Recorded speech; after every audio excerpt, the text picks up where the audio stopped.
Yeah, no, we got extra time. I did a Flexus talk with my and I think it was more like 45 minutes. Just but they see, I had a few slides.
Hello, test, test.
Okay.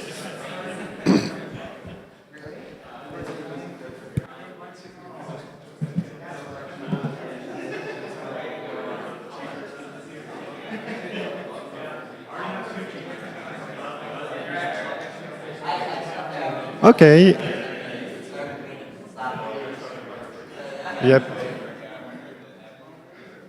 So I think we are ready to start. So welcome everybody. We are really happy to be here for the HOP workshop of this year that we've co-organized with Max. So I'm Guillaume, by the way. And so we'll start with a keynote speaker by Rasmus Mogelberg. Yeah, I just wanted to add one info about tonight. So there is this a farm, like, what is it called? Like a show? A performance evening, exactly. And so don't hesitate to come. It's not going to be organized here, but in a different venue, but all the info are on the ICFP webpage. And that's it.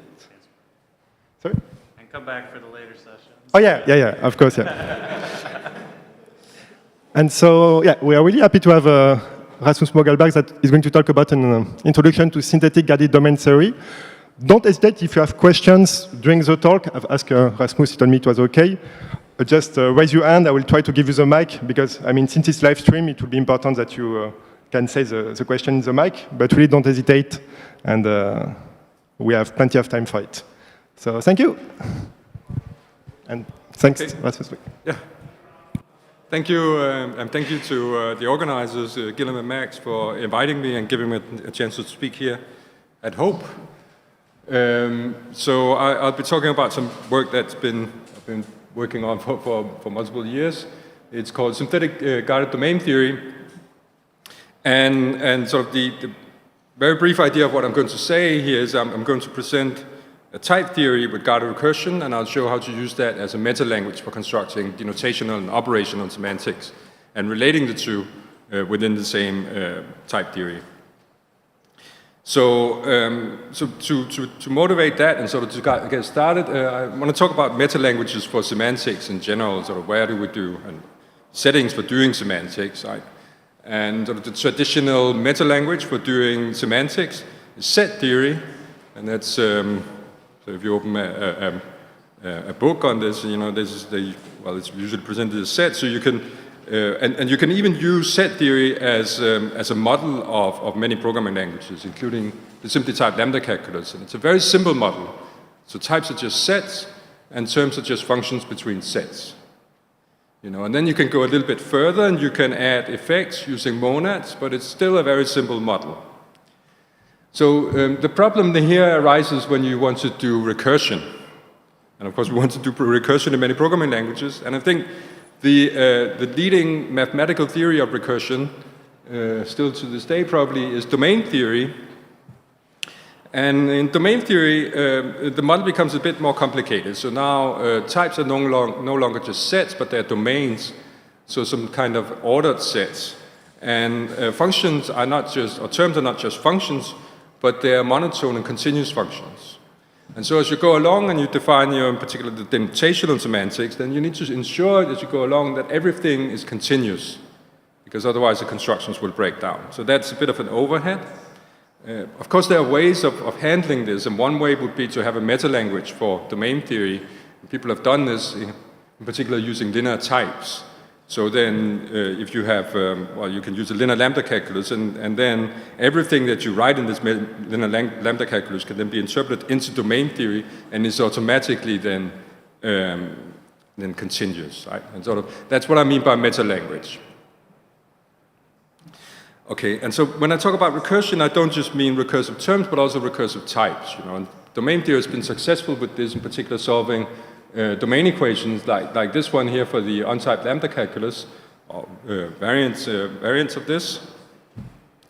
But domain theory is sort of has more problems handling equations like this, domain equations like this, which arise when you want to model advanced features like higher order store, so the ability to store programs also of higher order in memory. And in fact, you cannot solve this equation here. So I'm not going to spell out what it is, but you can't solve this equation here exactly because of the lack of continuity. Okay, so let's look at a different way of modeling recursion. And here's a monad for recursion. And I think Venancio Capretta was the first one to study this. It's called the delay monad, and it's the co-inductive solution to this type equation up here. Right? So it says essentially in this monad, a computation is either a value of type A, or it's a computation that can run for at least one more step. So then you could be twice on this side and then here, and that would be a computation that takes 2 steps and then returns a value.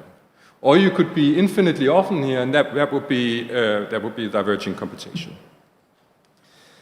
And so Capretta suggested this as a model of recursion in type theory, and it has indeed been used like this way, and it forms, I think, part of the foundation of interaction trees, which are also a successful way of modeling programming languages with many features here. The one thing here is that it counts steps, so it's intentional compared to the domain theoretic semantics that I was talking about before. Okay, and so I want to think of this as a monad for recursion.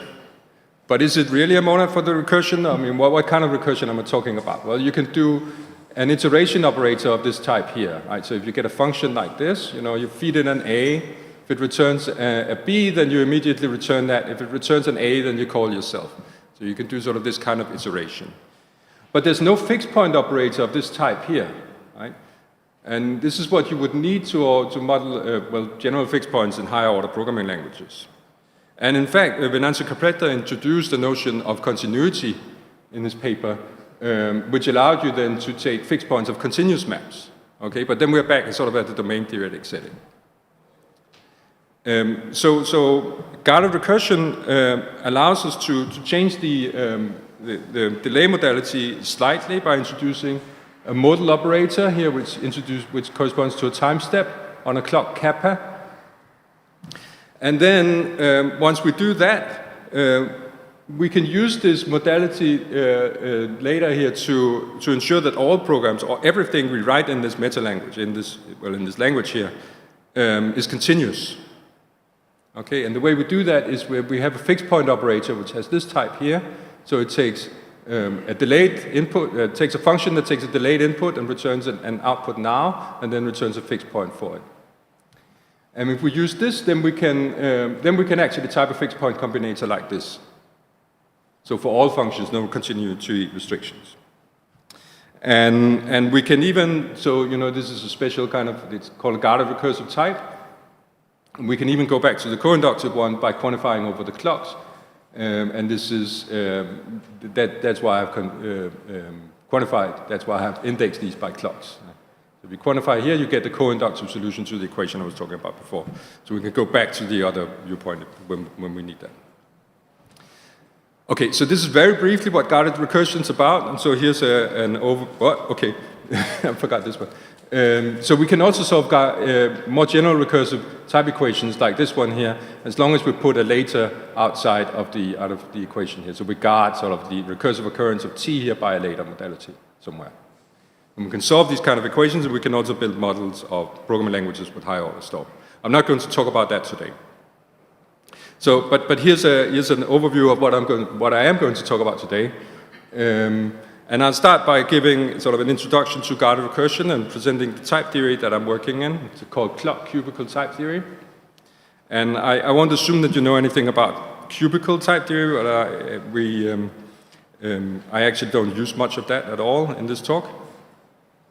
And then I'll show how to construct operational semantics, denotational semantics, and prove an adequacy theorem between the two, all inside of this type theory. And I'll do it first for FPC, which is the simply typed lambda calculus, extended with recursive times. And then I'll do it for FPC extended with probabilistic choice. And there's an issue here of working up to weak bisimilarity, the thing we were talking about, I was mentioning before, that we count the steps. We want to equate things that are weakly bisimilar, so compute the same thing up to just a finite number of steps. Okay, and so I'll do this first for FPC, and then I'll do it for this one here. And in the end, there will be a few examples of reasoning using our results for probabilistic programs. Okay, so since I'm giving an overview of this, I thought I should also give an overview of the literature. And to me, this work started with Marco Paviotti's PhD thesis. In 2016, there were 2 papers on this. And you might say, well, this one here was also at LIX in 2016. This one here does the notational semantics of FPC, so you might say the whole first part of the talk is just about this. Right? But I will present it in a slightly different way than it's presented in this paper. Instead, I'll actually be presenting the results of this recent preprint here.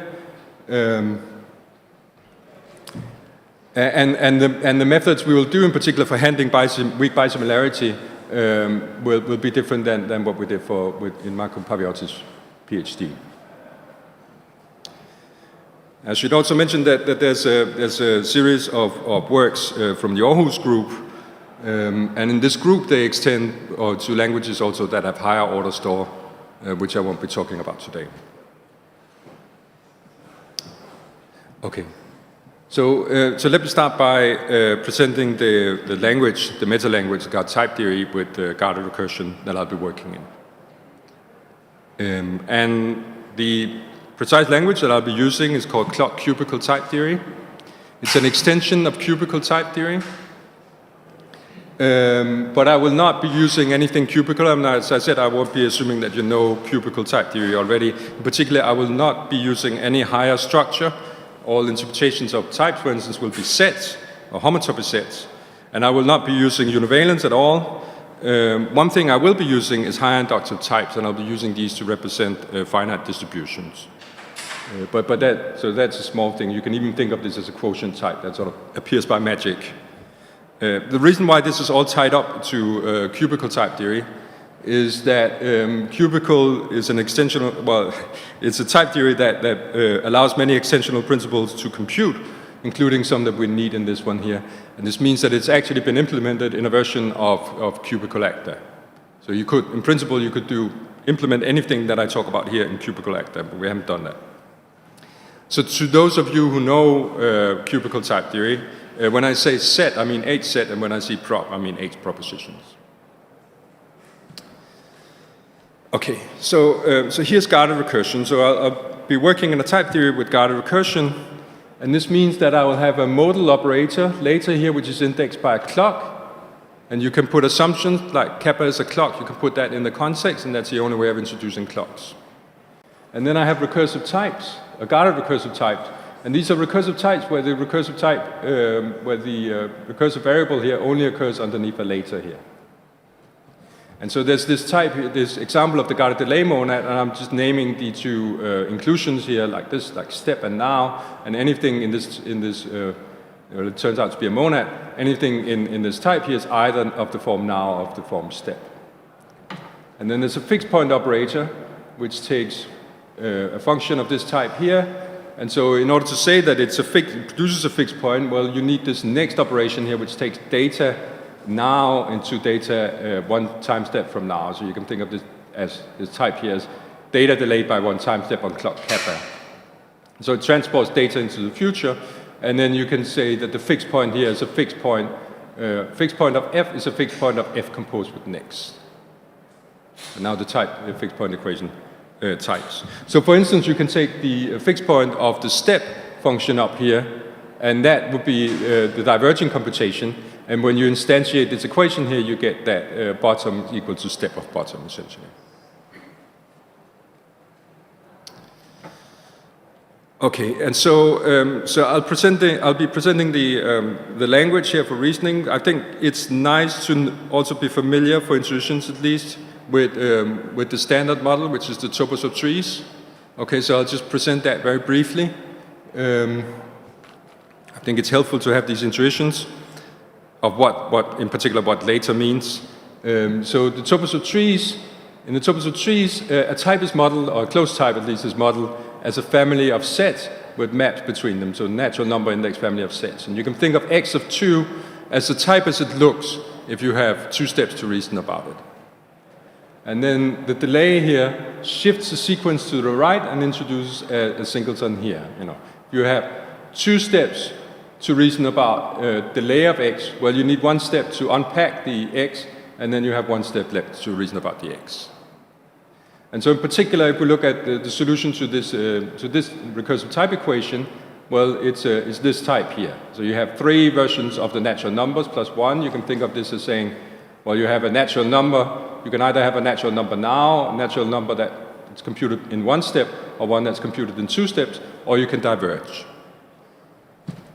And if you take this object here and apply later to it, and then add the natural numbers, you get this thing down here, which is, I hope, obviously isomorphic to that thing up here. So it's an example of how we solve recursive domain equations in this model. Okay, this is a Topos of trees. It doesn't account for the multiple clocks, but it gives the intuition. So here, is a graphical representation, you might say, of this object here. So here I have my three copies of natural numbers and my point of divergence in here. And in this model, closed terms are modeled as global elements of this one here. So you can have a natural number now, then that would be picking this one up down here, so picking the same number in all of these copies of n. Or you can have a natural number after two steps, and then that would be picking divergence here, divergence, and then natural numbers here, picking the number that you're returning here. Or you can have divergence, which is like this element up here. And indeed, you know, if you take the limit of this construction here, you get the usual co-inductive version of the co-inductive solution to the delay, or the co-inductive delay monad. And taking limits corresponds to quantifying over clocks. So that's what we do here. So when you quantify over the clocks, I'll call it L for all A. I quantify over the clock that's used in this guided recursive type, and then I get a co-inductive solution to this thing here. I call it the Adequacy-McBride encoding. It's a technical requirement here on A, which is always satisfied in practice. I won't get into this. Okay, but this allows us to pass from the guided recursive viewpoint to the co-inductive one, and actually using guided recursion to program with co-inductive types, which I think is very useful. Okay, and then the main thing you need to know in order to understand the programs that I will write is sort of the tick calculus or the fit style programming that we'll be using for programming with this delay, with this modal type here. Right? And so we use a notion of ticks, and so you can put a tick and a tick assumption in the context, and this says alpha is a tick on clock kappa, so it's an evidence that time has passed on clock kappa. And then introduction into the later type here is just by abstracting ticks, and elimination is application to ticks. So the way you should read these typing rules is that everything that happens to the right of a tick happens one time step later than anything that's on the left. Okay? So this one here, for instance, says if T has type A one step after gamma, then at the time of gamma, this lambda abstraction here has type later A. Okay? But here the alpha, you know, this is like a pi type actually. The alpha can appear in A, so that's why I've mentioned it here. And then the application here says if T has a later type at time gamma, then at this time here, since beta has happened, well, one time step has passed, we can open T to get the thing out that's using beta, the thing out of type A that T is supposed to deliver after one time step. Okay, and this is a very flexible way of programming with modalities in dependent type theory. For instance, it allows us to write the thing I called next before is just an abstraction over a fresh tick here, or you can write an applicative function, function application here, also for dependent functions. So if I take a dependent function from A to B, I take a delayed input, then I can produce an output like this. Well, what do? Well, I open F with the tick alpha here, and I open the input, and then I apply them to each other like this. I apply the F of alpha to Y of alpha. And this gives me something of this type here, and you see we can use the tick alpha here to talk about which component of B we end up in.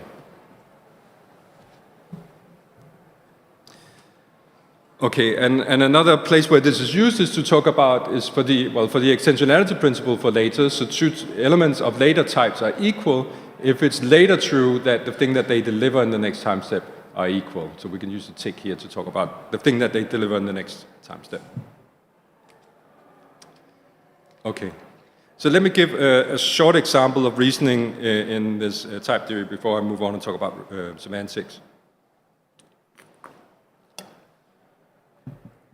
And so here's a small theorem that you can prove in the type theory. And it says that this type up here, the guarded delay monad applied to A, that's the free delay algebra on a type A. Let's think of these as sets even, so 8 sets. So by delay algebra, I mean a set B together with a map from later of B to B. Okay? And then these two equations here says, well, they express freeness of this construction here. So this is also a delay algebra because there's a step function like this. And it expresses freeness of this one. It says, whenever you have a function from A to B, I can extend it to a function from L kappa A to B. So this is the extension property, which is a homomorphism of delay algebras, which just means that this equation is satisfied. And so we need to prove existence and uniqueness, and both of them are proved by guarded recursion. So existence here, if I want to construct this F bar here, I do it by guarded recursion. So I assume that I have something later, and then I need to construct something of this type here. And I'll call that capital F of G. And there are two possible things that can be in here. It's a now.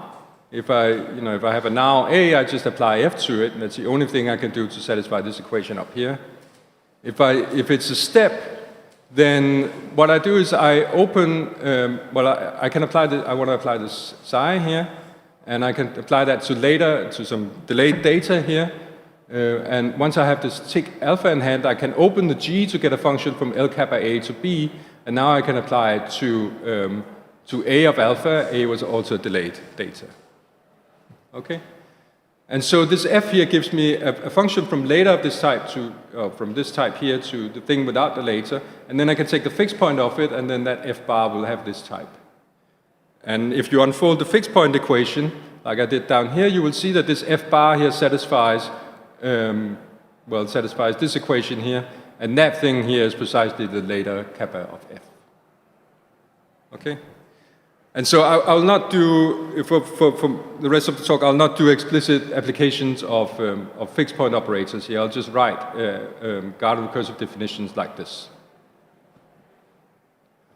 And so here's the proof of uniqueness.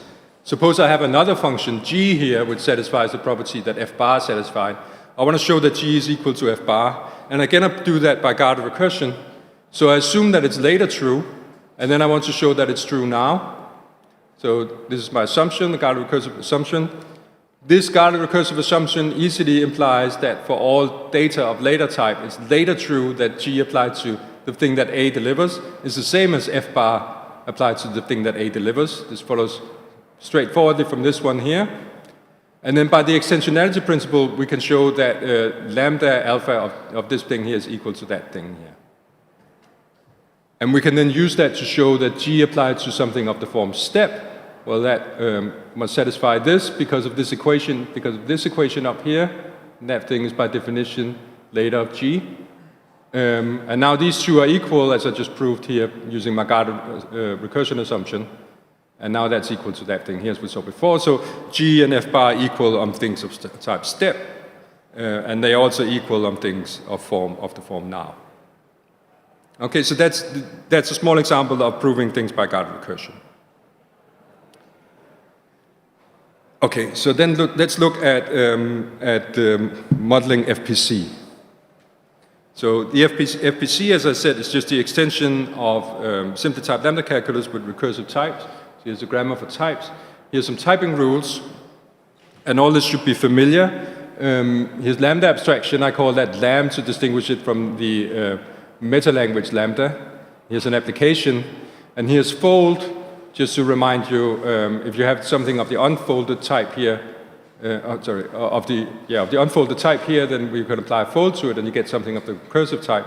Or if you have something of recursive type, you can unfold it to something of the unfolded type. And just to say where I'm going now, where I want to go with the developments here in this talk. Let's recall contextual equivalence or contextual approximation. And I think, so you would usually say that N contextually refines M if for all context C that takes, well, that closes C, M and N to closed terms of type unit, if C of M terminates, then also C of N terminates. That's a standard definition of contextual approximation for FPC, and you can then symmetrize this to contextual equivalence. Okay, and it's well known that it's hard to reason about this because you need to reason about all context. And there are various ways of doing it, various ways techniques have been developed, so operational techniques and bisimulation techniques. But one form of proof that I'll be talking about here is using a denotation in semantics. And so this would be using a computational adequacy theorem, which essentially says that the model is adequate for reasoning about contextual equivalence. So if two terms are equal in the model, then they're contextually equivalent. Right? And this is a classical theorem in domain theory, and I'll do a version of this for guarded domain theory. Okay, but as a first step, I need to define even the operational denotation in semantics. Okay, so here's the guarded delay monad again. We've seen that a few times. It's the solution to this equation here. And just to remind you that I'm calling this inclusion step and this inclusion now. There's also a co-inductive version here, which I get by just quantifying over the clock. That satisfies this equation here. And there's a step here without a later, and there's a now here. And I'm using for all here whenever I'm talking about the co-inductive one, and the clock kappa whenever I talk about the guarded one. So, okay, so I want to define an operational semantics, and there are various ways of doing that, big step, small step. The way I'll do it here, I want to use this monad here, this guarded delay monad, and the way I do it, well, is I define an evaluation function which takes a term and computes its normal form, or computes its value. And of course, that needs to be a partial function, but I can use this delay modality here to talk about these partial functions. Okay, and so here's the definition. Since this is a monad, I'll be using that. So if I have a value, I just return that immediately. If I have a function application, well, I evaluate the function first. That should, when that returns, it gives me a value of function types, and these are necessarily lambdas. They're all lambdas, so a pattern match on that. Then I evaluate n, that gives me a value, and I substitute v into m prime, and I evaluate the result. But here's the crucial part where we need to use guarded recursion, because m prime with v substituted for x is not a subterm of m of n. So we need some reason why this is well defined. And it's well defined by guarded recursion, exactly because this is underneath a later. So I could actually define this eval kappa as a fixed point, or that's what I do, but I haven't written it out explicitly as using the fixed point operator. But this is well defined by guarded recursion exactly because we are under a later here. With fold, I just apply, once I evaluate m here, once I get the result out, I just put a fold in front of it. And with the unfold, I essentially just need to take a fold off once I get a value out. But I do delay this by a step, and this is just to make a few things more easy. But I don't need to do that here. But this step here is crucial for the well-definedness of this evaluation function.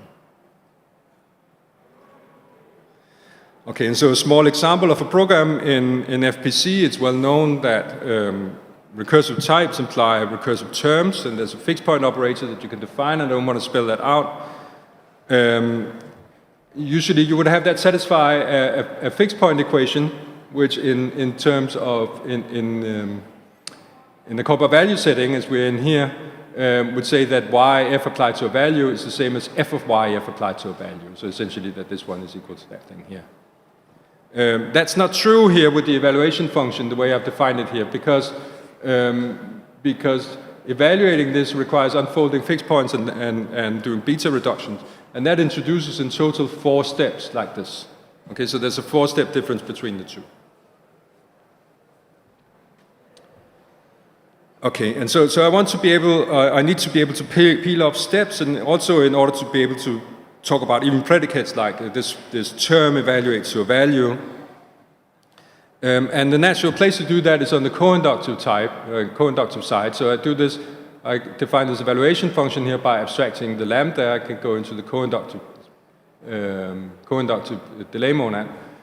And then I define a step reduction relation which takes two of these and, it's a relation between two of these. Okay, and it essentially just, it's inductively defined and it just peels up steps. So this is the crucial ones, but it's also reflective and transitive. And now you can show that this one here, that this thing here, step reduces to that thing because the difference between the two is just 4 steps. So I can peel off these 4 steps.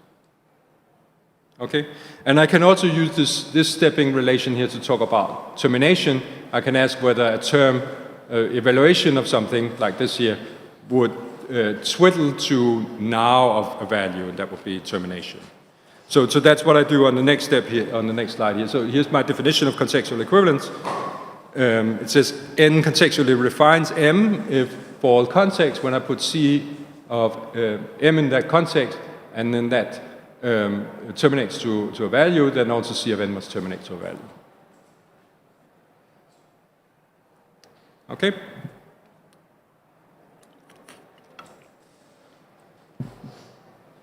So let's do the denotational semantics. And the denotational semantics are, I think most of these clauses are straightforward. Here's a Kleisli exponential. Right, so I just use the monad here to represent a recursion. And for recursive types, I need to introduce a delay like this in order for this to be well defined. Okay, so I can actually define this interpretation function as a fixed point formally, like I did before, but I haven't spelled that out. And in practice, I just get a recursive domain equation like this. So the difference between a recursive types and its unfolding is a later. And so I can do interpretation of terms, and interpretation of terms is just straightforward. This is just of application is just straightforward because I just use the monadic structure of this one here. For fold here, when I evaluate m here, m has the unfolded type here, I want to go into the, I want to end up in the recursive type here, so I need to add a later, and I do that by using this step, which introduces a later. For the opposite direction, the m here that I get has the recursive type, and that is later of the type that I want. But I can eat this later using this delay modality here, and do that using the step like here.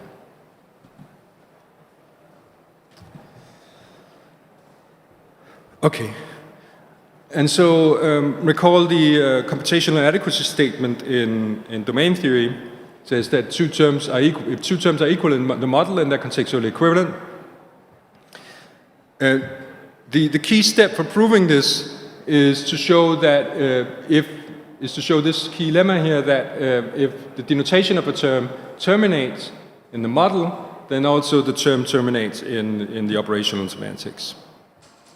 Okay, and the equivalent statement would be this one here. Here's the denotation in the model, and I've gone, I've stepped to the co-inductive one by quantifying over clocks.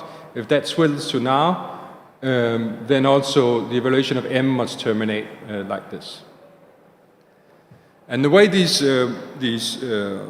such a thing would be proved would be to essentially generalize the statement by constructing a logical relation indexed by types. And then use standard results or standard constructions for this. So this is what I'll do as well. I'll construct a relation between semantics and syntax, and then use that to prove this adequacy statement. And so the key step in doing that is a lifting relation. It's a notion of lifting relations using the monad here. So if you give me a relation from A to B, I would like to lift it to a relation between this co-inductive delay monad applied to A and B. And it should be, well, the natural, I think, definition would be that if the left-hand side terminates, then also the right-hand side must terminate to something that's related to the thing that you get out of the left-hand side. Okay? And I suppose you could define it this way, but I'm not going to define it this way. I'm going to define sort of an asymmetric version of that thing up here, where I have the guarded recursive type on the left and the co-inductive on the right. And the reason is that I want to define the relation that I'll do on the next slide. I want to define that by guarded recursion, and I want to be able to do guarded recursion on the left-hand side, so I use the guarded recursive type. And now the definition is, it's this one. I would say it's straightforward. So if you have a value on the left, then y must also terminate to something that's related to it. That's essentially this thing up here. But if I have a step on the left, then I just do a guarded recursive step, and I assume that later true that the thing that x returns is related to y. So, so this is my left thing, and I can use that in the definition of the logical relations, and there are two logical relations that I want to define here. So there's one on values that takes denotation of between denotations of the type and values of that type here, syntactic values. And then there's one on terms, which is between the denotation of the type of the, where I've applied this guarded delay monad here, and where I have the co-inductive one here. And I pass from this one to that one, so the two are defined by mutual induction and guarded recursion, but the relation from here to here is just the lifting that I was talking about on the previous slide. And many of the other cases are standard, for instance, to relate two functions here. Two functions are related if for all related input values, they return related output terms, like this. The case of the recursive type is perhaps non-standard. So here for recursive types, I essentially use guarded recursion. So I just use the version of this relation here at the unfolded type underneath a later. And again, this is well defined by guarded recursion. This is where, in domain theory, you would need to argue that this definition is continuous, so that this type actually exists. But here it's straightforward just by typing.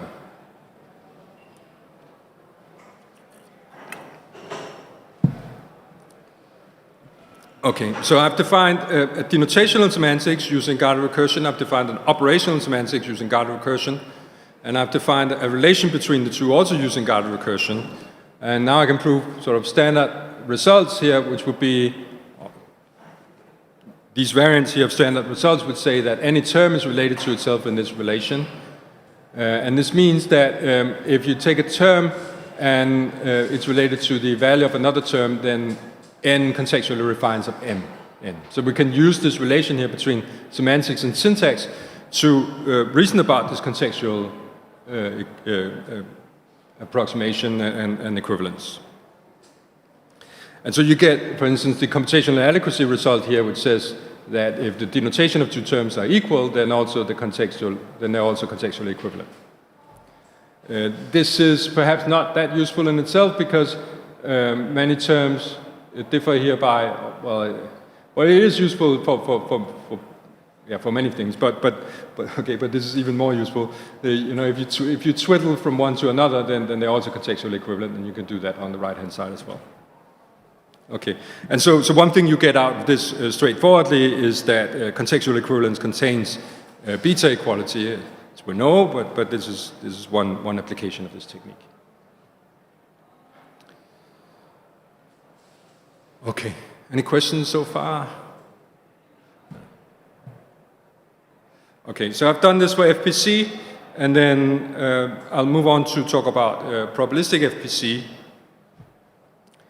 And so probabilistic FPC is just FPC extended with probabilistic choice. So I have all the typing rules I had before, but now I also have a choice operation here indexed by a p. And this choice here means do m with probability p, do n with probability n minus, or p minus 1 minus p. M with probability p, n with probability 1 minus p. Okay.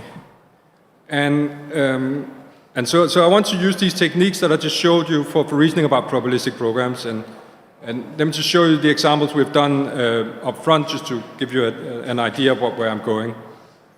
So here's the hesitant identity function, which can be defined as a fixed point as well.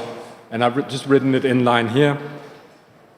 Hesitant identity takes an input, and with probability p, it returns its output immediately. With probability 1 minus p, it calls itself recursively. Okay? So you would expect in the limit this behaves like the identity function. And we can actually prove that these two are contextually equivalent. Or this other example here where you simulate, well, this one is perhaps a toy example, this one's perhaps more interesting. You simulate a fair coin using an unfair coin. So if you have an unfair coin, you can simulate a fair coin by flipping it twice. If you get different result, you pick the first one. If you get the same result, you repeat the experiment. And this is what it says. That's essentially what this program here does. It flips it twice. If they're equal, then then you call yourself another. Otherwise, you return the first one. And we also proved that this one is contextually equivalent to a fair choice operation. So fair coin. Another example we did is the lazy list here, or the random walk. So you can imagine doing a random walk on a natural number. So you start somewhere, right? And then in each step you either move to the left with probability a half, or you move to the right with probability a half, right? And if you look at what you do in 2 steps, then you either go like this, so you take 2 steps to the right with probability a quarter, you take 2 steps to the left with probability a quarter, or you go back and forth like this with probability a half. Okay? And so these 2 programs here represents the two walks. So here's the one where you do 1 step at a time, and here I do 2 steps at a time. Probability a half, I stay put. With probability a quarter, I do 2 steps to the left. Okay, and we proved that these 2 programs, well, if you take this one here and then cut out every other step, then you get this one up to contextual equivalence. Okay, and that's perhaps interesting because it uses a recursive type. Okay, so these are the kind of things that one would like to reason about for probabilistic programs, the kind of equivalences you would expect. You know, and there have been various techniques that have already been developed to do this, both operational techniques and by simulation techniques. Now I'm doing it in my setting, and the hope is that I think that this way of reasoning is fairly simple, I hope. Okay, and so here's the contextual equivalence that I'll be talking about before I define it in details. So what I'll be talking about is, you still take 2 terms here, you put them in the same context, but then the thing you observe is the probability of termination in the limit. So you run them for infinite time and you observe the probability that they terminate, and you say this one n refines m if the probability that in any context here of returning is greater than this one here. Okay, so this is where I want to go.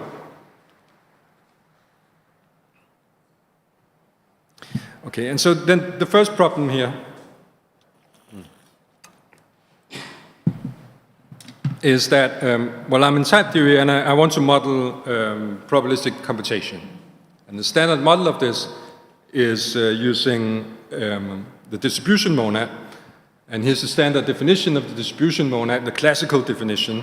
I'd say it's a function from A into the unit interval, which has finite support and whose values sum to 1. Okay? And then if you want to define its functorial its action, then if f is a function from A to B, mu is a distribution of A's and B is an element in capital B, well, the value of this thing here should be a real number, and what you look at all the A's that map to B and you sum up the probability of these. Okay? Okay, and so here's a problem. If you want to do this in domain theory, in type theory, this definition here requires decidability of equality. And that particular type, in particular, but also this one here, depending on your meta theory, but certainly this one will not have decidable equality. It amounts essentially to solving the halting problem. So I need to do something else, and luckily there are ways around this, and one is to use convex algebras. So a convex algebra is a set together with a choice operation here. We take a probability, 2 elements of A, and returns an A here. And you write it like this, and well, if you read this one here, it says, do mu with probability P, do nu with probability 1 minus P, just like I had in FPC. Okay, and so a convex algebra is one that has these operations and satisfy these equation idempotency. If I either do mu or mu, then that's the same as doing mu. If I do mu with probability P, nu with probability 1 minus P, then that's the same as doing nu with probability 1 minus P and mu with probability P, commutativity, and then associativity, and let's not spell that one out. But so it's a standard theorem in classical mathematics, or you can easily prove that the distribution monad that I showed you before is the free convex algebra on a set. Okay, that's not true here in the setting of type theory that I'm in, but I'll just take this one as my definition. And the way that I can encode it, because I'm an extension of cubical, is as a higher inductive type. And so that's what I do. Yeah? Can you at least prove that if A has decidable equality that they're equivalent? Sorry. If A has decidable equality, yes. can you prove, yes, that they're equivalent? And we did, actually. That's in, Okay. in the preprint I mentioned. At least for, hang on, no, we did it for finite. We did it for finite sets, yeah.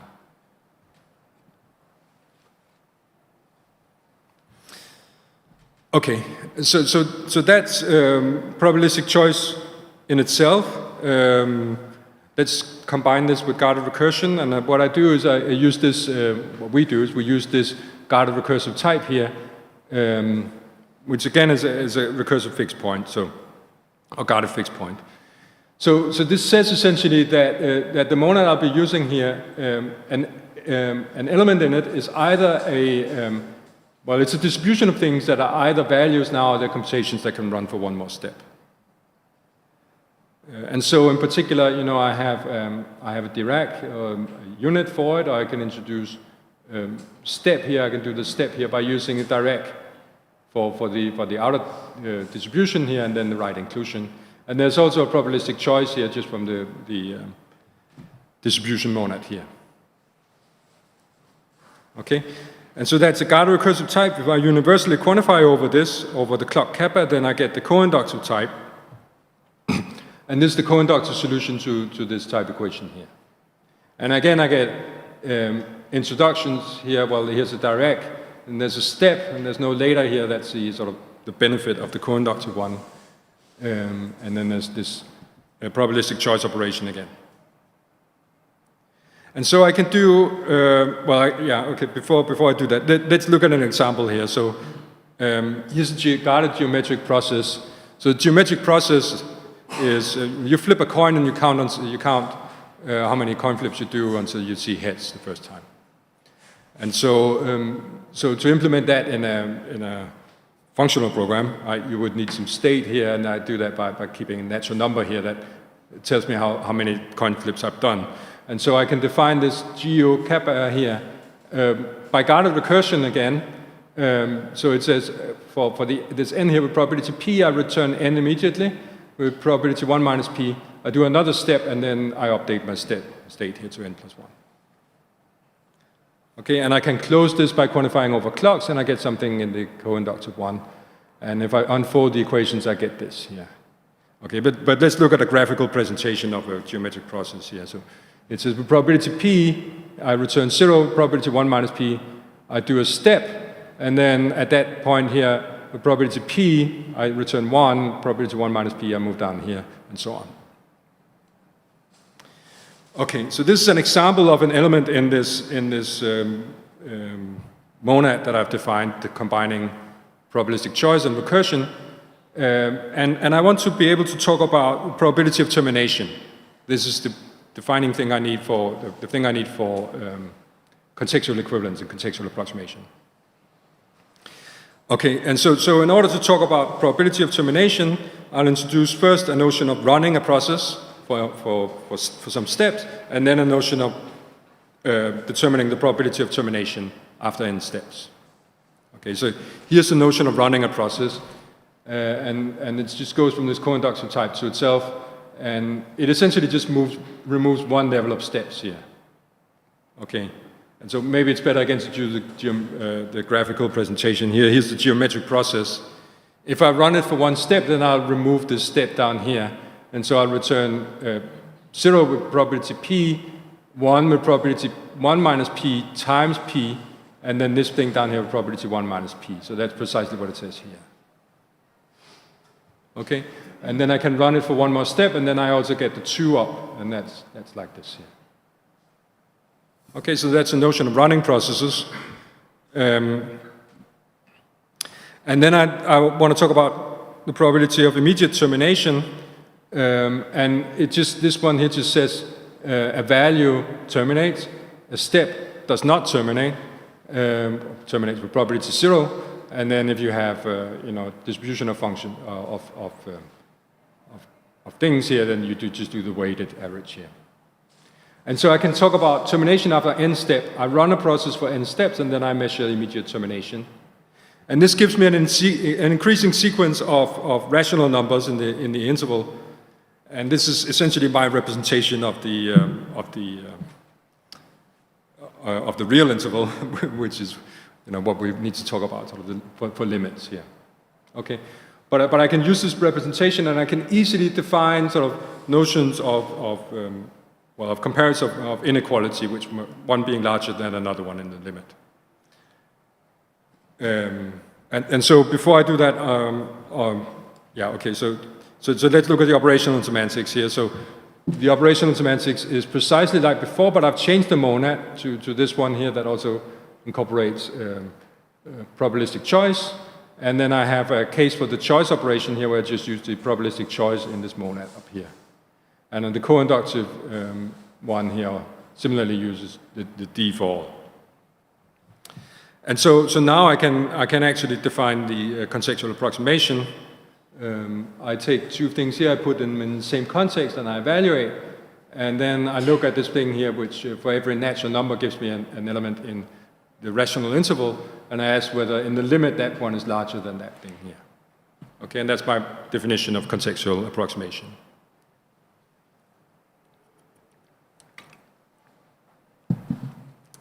The denotational semantics is also essentially like before. I've changed the monad again here, and I've added the case of probabilistic choice, just using the probabilistic choice in this monad. One thing that's different, and this is where it gets a bit technical, and maybe I shouldn't spend too much time getting into the details here, is this lifting of relations between A and B, of relation from A to B to a relation between computations. Okay? And so let me sketch this. So there's a notion of lifting of computations from types to distributions on those types, and that's a notion of coupling. And I'll be building on that. So I have this thing here if I have a distribution of A's and a distribution of B's, there's a notion of coupling which allows me to lift a relation R to distributions like this. In a more general, what I do is I look at this distribution monad which satisfies this equation here. This monad here, the guarded convex delay monad, we call it. An element in here is a distribution between things that are either A's or delayed computations. And so there are basically three cases. Either all of these in the distribution are A's, or they're all delayed computations, or there's some convex combination of the two.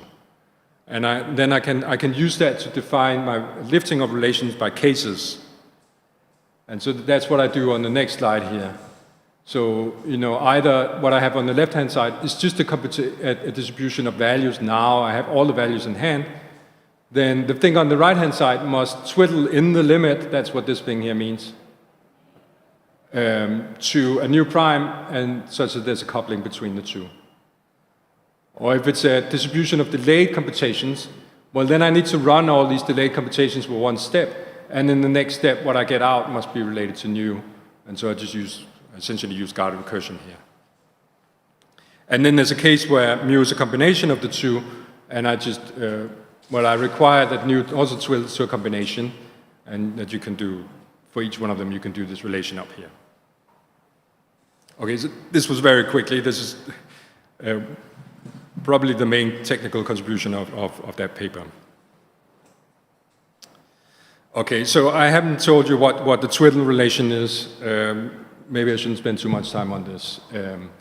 It's the extension of the, so first you do, so here I had a twiddle in the limit, so it step reduces in the limit to nu prime. I first extend the step reduction relation I had before, which just took off the steps in the natural way for probabilistic choices. And then I define this in the limit thing here, which says essentially that I can get, from nu I can get arbitrarily close to nu prime with some residual nu double prime here. So you can think of this as being sort of, you choose nu double prime here with probability epsilon, and probability 1 minus epsilon you have nu prime, right? For any epsilon.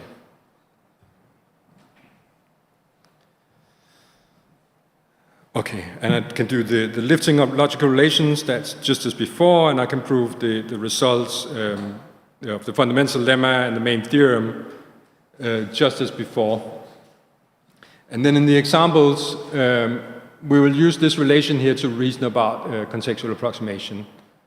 And we did that for all these 3 examples here. Maybe I'll just briefly show you the case of the hesitant identity, to give you a taste of this. So the hesitant identity takes an x, returns x with probability p, and 1 minus, and calls itself recursively with probability 1 minus p. If I want to show that this thing contextually approximates the identity, it suffices to show that the notation of the hesitant identity approximates this one here. And this just means to map related input to related output. So I assume 2 things are related here, and I need to show this thing here. Okay? And if I unfold the definition of the hesitant identity, well, the hesitant identity returns v with probability p and calls itself with probability 1 minus p. But this requires unfolding a fixed point, so there's a step here. And so this equation here reduces to a later of this thing here. And so this means that we can easily prove by guided recursion, we can prove this, because if we assume later of this, then that implies actually this equation here, which is just that thing up here, and we're done. Okay? So we can use guided recursion also to reason about these examples. Okay, so here are the conclusions. So I showed you a type theory with guided recursion, and I'm proposing this as a meta-language for doing operational denotational semantics. We did both operational denotational semantics here. We proved contextual adequacy, computational adequacy, also within this type theory. And we use this for reasoning about examples of probabilistic FPC. And and this also extends to higher order store and other languages beyond the reach of domain theory, but I haven't talked about this in this talk.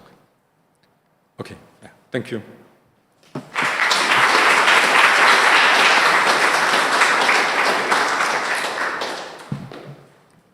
Thanks. So we have time for questions.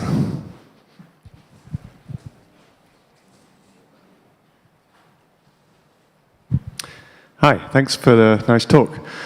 I was going to ask you to say how this compares with step index models, but I think you've got a bullet point there. Could you say a bit more about that?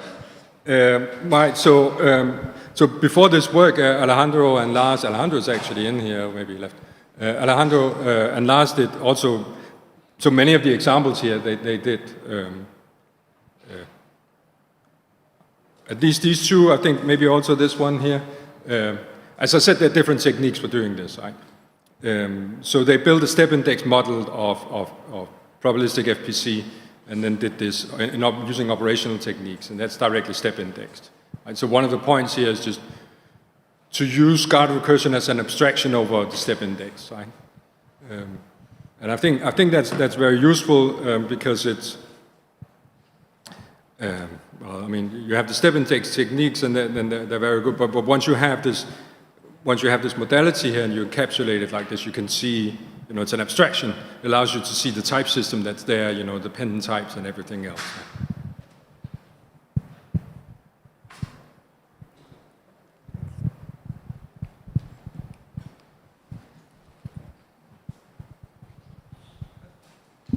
Hi, thank you for the talk. So when you presented the model for the FPC, I was curious, so now you're adding a later step each time you have a function application, basically. So any kind of function application. I was wondering, so you have this, could you somehow make a model that only adds a later step if you actually use a delayed type or a recursive type, and make it evident in the model that, well, that if you don't use that, then you don't have non-termination. So we add a step when we do operational semantics. So here's a step for beta. I think you said for beta reduction of functions, right? So here's Yes, a step, indeed. right? But in the denotational semantics, we didn't do that. Ah, okay. So it's only not operational semantics. Oh, I missed that. This is one reason why it's just simpler to reason about the denotational semantics, because there are fewer steps. So you might get more steps in the operational semantics than Yeah. I mean, but so this is something that it's quite interesting, and something we worked on for a while, because it sort of in our first attempt we had a sort of a one-to-one correspondence between the steps in the operational and denotational semantics, and that allowed us to prove some things very easily. But then using it, the reasoning would be cluttered because there would be so many laters everywhere. You'd have to do. You would have to argue about this.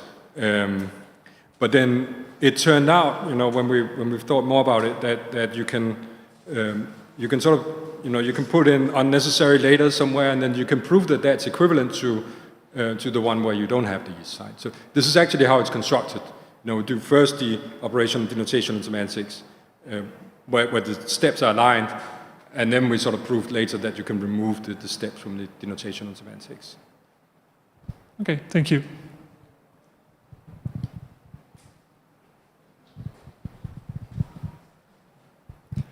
So when you define the probability distribution as the free convex algebra with Dirac and distribution mixing, doesn't that make it quite difficult to work with uniform distribution I'm sorry. on the 0-1 interval?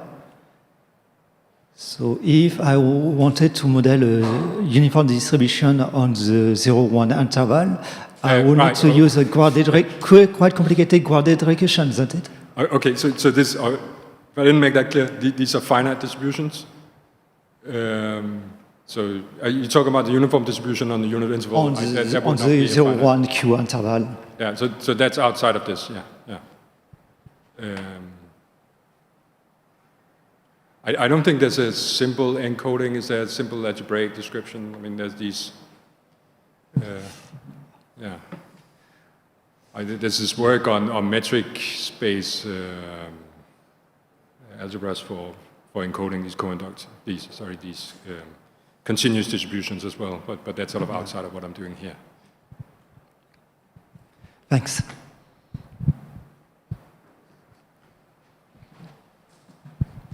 Okay, thank you, Rasmus. And I have a lot of questions, but I'll keep it to one or two. So first of all, big question, I guess, about guarded domain theory is that, like you say, the main issue with guarded domain theory is sometimes we do want to work ignoring the steps and working up to weak bisimilarity and everything. And so the first thing I want to ask you is about this question we've had basically since the beginning of step index logical relations, which is that it seems like neither classical domain theory nor guarded domain theory step index logical relations is strictly better than the other, in that old domain theory is less flexible and it's less general in some ways, that we can't do higher order store, but we actually get out the thing we want, which is the exact solution. And guarded domain theory, it's very flexible. We can basically do anything we can think of, but we always have to deal with this presence of steps. So do you think there's any hope of some kind of reconciliation between these two, or this is is this a good summary of the situation we're at still? I agree with the summary. Okay. and this is something that I have thought quite a lot about. So yeah, I mean, here we sort of avoid it. You know, we're building this relation. I mean, we need these relations anyway. You know, I don't think we could just use the equality in the model to reason about programs like these. Right? So in a sense, but it would be very nice if they were equal. Okay, yeah. And then something of a technical question about this, these two proofs, right? So a lot of them is the same, right? Between the FPC for just recursion and then the FPC now extended with the probabilistic choice. And vast majority of the proof is really exactly the same, right? So what I would want to know is if you've looked into how you could abstract over the difference between these two, which seems to be what exactly is this monad that you're doing, if you've been able to come up with a nice abstraction of that part, that you could prove a generic kind of version of this theorem. That's right, yeah. So, right, yeah, I would expect that you could do this you could generalize from this convex, this distribution monad, which is a free convex algebra, to any kind of algebra, so algebraic monads. I would expect that, yes. We haven't done that yet. And the funny thing is, you know, so this construction here is it's just a free combination of the two. Right. And that's all it does. I just put this one out here, and I could have any other. And there's sort of there appears to be no benefit of combining them in a more clever way. Yeah. So it's basically just any kind of algebraic theory you could do it at that level of generality, maybe. Well, I mean, I mean, for this kind of reasoning, there appears to be no benefit of that. I think, I suppose, you know, there could be a situation where you would combine them in different ways, and then you get a different equation of theory out, and then that would simplify things. Right? But as you say, there's a limit to how far you can go, because the steps will always be there. Yeah. And you can't eliminate those. But I'm working with, I have a postdoc called Michael Swart, and we're looking at combinations in general of monads with guarded recursion. And there are other ways of combining them. And that might be useful, I think, maybe for programming in this type theory. You know, you can view the denotational semantics. It's essentially a shallow embedding of this programming language into the meta language. So it's a way of programming with them. And I think maybe from the programming perspective, it might be interesting to do other combinations, and then it's not as generic as you say. But I would expect that these results could generalize, yes. Thank you. Are there other questions? No? So we can thank Rasmus again.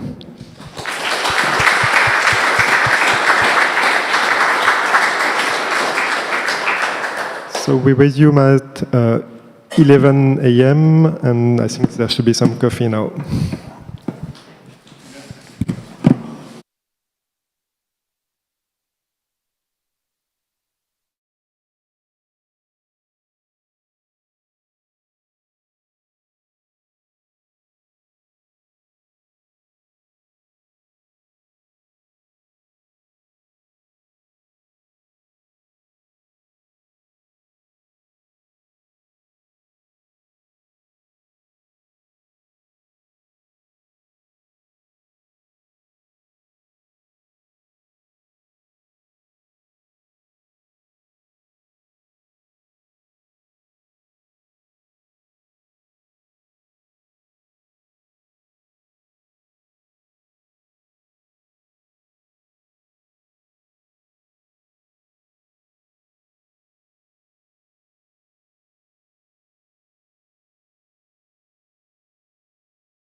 Okay, welcome to our first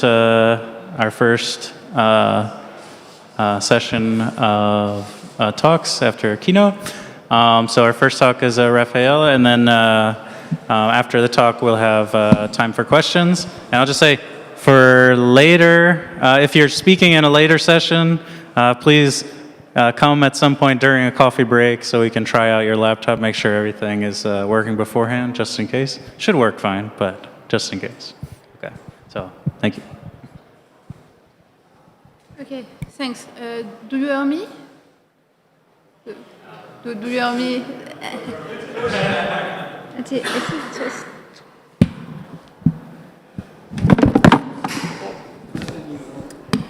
Okay, I suppose it's a solution. Okay. Okay. So I'm going to present a joint work with Hussein Mansour, which was in internship with me this year. And I'm going to talk about...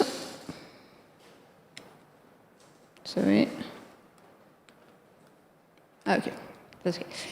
I'm going to talk about how you can amplify context distances in probabilistic higher order language using the law of large number.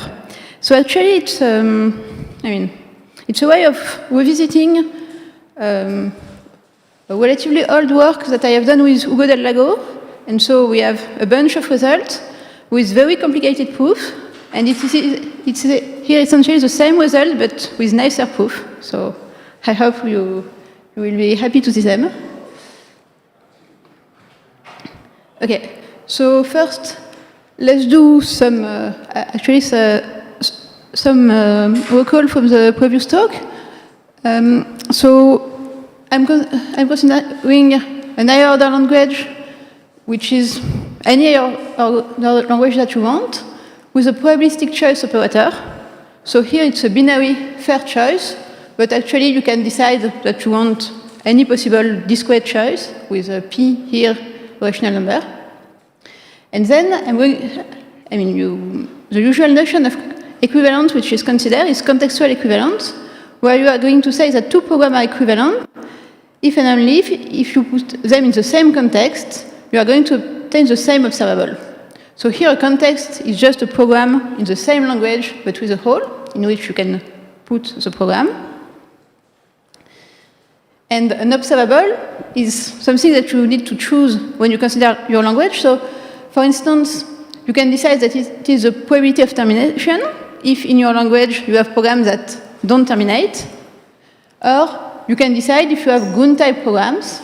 If you have a notion of Gun-types in your language, that you are going to obtain, for instance, here, the probability that M is going to stop on a given Gun-type value. Okay, please don't hesitate to ask questions if necessary. Okay, and so you obtain the notion of contextual equivalence here. But then when we are in a probabilistic setting, there are programs that are not contextually equivalent, but who nonetheless behave closely. So for instance, these two programs here, they are not contextually equivalent. It is quite easy to find the context that distinguishes them. But here, n is going to behave as m with probability 1 minus epsilon. And here I suppose that I take epsilon very, very small. So you would like to be able to say something about these two programs. Something that would say, oh, they are not contextually equivalent, but they are not very far.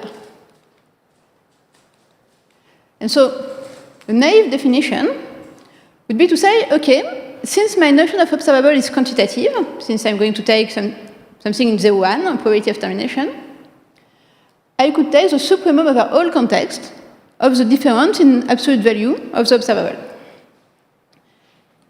Okay, so for instance, if I consider a language with Gun type, the natural number is going to give you the probability that C of m stop on 0 minus the probability that C of n stop on 0. So on the one hand, this definition is, we can be quite happy with this definition because in particular, two terms here are going to be at distance 0 if and only if they are contextually equivalent. So it's indeed a refinement of contextual equivalence. But on the other hand, it is not obvious, and actually it is not always true, that contextual distance, defined this way, is really finer than contextual equivalence. Which means, okay, here you have all the programs that are at distance 0, meaning that they are contextually equivalent. Here you have all the programs that are at distance 1, which means that they are maximally separated, in a sense. But does there exist programs that are in the middle here? Okay, so let's look at an example what can happen, which is the thing that we call the trivialization phenomenon. So you take these two programs here, so they are of order 0, so it's easy to see what happens. And you could think that they are very close, because M here is going to return 1 with probability 1, and N here are going to return 1 with probability 1 minus epsilon, and 0 with probability epsilon. So you could say, okay, if epsilon is quite small, this program should be quite close. But actually, when you look at the definition, you can build this kind of context. So there are contexts that copies n times its argument, then it evaluates all copies, and then it returns 1 if all instances return 1. And the problem is that if you look at the graph here you have epsilon, which is the probability that L returns 1. And then you have the probability that the context returns 1. And you see that the more n becomes bigger, the more this curve here becomes close from a discontinuous curve that should be 0 everywhere here and 1 here. And so what it means is that when you pass to the limit, the contextual distance between these two programs is 1. And then the question is, can we do it with all value of epsilon? Because here it's quite easy, because I can do, because the fact that here the observable is 1 with probability 1 is a very particular kind of phenomenon. But is it possible to distinguish any pair of programs that are not contextually equivalent?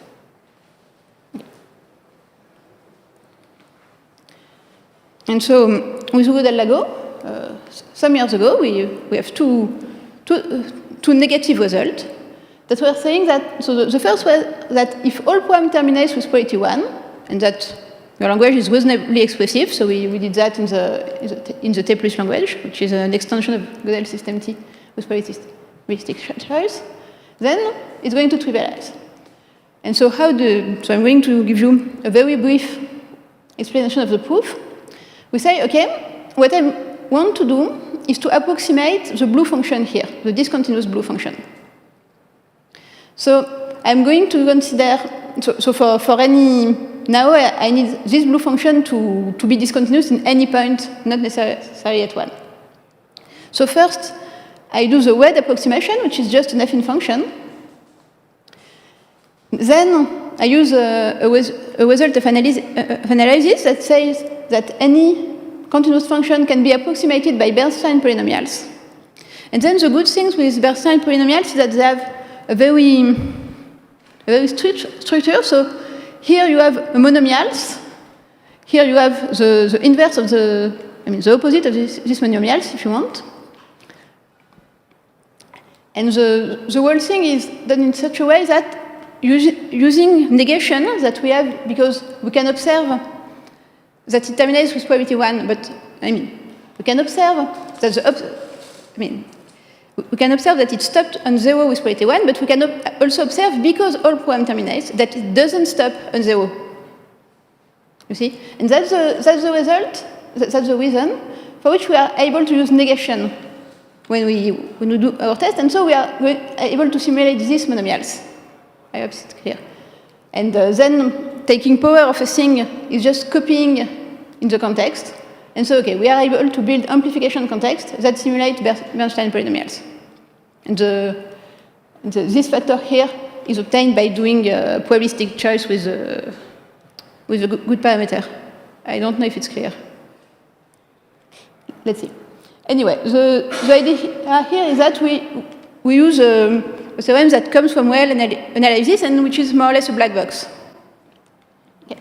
So we have another theorem that says, okay, if you have non-terminating programs, so we cannot do these things here because of these negative monomials here. Okay?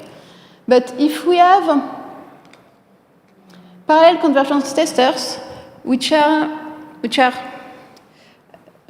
constructed that works like that, you have two programs, and it's going to stop if and only if at least one of the two terminates. Okay? Then we are able, by well-analyzed techniques, to build a family of contexts that are going to follow this structure. So you see the purple here is as the biggest integer, and so we are able to, again, to approximate here. And the proof here is very involved, and I have done it by hand, and okay. And it's very involved, and it's not possible to understand what happens. So now I'm going to show you a new proof for trivialization, which is based on the law of large numbers. And there is two advantages to using the law of large numbers. The first one is that you understand what happens, because the law of large numbers is a quite intuitively understandable probabilistic phenomenon. And the second one is that, and I will come back to that later, is that it gives you additional information on the speed of amplification. How much, how fast we are able to approximate the discontinuous function here. Okay, so first I'm going to recall the law of large numbers. Essentially, it says that if you have a sequence of identically distributed random variables, the empiric mean is going to converge towards the expectancy. Okay, in this sense. So what you have here is the empiric mean. What you have here is the expectancy, and it's the same for all the xy, since they are of same law. And so it tells you that for any precision epsilon, the probability that the empiric means is close from the expectancy to an epsilon precision is going to go towards 1 when k becomes very big. Okay? So how can we use that to show trivialization? The idea is as follows.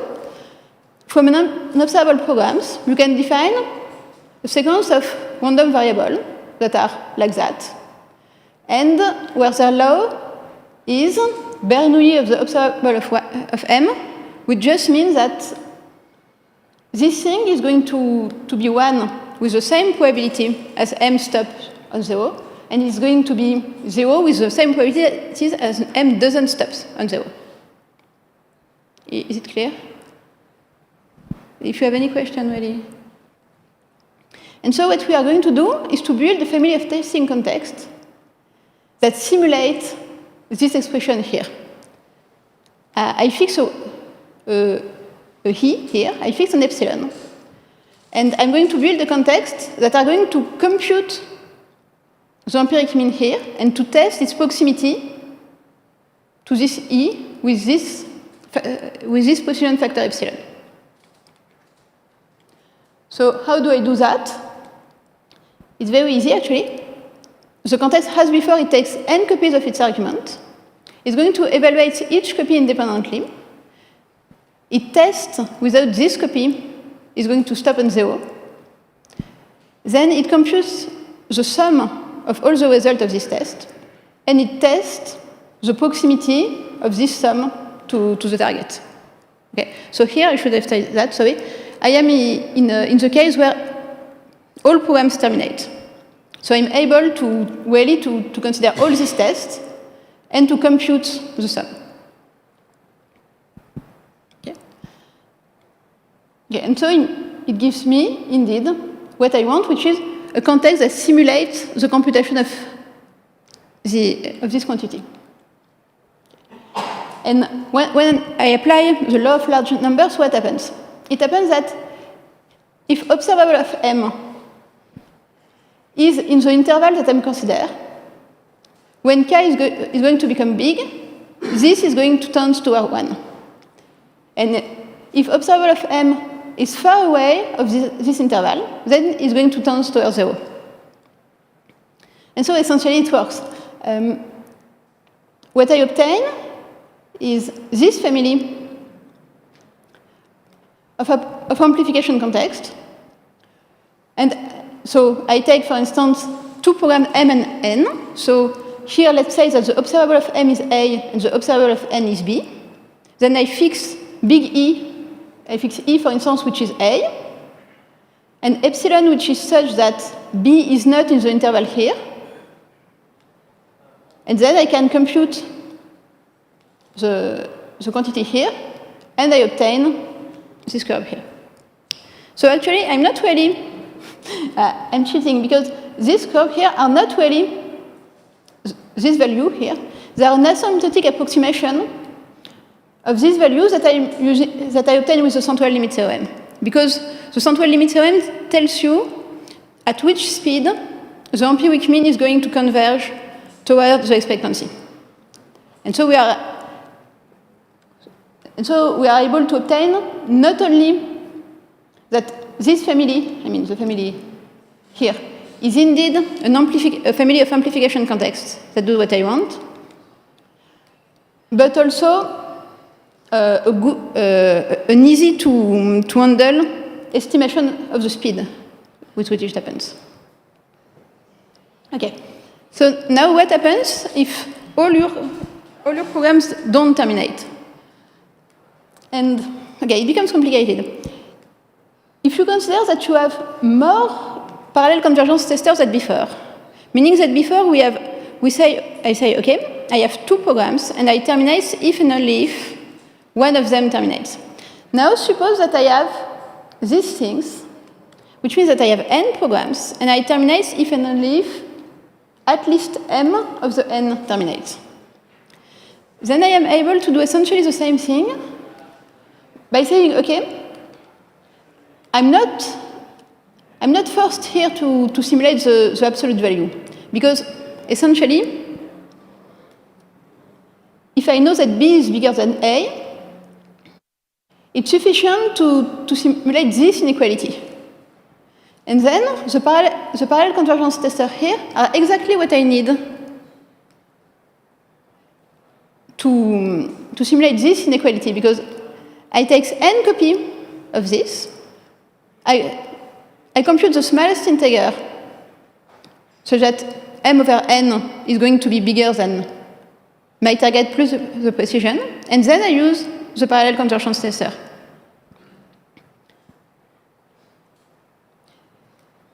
And so it means that I'm able to do the same thing, except that here I was testing the absolute value, and here I'm just testing an inequality, but it's enough to obtain the approximation.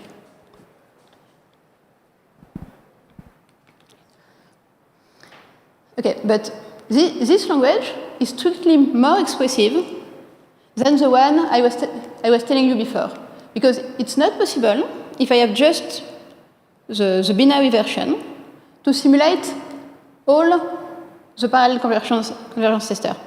I can easily simulate something that stops if and only if one of the n copy terminates, or something that stops if and only if all the copy terminates.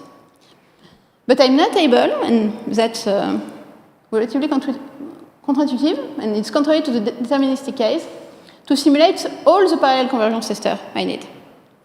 Okay. And it seems difficult, if I have just the two-hour convergence tester, to be able to find a more elegant proof than the one we have with O. So it's very work in progress, because we are looking at that currently. Actually, there is a whole bunch of people that are interested in this kind of question, which is, okay, let's say that like that. So what is threshold theory? Threshold phenomenon, globally, is when the probability for an event is going to change sharply for a slight change of an underlying parameter. So more formally, let's suppose that I have a function with a vector of Boolean in input, and then I give it a random input. So I look to this function, where I take x, which is a parameter in 0, 1, And I compute the probability that f, when I give him it as input random variable of low Bernoulli of x, is going to be 1. So Bernoulli of x is 1 with probability x and 0 with probability 1 minus x. So the threshold question, and which is the object of threshold phenomena theory, is suppose that f is non-constant and monotonous. We say that this things of 0 is going to be 0, and this things of 1 is going to be 1. But which is the width of the windows where f hat goes from almost 0 to almost 1. Okay. And I mean, it's a very active field, and I find a very useful survey here. And the impression I have is that the proof we have with the Go for the remaining case become essentially a direct consequence of the result here, of the well-known result, which are explained in this survey. So really, the beginning of this field is more or less the law of large numbers, since the first occurrence is Condorcet paradoxes, which talk about voting systems and which can be, I mean, where the width of the windows can be computed with the law of large numbers, but then people do all kinds of things. And so, okay, I think that's very interesting. Okay, so now I'm going to say a word on the perspective, especially what I have said about the usefulness of having an estimation of the speed of the convergence.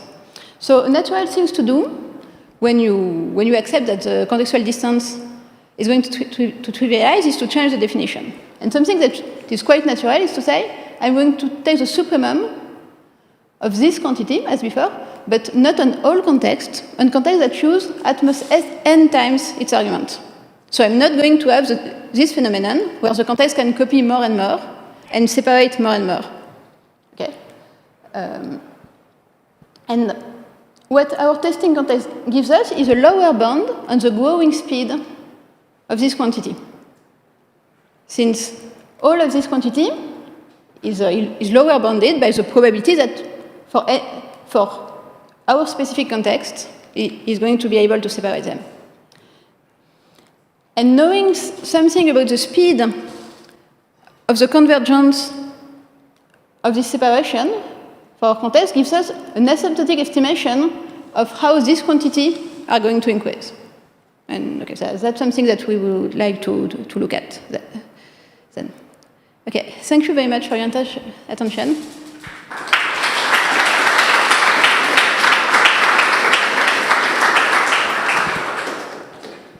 Question. Okay, thank you. We have time for some questions. So I'll ask a question first for context in this work. So you gave some examples of trivialization theorems. Could you give us are there known examples of non-trivialization theorems? Yes, but I mean, if you take, for instance, so the n-type lambda calculus with, I mean, here, if you have a language that doesn't terminate and you don't have any parallel construct, yeah, essentially you are going to be able to have example. But it's not obvious that it is that interesting. I mean, what I think is that this example, this trivialization in these cases is sufficient to say that it is not a good definition. Yeah. Because it doesn't seem a good definition if you are not able to say that two terminating programs are distance 0 or 1. Even if there are cases where you can build non-terminating programs that... Yeah. And the idea is really the problem is this, if you're unrestricted like this, nonlinear, then you can basically amplify this probability. Even if they're similar with very low probability, since you can observe them many, many times, you can amplify, you can change that probability to go all the way up to 1, basically. Yes. So it seems to be more applicable to linear type systems, maybe. I'm not sure I understand your question, but I mean, Oh. I think that's more or less the idea here, right? Yeah. That you, okay, if your question is what's the interest to have two proofs of the same result, I don't know, but I mean, I think it really gives us a better understanding that we have before of what it is more or less inescapable to have the trivialization phenomenon, because it's just the law of large numbers. Mm-hmm. Yeah. I don't know if I have answered the question. Well, sure. Sure. Sorry. Okay, are there any other questions? Sure. Use the microphone in the center here. So, would you really need the central limit theorem and not the very ascend theorem? Because the central limit theorem is still mostly qualitative in terms of convergence speed. And really, you need to go up to the very ascend theorem to have really bound on the distribution convergences. Sorry, could you repeat? So, are you exploring the central limit theorem or more the very ascend theorem in terms of convergence speed? For the convergence speed, I think it's sorry. In order to have an asymptotic estimation, I think the central limit theorem is enough. It depends on what you want to estimate. The central limit theorem mostly done the shape of the fluctuation around the mean, but not really a convergence speed of the probability distribution. Yes, but it's a fluctuation around the mean that it's interesting for me.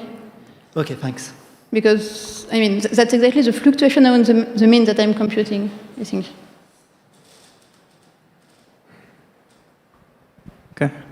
Guillaume? Thanks. I've got a naive question about how much the proof is dependent of the evaluation strategy. Does it have to be really in call by name or in call by value? Could it still work?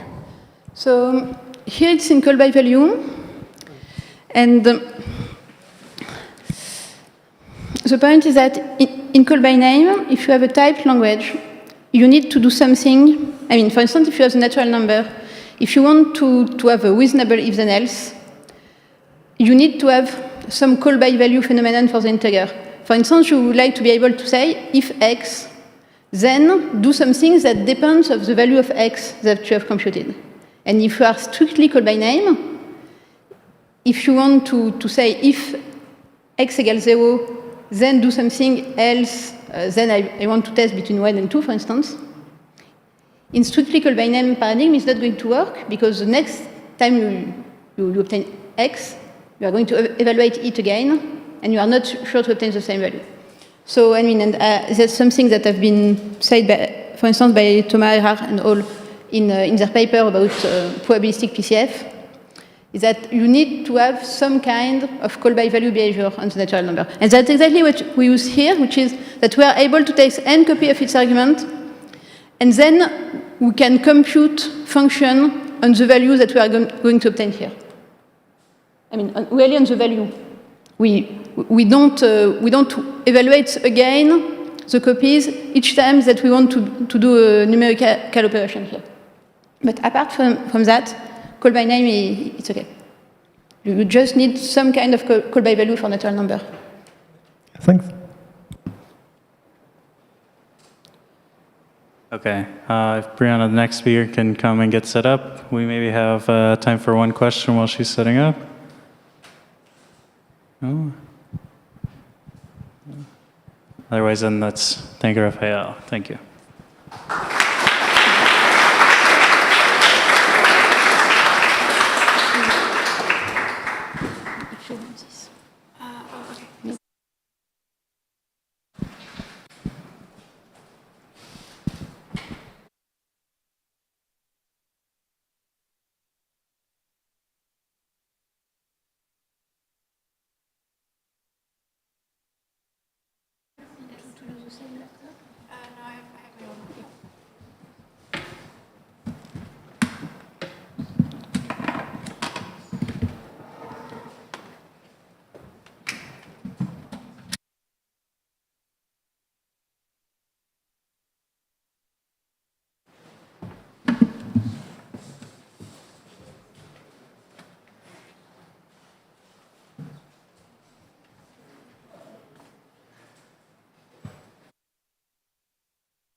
Yeah.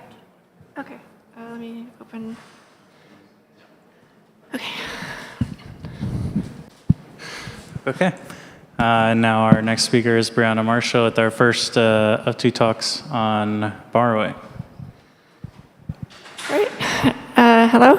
So, yeah, I'm going to talk about borrowing.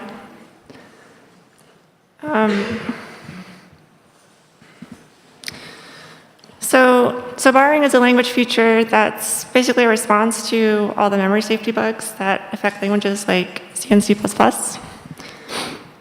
And it's become super popular lately because of Rust, basically.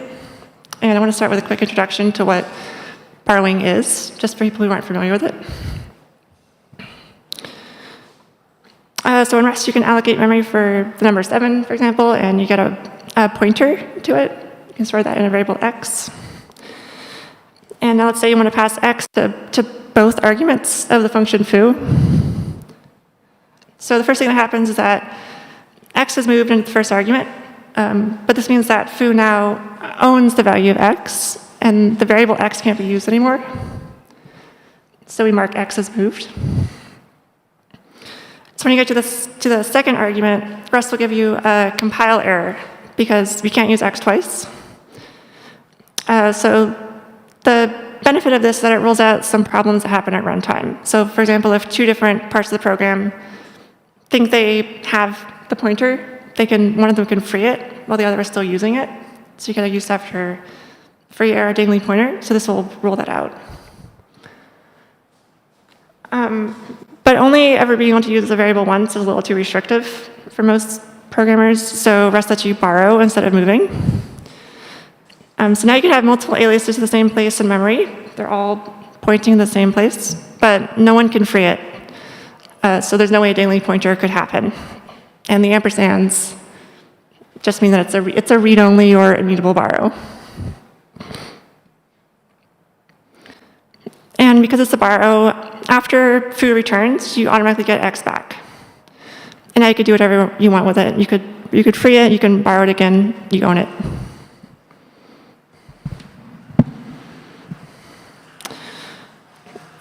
Sometimes you want to use a variable more than once, but you also want to be able to mutate it. You don't want it to be read-only.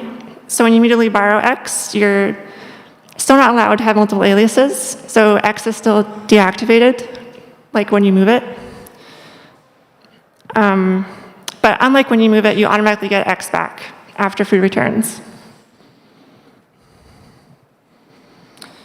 So both these cases can be summed up by this motto, aliasing XOR immutability.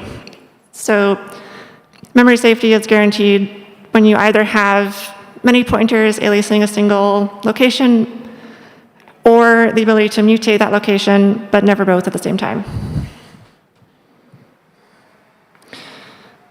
So how does Rust know when to give you back a variable that was borrowed? And it uses lifetimes. So when you borrow something, the compiler decides how long that borrow is allowed to live for. So in this example, the borrow lasts until the end of the scope. And if you try to mutate x while an immutable borrow is still active, it will be a compile error. But you're allowed to use the borrow in the scope.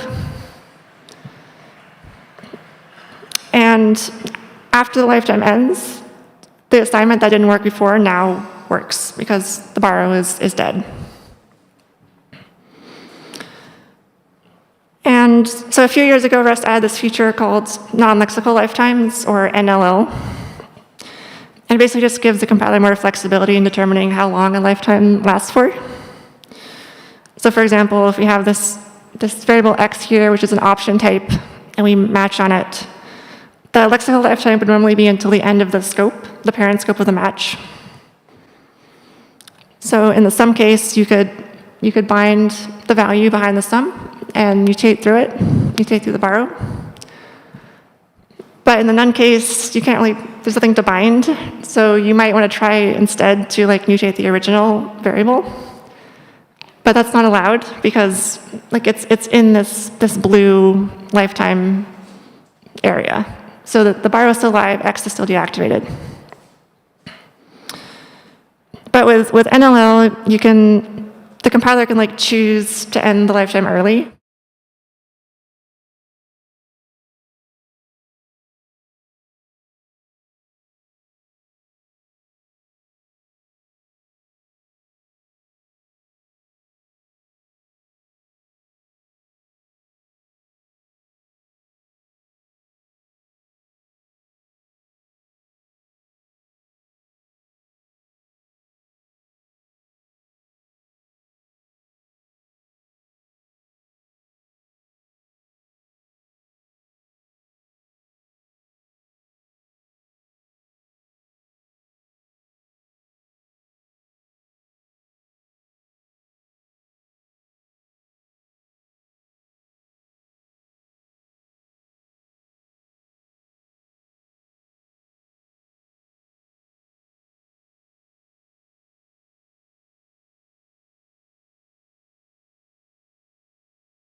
Trade-offs that every project has to make.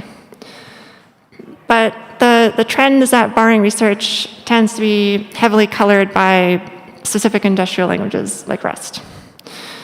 And it can be hard to generalize or reuse this work in the context of other languages or systems. And like a widely accepted language-independent tool for studying borrowing seems to be missing. Or in other words, there is no canonical borrow calculus. And by canonical, I mean something that wouldn't look out of place if it appeared in types and programming language in TAPL, for example, if TAPL had a chapter about borrowing. So like here's like a wish list I have of what I want a borrow calculus to do. I wish it would capture the essence of borrowing without getting bogged down by implementation details of specific languages. It would be nice if it could be extended with new features and used for different applications without too much difficulty. So I basically want the Platonic ideal of borrowing. You know, some very abstract notion that can be instantiated in different contexts. For example, if you want to study polymorphism, you might start with system F, which is a pretty minimal extension to SDLC. And it seems like there's not really anything like that for borrowing. And speaking of system F is on the lambda cube, and we think it'd be nice if there was something like the lambda cube or the complexity zoo, but for borrowing. Because borrowing is really many separate features, and you can dial up the complexity or dial down the complexity depending on your use case. For example, when you think of Rust-style borrowing, it's actually a bunch of different features that are all sort of working together. So you could break it down into mutable and immutable borrows, lifetimes, lifetime polymorphism, and non-lexical lifetimes. But you don't need all these features at the same time to have a language with borrowing. You can actually get away with just having immutable borrows without even lifetimes. And this corresponds to the system in the temporary read-only permissions paper that I mentioned earlier. And we call this downward only. And I'll explain why we use that name. You could draw different boxes around different features. You could just take the left side and get like a purely functional borrowing system. We're working on a calculus that includes all of these features except for non-lexical lifetimes. And we also build up these features incrementally, starting from downwardly and adding features one by one.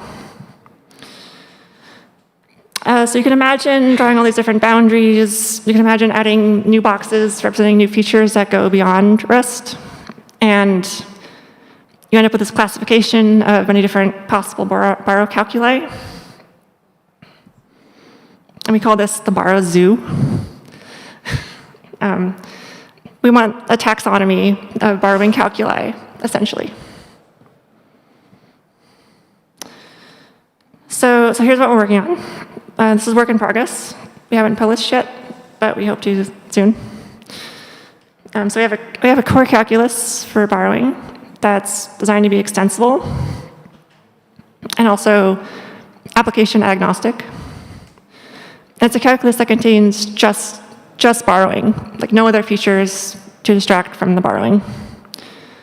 And we extend linear adequacy because we need that aliasing discipline.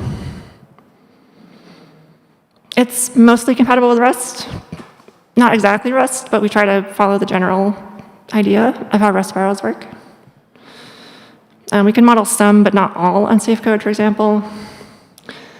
We don't support NLL, which I think is the biggest difference.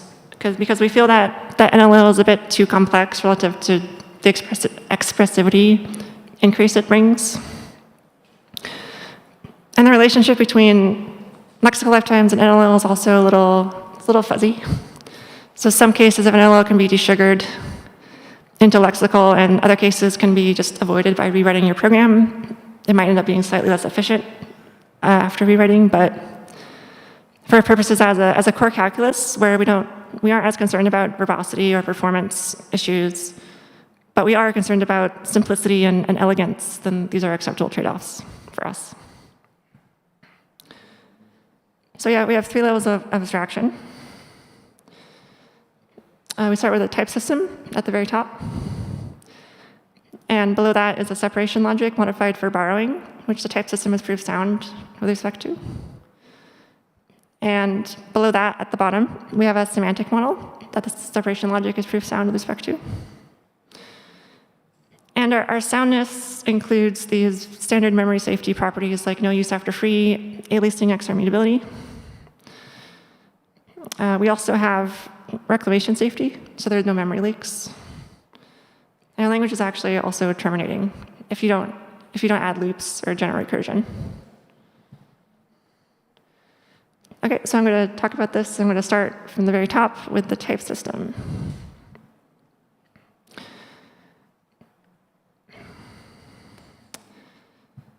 So I'm going to start with an example. So this program allocates integer 7. It's implicitly boxed. X is actually a pointer.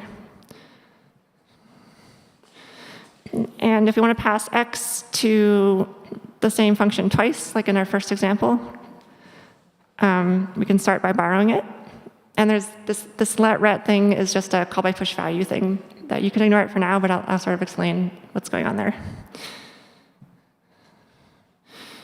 So the scope with the braces is where the borrow of x is allowed. And because all variables are linear, even including the borrows, we have to duplicate it first. But it's OK because it's an immutable borrow, so it can be duplicated. And then we pass both copies to foo, and we can drop it afterwards. So this is sort of resembling the Rust example from earlier.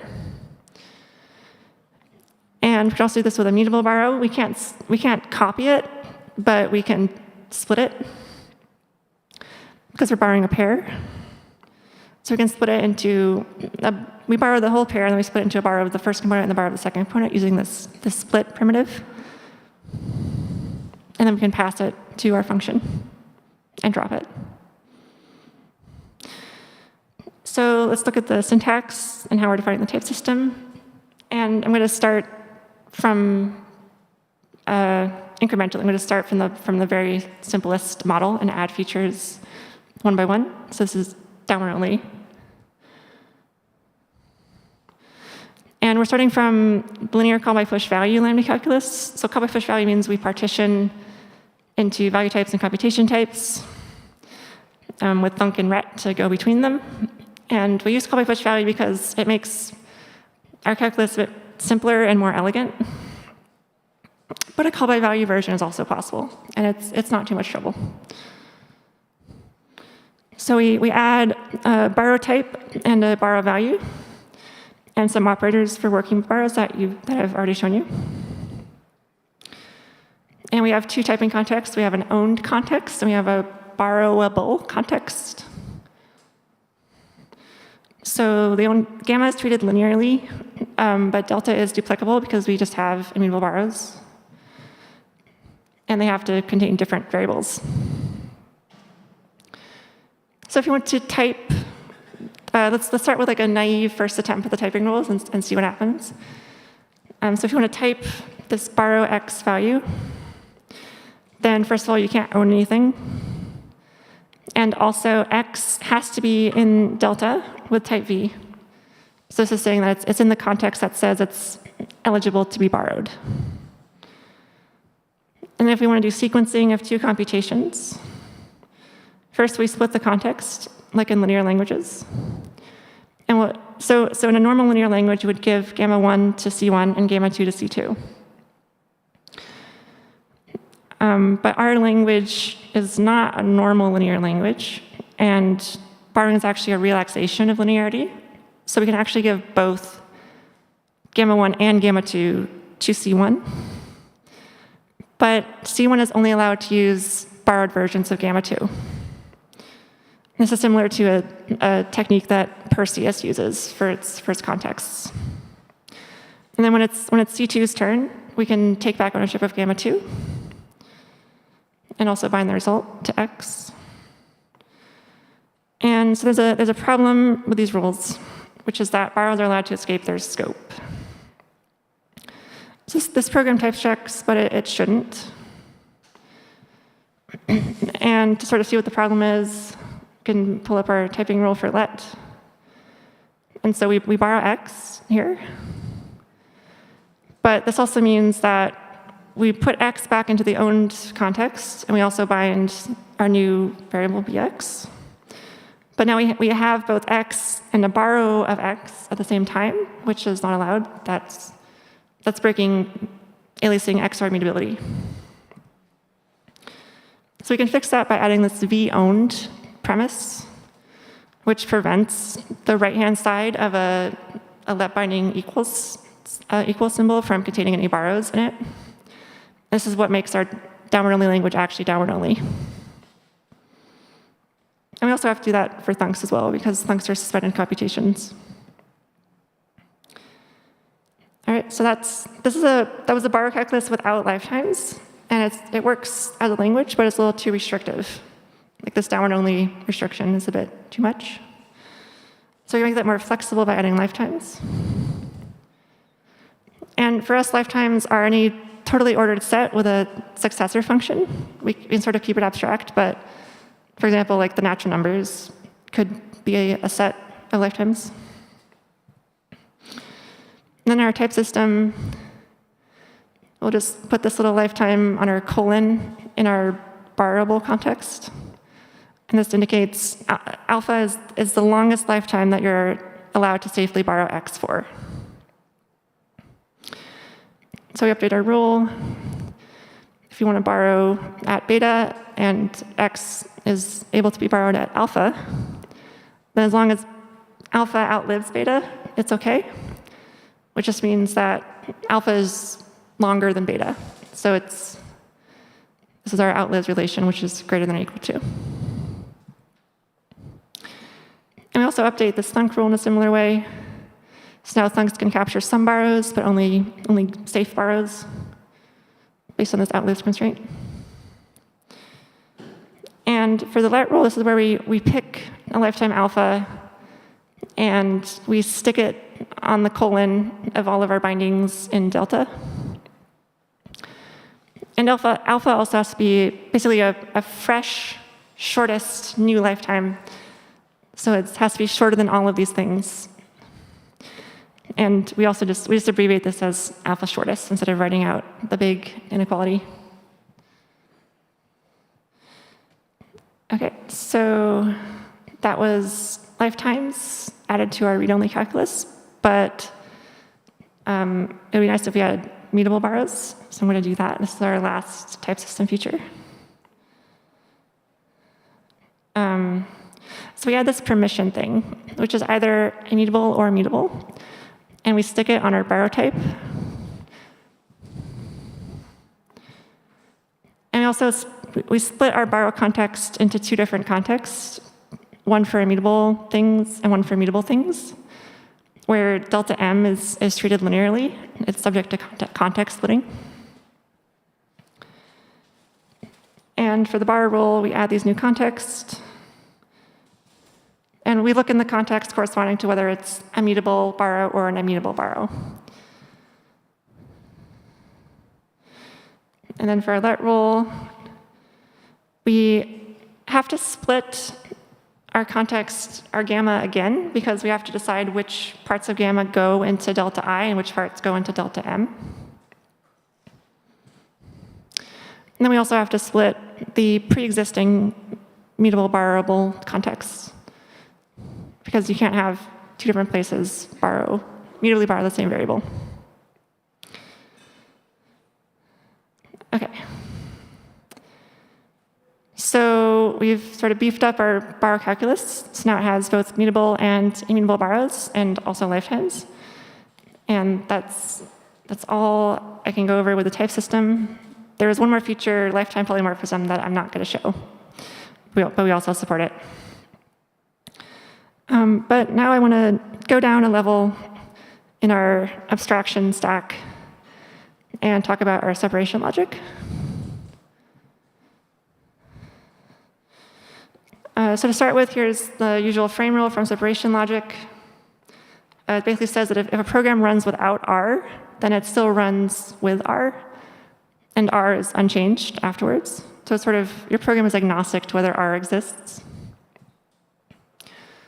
So you can tweak this rule a little bit and turn it into a borrow frame rule. So instead of completely removing R from the top, you can just downgrade R into a borrow of R using a new shortest lifetime. And now this rule says that if a program runs with a borrow of R, it also runs with the full ownership of R. So it's agnostic to whether R is borrowed or owned. And this is like the temporary read-only permissions paper, again, has a frame rule like this, but without lifetimes. You can actually, for mutable borrows specifically, you can do something weird, which is you can turn the frame rule upside down, and you get this anti-frame rule, which says that if you have a mutable borrow of R, you can temporarily pretend to own R. And so this lets you break invariance temporarily. You can change the type of R. You can do whatever you want with it. But you have to promise that after you're done, R will be reestablished as an invariant. So it's temporary ownership. This is similar to a 2008 paper, Hiding Local State in Direct Style by Potier.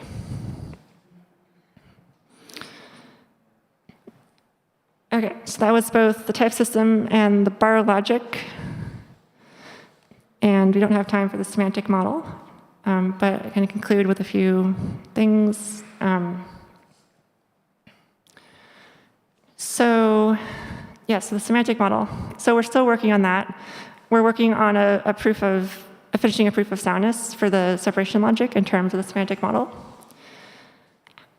This has been taking a bit of time. It's actually been the hardest part of the project so far, which is not to say that the semantic model is really complicated. It's actually pretty simple, but it's a bit hard to find the right balance for all the definitions involved.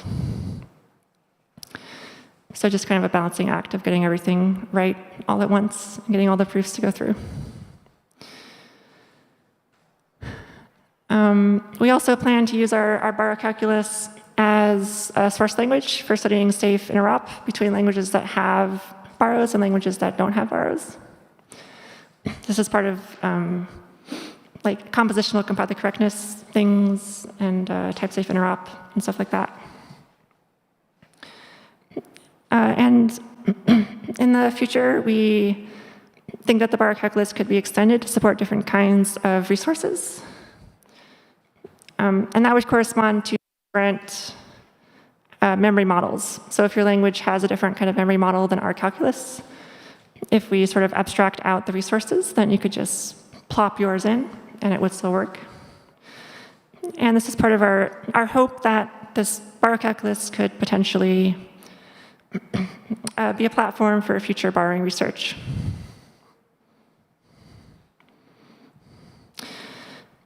And yeah, that is my talk. Thank you.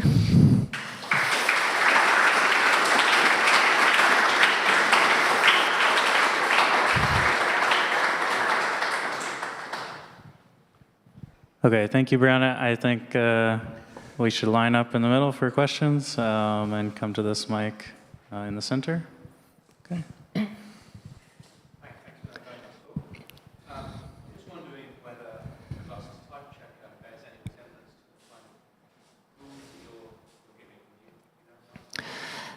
Yeah, so our rules are not necessarily algorithmic.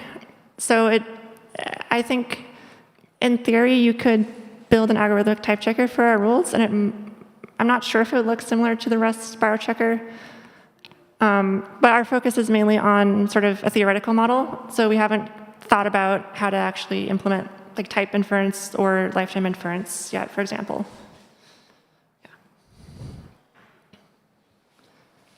Hi, are you sure you can't do non-lexical? Like, you don't seem that far. You could just sort of say, we've left the scope, right? Is that?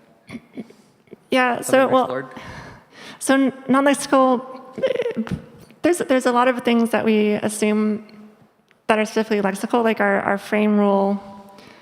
This is a lexical frame rule, and our let binding rule is also a lexical let binding rule.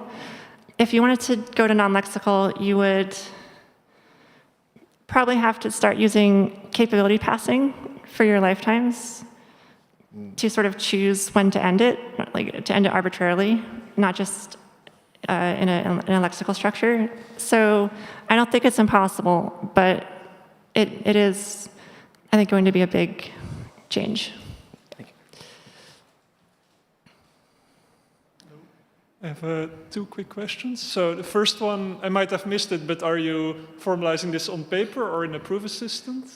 It's currently on paper. Okay. Yeah. Are any plans for formalizing it, or? It would be nice. We haven't thought about it too much because we're still very early on, so we haven't had time to think about mechanizing it. But it would be cool if it was mechanized. And then the other question was about, well, so this is supposed to be like a modeler thing where you can mix and or you can choose which features you want to include. Yes. So how do you ensure that, well, if I just want the immutable borrows with polymorphism, that there's nothing of the mutable frame or a mutable thing that interacts with that? That it is actually modular, right, your model? If you just want mutable borrows with like how do you ensure that your model is still makes sense if you leave out some of the features? Yeah, I think it would still be a case-by-case basis on the individual models. You have to prove soundness, that everything sort of works out with the features that you do have. We are going to, we break it down for like all of our systems, the type system, as well as the semantic model. We'll have like different versions of that for each sort of configuration. But if you wanted to do it on your own and pick a different configuration, then the idea is that it wouldn't be too difficult to do it, but I think you would still have to prove that the model is so good with that configuration. So you still have to do some work. Okay.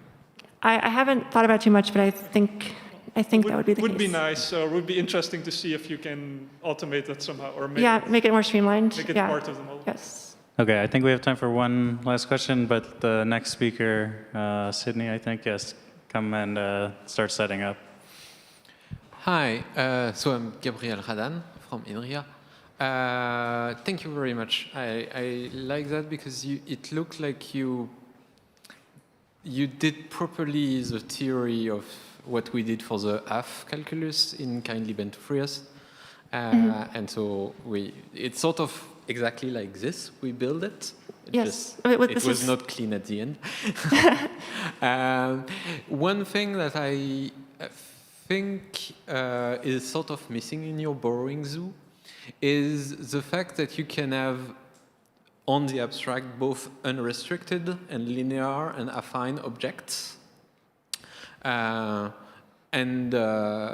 it seems you don't really have this kind of objects in your calculus right now. You only have linear object and borrows. Is it something that you don't want to do? Is it problematic for the separation logic part, or what? So you're asking if we could add unrestricted types more generally?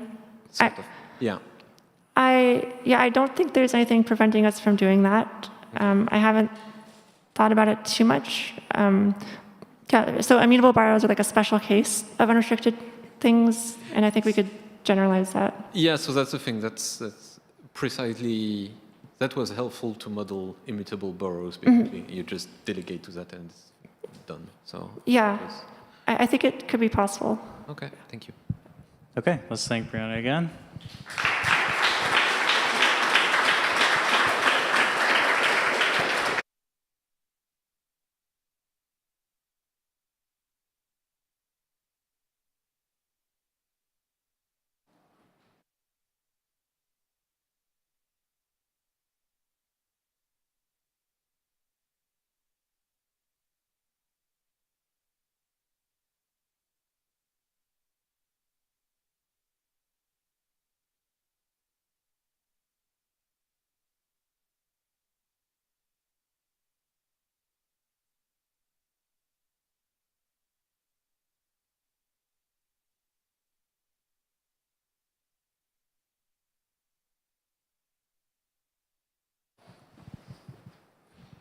Okay, and continuing our theme of borrowing for the session, we have Sydney Kungard.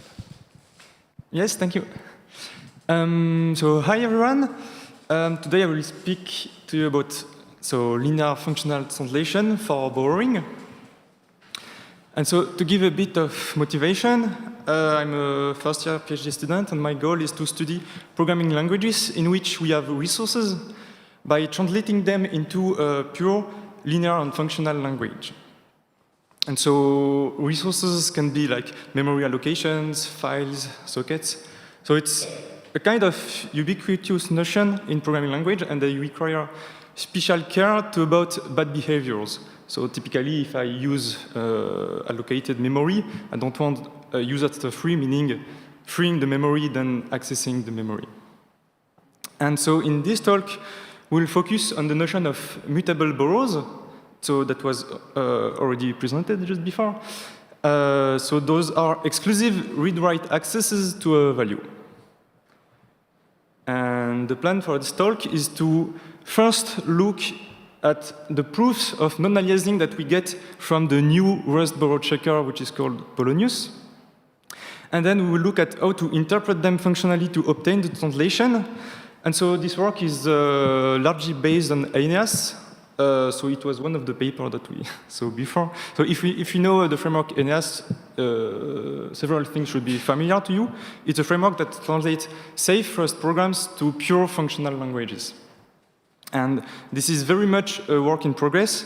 So for now, the work done is a paper proof of adequation between the imperative semantics for the language and its functional translation for a small fragment, so with Boolean function pairs, mutable borrows, and so no inference, not trying to infer the lifetimes, so similarly to the previous talk, and for now without region constraints.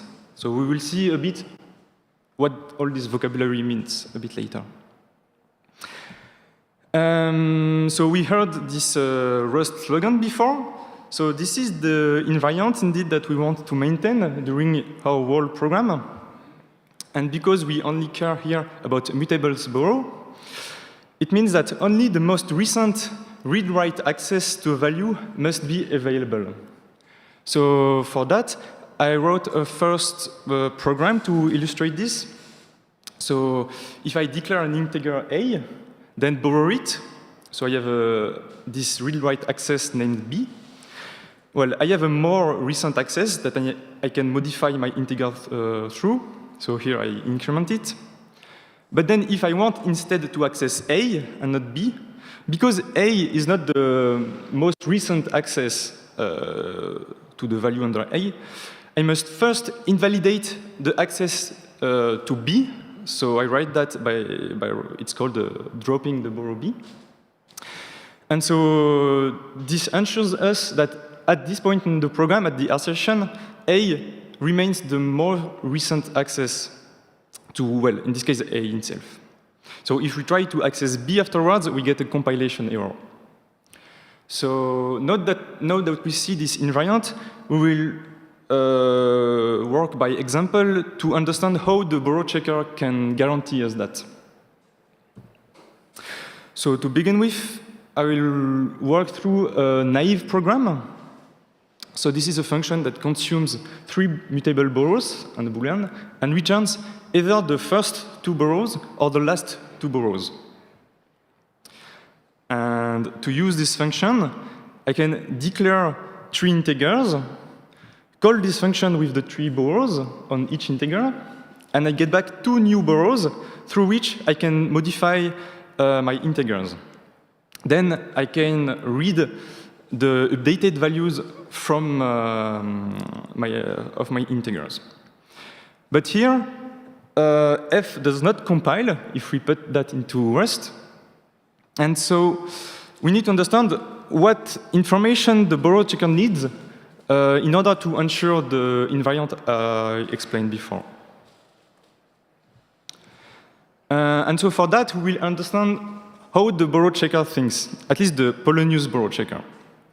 So it does not think in terms of lifetimes, but regions. So to each borrow, it will associate to its type a region A, which is the set of possible values that are being borrowed. So the larger the set is, and the less precise the region is, because we don't know among many values which one is the one currently borrowed. So I will write b colon a to say that the borrow b is associated to the region A.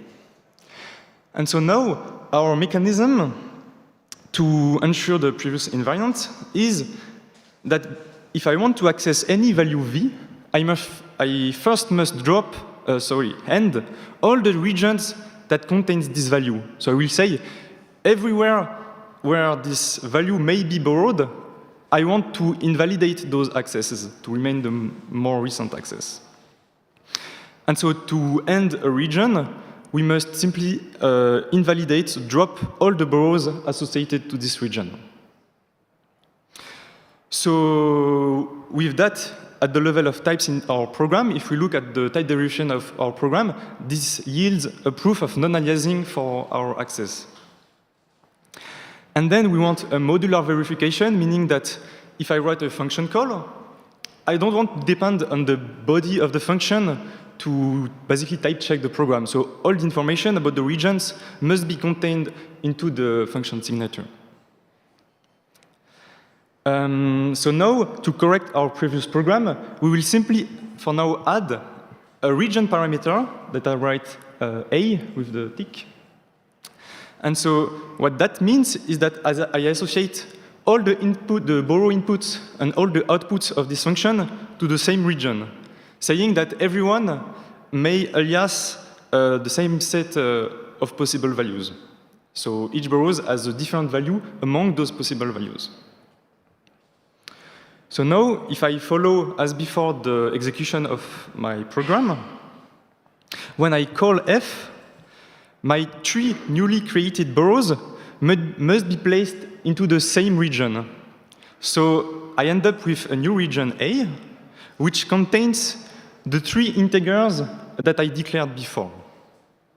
And so after calling f, what I have in my context is this region A, and the 2 outputs borrow, S and T, that are associated to this region. So at this point, I know at the level of types that S and T may alias either U, V, and W. So after that, I can, as before, modify my integers, and then when I want to read U, I apply the mechanism I described before. So I say, okay, I access U, I check what are the current regions in my program, so A, and because A contains U, I want to end the region A, and so drop all the boroughs associated to A. So I drop S and T, and after that, I'm guaranteed that U is the most accessed recent, and so the only access to himself. Okay, so now that compiles, but if I want to be even more precise and say, okay, let's just modify S first, then access U, then after that I may want to still access T, and finally read my two last integers. So as we saw before, if we read U, we must invalidate our two boroughs, but if we look back at our function, so if we look back at F, we see that its second output will never give us back the first borough. It's either the second or the third borough. So in fact, we know that the second borough never aliases U. So we want this program to be able to compile. But for now, the borough checker doesn't have enough information. So how do you explain to the Rust borough checker that T does not depend on U? Well, we have region constraints, which are also called lifetime bounds. And so this allows us, when we declare new regions, that says that one is more precise than the other. So if I write A0 colon A1, it means that A0 is included in A1, meaning that, well, A0 is more precise than A1 because for whenever I want to access a value in A0, I must end A0, and so I will also need to end A1 because A1 also encompasses all the possible borrowed values from A0. So don't hesitate to ask if this is not intuitive, because I think that's one important bit. And when we have this definition, this allows us to convert a borough associated to the more precise region to one to the less precise region. So in this case, going from A0 to A1. So once that we have that, we can complexify a bit. Okay. There is nothing after the T. We can complexify a bit the function signature by splitting the output into two different regions, A and C. So then, when I invalidate one, I may not invalidate the other. And so for that, we know that the first input must be convertible to A, the second input must be convertible to A and C, and the last input must be convertible to C. So for that, the first and last input, it's quite simple. You put them into the same region. But for the second input, Y, we can say that its region is actually more precise because it's included into the region A and C. That's why then we can convert Y to either the region A or the region C. So that means that the region B is included into the intersection A and C. So now if we follow the execution of our program one more time, I have my integers, and when I call the function, I won't build the same regions. Now I build those three regions, so A, which has the two first inputs, B, which is only made of the middle input, and C, which is made of the two last integers. And now that we are at this point, we know that S is associated to A and that T is associated to C. So if I want to access U, I only need to end the region A, because U belongs to the region A only. And so for that, I only need to drop the first borough S, and I can access U. So after that, I can access T again, modify its integers, and finally read the values of V and W, and that will ask me to end the 2 other regions, and so drop my last borough. And at this point, we have finally everything we want to know about Rust borough checker Polonius. Because this compiles, it's fine. So now, what we want to do is to take a program that is borough checked, that has all the annotation in its type derivation, and interpret functionally those proofs of non-aliasing to obtain a linear program that will behave the same as our starting program with its imperative semantics. So for that, we have this correspondence that I wrote that, which is quite high level at this time. Each region made of borrowed values, possibly borrowed values, and associated to borough y, will be translated to what I will call a root, which is a linear function that consumes the borrowed values and will give us back the values that are possibly borrowed by those arguments. And so if you know NAS, this corresponds to backward functions in their paper. So then a borrow is translated to its underlying value, so we keep the mutable state of our program local. And then when we drop a borrow, we will simply pass the value borrowed to its associated root. And finally, when we end a region, it means that we first get all the arguments of the corresponding root by dropping the associated borrows, and then we can call the root to get back the values that have been borrowed. And finally, the dependency between regions, by saying that one region is more precise than in the other, is translated by a functional dependency, meaning an argument that flows from B to A. So it means that we must end B before A, sorry, in the left column, and in the right column, it means that we must call the function B to give back the dependency needed by the function A to call it afterwards. And so now I will proceed on the previous examples to see how the signature of a function is translated.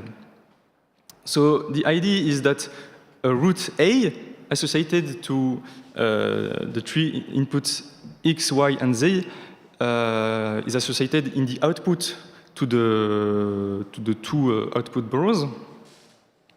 We'll translate that to a linear function that we get in the input of our function that will consume those 3 values, X, Y, and Z. And then in the return type of our function, we'll get back another linear function which corresponds to the same region A, and so gives us back the same possibly borrowed values. But at this time of the program, it will only consume the remaining borrowed associated to it, which are the 2 outputted borrows.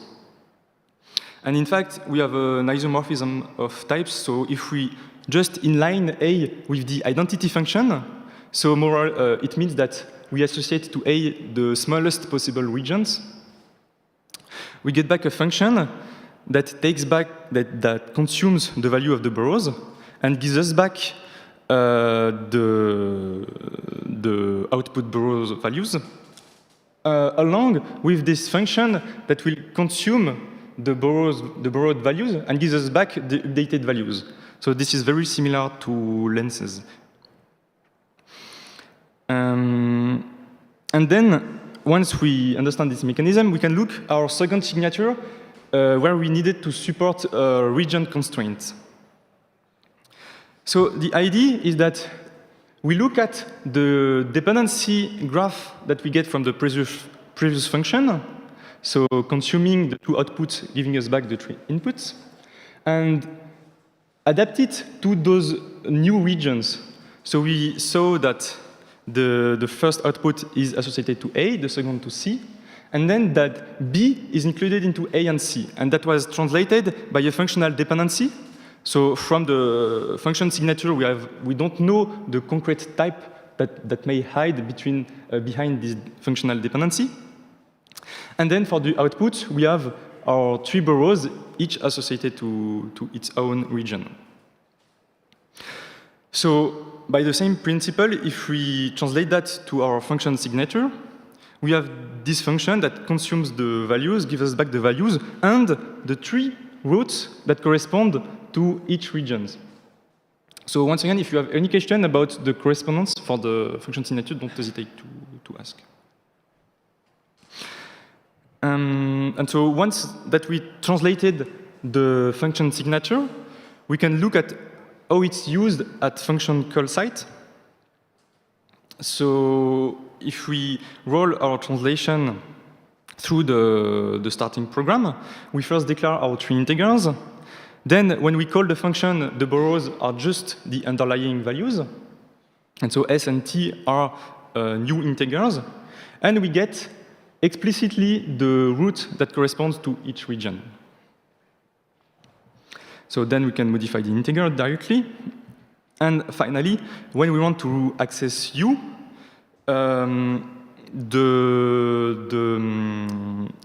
ending the region S corresponds to calling the route S with its argument A.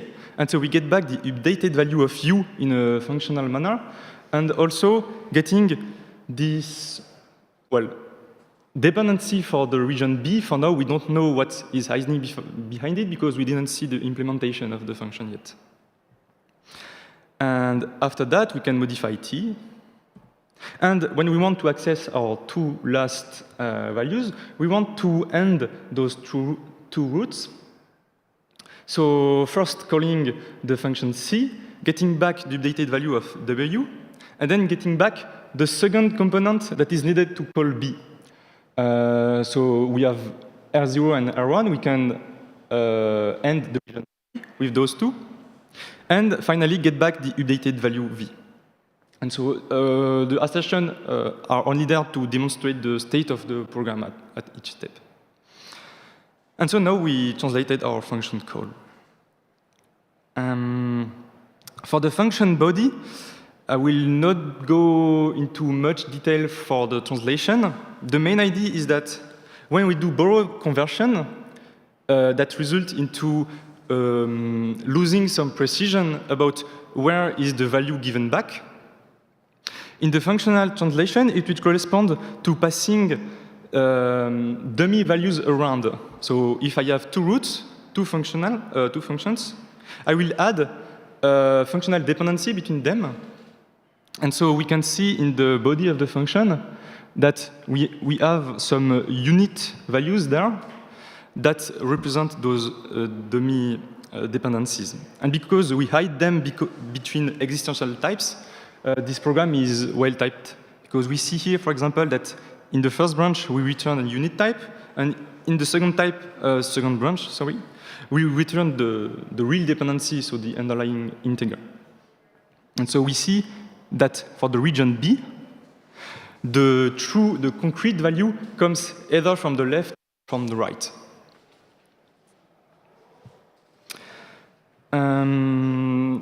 So in conclusion, this was a quite high-level view of the translation. So I hope I have enough time for questions, if you have. And for future work, what I'm looking at currently is how to exploit the linearity for resource handlings. So this is in work with Guillaume Munch, which has nice models for that. And so the idea is that once we are into a linear functional language, we are able to exploit that to speak about typically values associated to destructors and how they interact with exceptions and other effects. Then one other point is to delimitate the correspondence I showed you. So it's because if we want to have this functional translation available, we must be quite careful about the borrow checker inference rules. Because when I presented the roots, I presented them into an extensional way. So saying, for example, a region is a set of value, but then if we have two regions that share the same values, they will need to share them through a new common region. And if we follow the borrow checker, it's actually in this way that they are built. Like bigger regions are built out of like previous region. Also, if we want to preserve linearity, we have some restrictions on signature equivalences in Rust, because in the signature we see an explicit graph of dependency between the inputs and the outputs. So it means that we need to normalize a bit the function that we obtain and which describe the dependency within our program. And finally, it remains to explore more expressive borrowing, because typically nested borrows, so borrows of borrows, having polymorphism, and the one which I think is like important but also may require a form of dependency is some types, meaning I can have a borrow on one region or a borrow on another region. So yeah, a lot of work to do, and this is all for me. Thank you.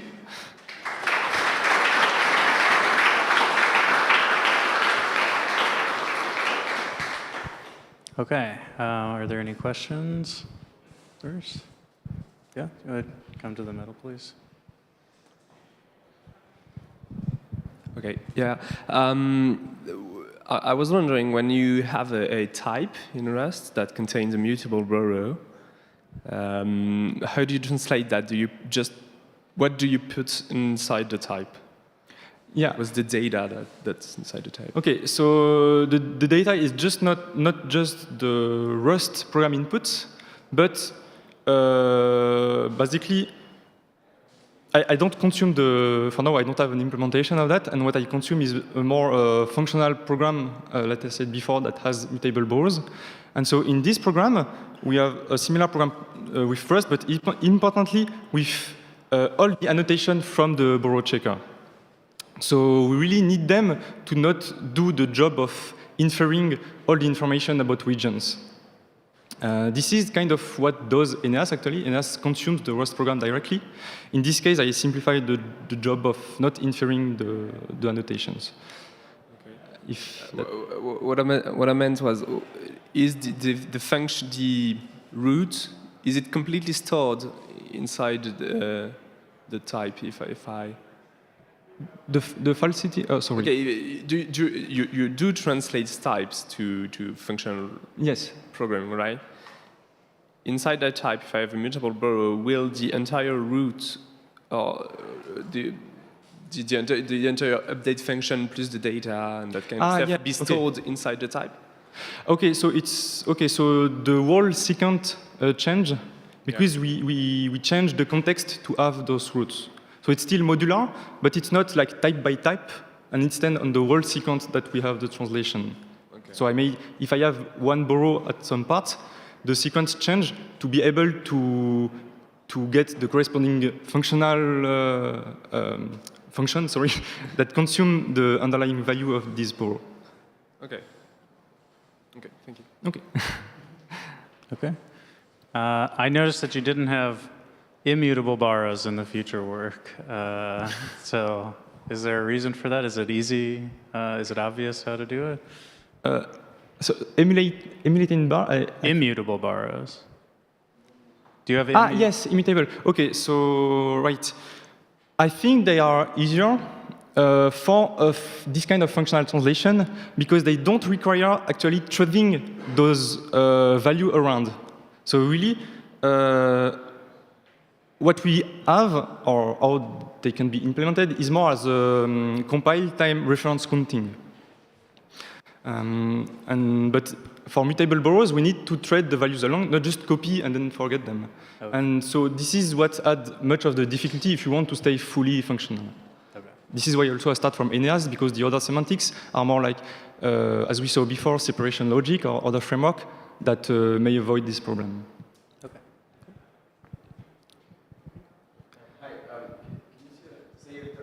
Signature equivalence.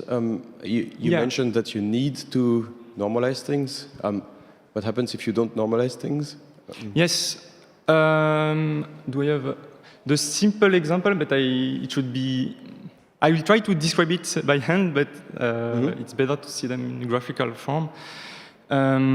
Basically, there is a tension between like the precision of the Borrow checker, where we want to have a lot of small little regions, and a nice translation where we group together those regions and have a few nice big regions. So this is for efficiency. Then you want to reduce the number of regions. So there are the two. There are the two regions. There is still another problem, which is that if I take, for example, the swap function, the maze swap function. So it's no, maybe I don't have it on the other hand. It's a function that have two regions. A single region, and it may or may not swap the two mutable borrows that we are given. And so this is the most, when we see this function, we could write it that way, but we could also write it in a very more complex way by saying that I have 4 regions, like 2 for the outputs, 2 for the inputs, and then saying that the input region are included into each output region. So for this function, a single region should be enough, right? Yes, right. But this sounds exactly like simplification in polymorphic subtyping, right? Yeah. When you infer polymorphic type scheme with subtyping, you also want to simplify these types to remove as many type variables as possible. But then we need so we can, in this case, we can simplify the 4 region to a single one. But if we have like a big function that then use the maze swap, the 2 different maze swap. So for example, so we get basically we have maze swap 1, maze swap 2 that are used at the same time. So we have 3 borrows, and we maze swap the first 2 on the last 2. We get an issue of confluence that it seems to me that is not. I don't think there is a general solution for this issue. So it means that if you want to say fully linear, we may have Rust function which we can type into different way, and which can call, in which the one can call the other, and that we don't have this equivalence in the sense that one will not be able to call the other, even if they are equivalent in those. It's very weird examples. Like the simple example is with like 6 regions or something like that. That I found, at least. So you just, okay, I do have to cut it off there because it's time for lunch, but yeah, we can keep it going offline. Yeah, thank you, Sydney, again.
Okay, so I think we're ready to resume for the first afternoon session.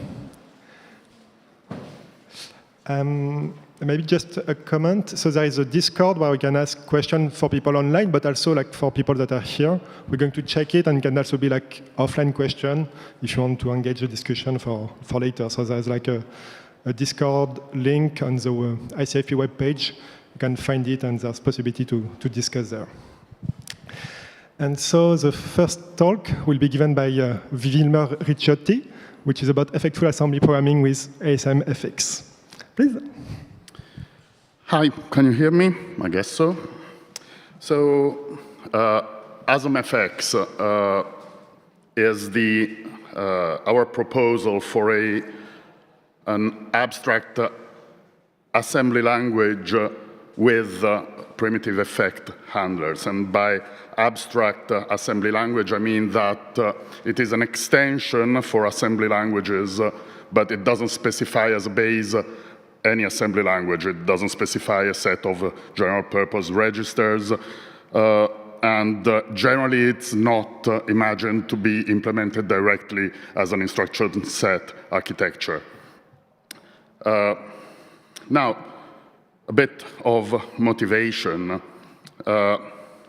Effect handlers are a programming language feature that can be used to implement error handling, other things like non-determinism or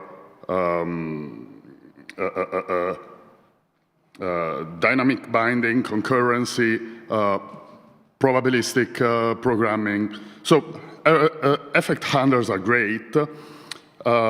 They are typically implemented on top of other fairly high-level language features like first-class functions, closures, continuations, prompts. So all of these things are fairly away from a typical hardware implementation. So they need to be translated, and you can ask yourself, what is the simplest abstraction over an instruction set that we need to implement effect handlers? Now, maybe you could ask, why are we even interested in this? In our case, we have an interest in understanding the potential relationship between effect handlers and new hardware features like hardware capabilities in architectures like Cherry. And in order to do that, it was important for us to develop a language that is both very close to a hardware implementation and still presents a primitive notion of effect handlers. Another question that you can ask yourselves is, if we have primitive effect handlers, can we actually implement some of those high-level features on top of effect handlers? Now, before proceeding, I want to start with a bit of terminology. So that's the anatomy of a typical program fragment that uses effect handlers. And the topmost part that in the slide is in blue can be any part of the code that wants to set up an effect handler and run some code under that effect handler. And I call that external code. The code that is run under the effect handler is what I call client code, and it's code that can perform effectful operations like that op-n. And the handler itself is composed of a single return clause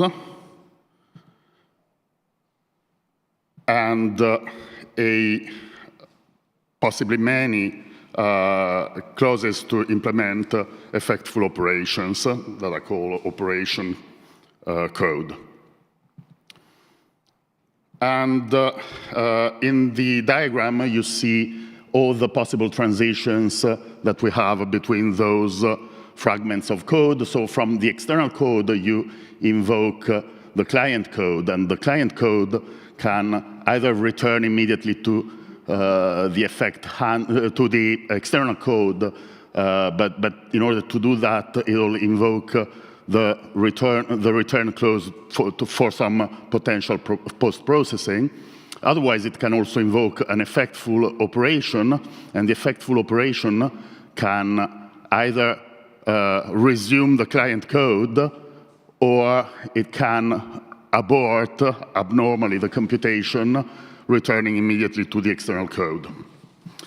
Now, so this is what you would have in a high-level language.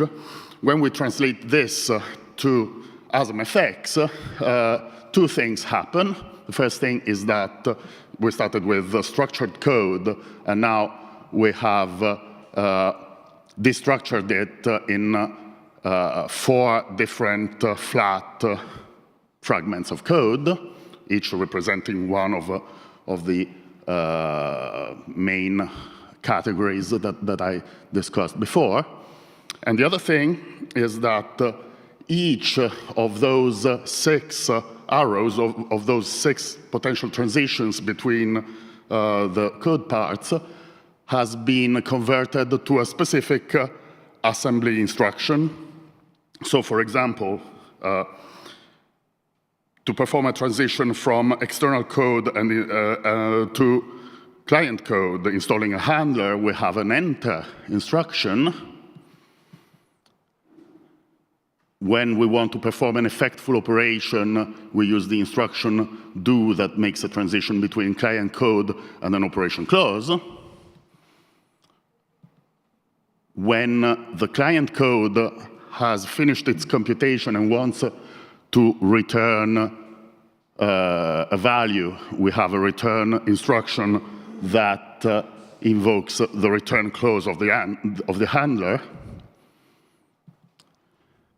The return clause of the handler can finally make a transition back into the external code with exit. And as for the operation clause, resume is used to invoke the resumption into the client, whereas break is used to terminate the operation clause abnormally and return to the external code. Okay, before discussing the semantics of these operations, I want to use a slightly more complex example that is, that is the one that you can see here. This is a budget handler that uses a global variable, mutable variable, that represents a certain budget of resources. And the idea is that this handler is used to ensure that a certain code will run under limited resources. So, for example, in this code, the client first charges the budget by an amount of 10, then performs some other external operations that can also charge the budget, and finally returns some value based on the result of those operations. And the handler itself will, when the charge operation is invoked, will reduce the budget by the specified amount if there is enough budget, and then resume the computation. But if there isn't enough budget, it'll just abort the computation, return a dummy value of 0, and it'll also return the value -1 as the budget, as the final budget, to specify that the budget was completely used and was not enough to finish the computation. And we can compile that to ASMFX. That's a partial version of the actual code. Now, what I have described to you is a set of 6 instructions that you see there. And to specify the semantics of these instructions, we actually propose an abstract machine that implements them. And I'm not going to show it here, not because it's too complicated, but because it wouldn't be the best way to explain it. But what I want you to know is that the abstract machine is based on a concept that is the effect context, which is a data structure that is used to specify the current effect handling state of the computation.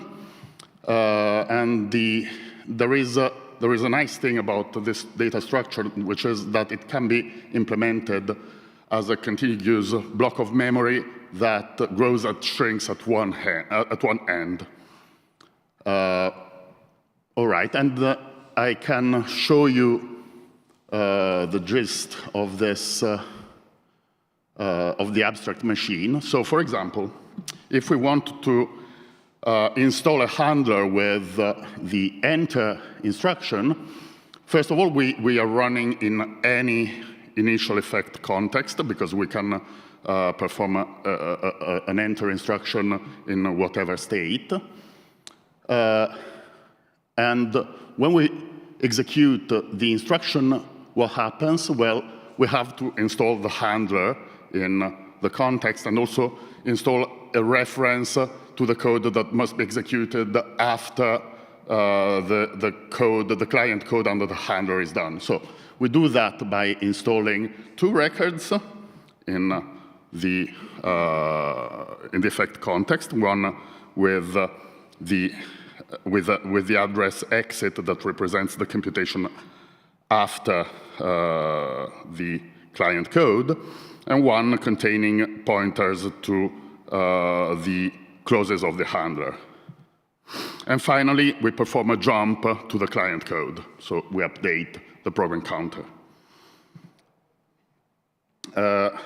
Now, let's have a look at do. Well, a do operation, an effectful operation, will run necessarily under a handler that must implement that operation, and also because of some well-formatness conditions under a certain leave record that is associated with that handler.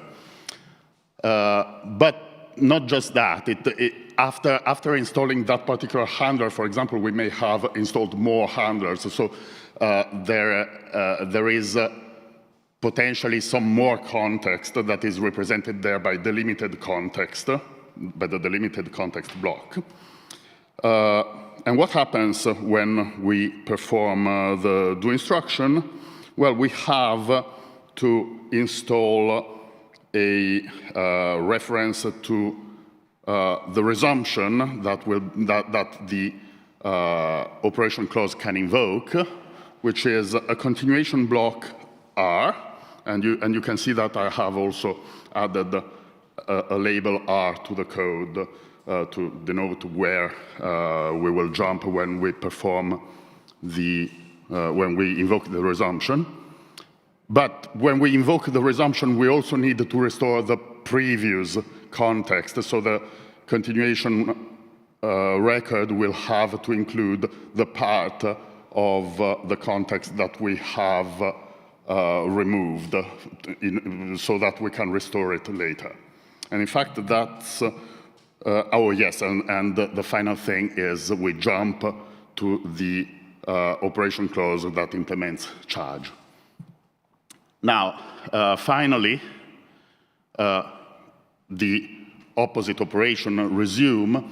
Again, this needs to have a resumption continuation in the effect context, but there can be more stuff in it. So there is a delimited context that represents the additional context within the handler, which is separate from the delimited context of the continuation that will be restored once we invoke the continuation. And when we perform resume, we just forget about the delimited context of the handler, because we are never jumping back to the handler, and we restore the context that was stored in the continuation record. And finally, we jump to the address of the resumption. What I have just described to you is enough to implement a fine tail resumptive handlers. That means the resumption can be called at most once as the final operation of the handler code. And this is also known in the literature as runners. But can we do more? Can we do handlers with state? This is often in the literature implemented by means of parameterized handlers. Can we do non-tail resumptive handlers, handlers where the resumption is not called as the final operation of an operation handler? And can we allow multi-shot resumptions which are invoked more than once?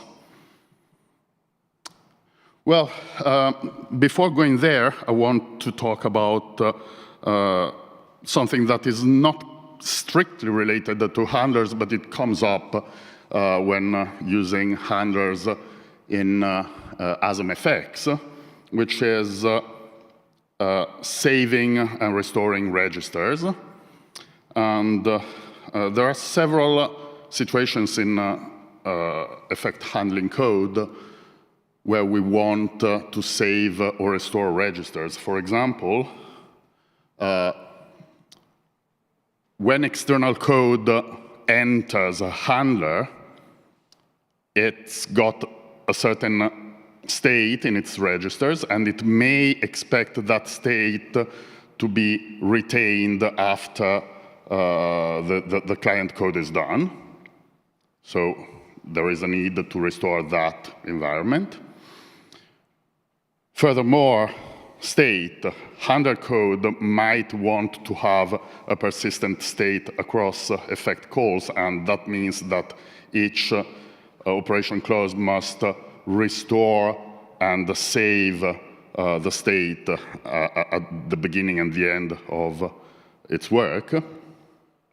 And finally, client code that calls into an effectful operation typically still wants to retain its state, so it will also need to save and restore its state. And it turns out that there is a very clean way of doing this by equipping each of the types of records that I have shown you at the beginning that compose the effect context with a set of register values that can be used to save and restore the registers in the situations that I have just mentioned. And you can probably see that since those records essentially contain code addresses, and the register part is a set of values, this is essentially the same notion as a closure, okay? Now I'm going to show you a few more involved examples. So this is again based on the budget example, but here I'm showing you that I initially implemented it by means of a static variable that is located in main memory. in an effectful programming language, typically we would use parameterized handlers, that is, handlers that have a parameter that is set up to an initial value when installing the handler and can be modified each time a resumption is invoked. In ASMFX, we can express the state by means of state registers that, quite similarly to parameterized handlers, are added to the enter instruction that installs the handler and are automatically updated upon the execution of the resume instruction. And an important thing here is that this state is stored in the effect context, and the effect context is not located in main memory. It's a different data structure altogether that is not accessible as main memory by the instruction set, and that guarantees that the state can only be updated by effect handler code and not by the client, for example. So, now, another thing that we can do in ASMFX for free, essentially, is recursion. Well, recursion needs two things. One is function calls, and the function calls, it shouldn't be surprising that we can implement them with effect handlers, because you can see that handling a value with a trivial handler that only has a return clause closely corresponds to the beta rule. But to perform recursion, we also need a stack to store the environment for each active recursive call. So you see on the left recursive implementation of the Fibonacci sequence. Turns out that we can do that very easily in ASMFX, because by means of saved registers specified in the enter instruction, we can use the effect context as the call stack. And so, as I was saying, the saved registers are specified by the enter instruction and restored automatically by exit immediately before function return. A final example I have here is for multi-shot resumptions. Here I have a propositional statement that happens to be a tautology, A and B, or not A or not B. It's implemented by means of non-determinism, in the sense that for each of the propositional variables, we flip a coin and then return. I'm sorry, this is going forward without my consent. The proposition, then after taking a non-deterministic value for the propositional variables, we compute the propositional statement. And we run this under a tautology handler that uses non-determinism to evaluate all the possible evaluations for all the possible truth values of the propositional variables. And in particular, this handler uses resumptions in a multi-shot way by evaluating each propositional variable as false and true, and taking the conjunction of all the possible evaluations. And this is guaranteed for tautologies to return true and false for non-tautologies. Now, as I was saying, with resume, with the instruction resume, we cannot do that, because resume immediately sends the return value to the return clause and does not allow you to return to the effect handler code. So we actually support multi-shot resumptions by means of additional instructions called reenter and final reenter, which send the return value back to the handler code that invoked the resumption. And this is how it works. And interestingly, we can also specify saved registers, because now that we can return to handler code, the handler has can have some registers to save. So this is a summary of all the resumption instructions. Resume is the simplest one, and doesn't put in the effect context any information on the invoking code, and only allows a single tail call to the resumption.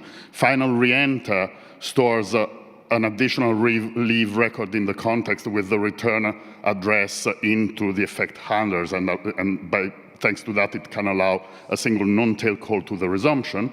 And finally, reenter allows multiple non-tail calls by duplicating both handler and leave records. And there are also shallow variants that allow to replace the handler when we invoke the resumption. And now, finally, it's time to conclude. So what I have presented to you is a self-contained instruction set extension to implement effect handlers. And the important thing is the concept of effect context as the data structure that implements effect handling. We support some more advanced features like parameterized handlers, multi-shot resumptions, and shallow handlers. And what I have presented to you is actually implemented. It's a prototype, nothing fancy, but it's available to test if you want. And now, what we cannot do yet, but we are working to be able to do. One thing is storing continuations for future use, which is needed for example, for concurrency, and named handlers, and probably similar changes are needed for both concepts. However, I have a gut feeling that it's not entirely straightforward, and some work is needed. This is all for my talk.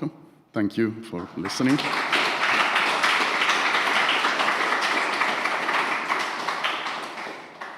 Thank you. Do we have questions?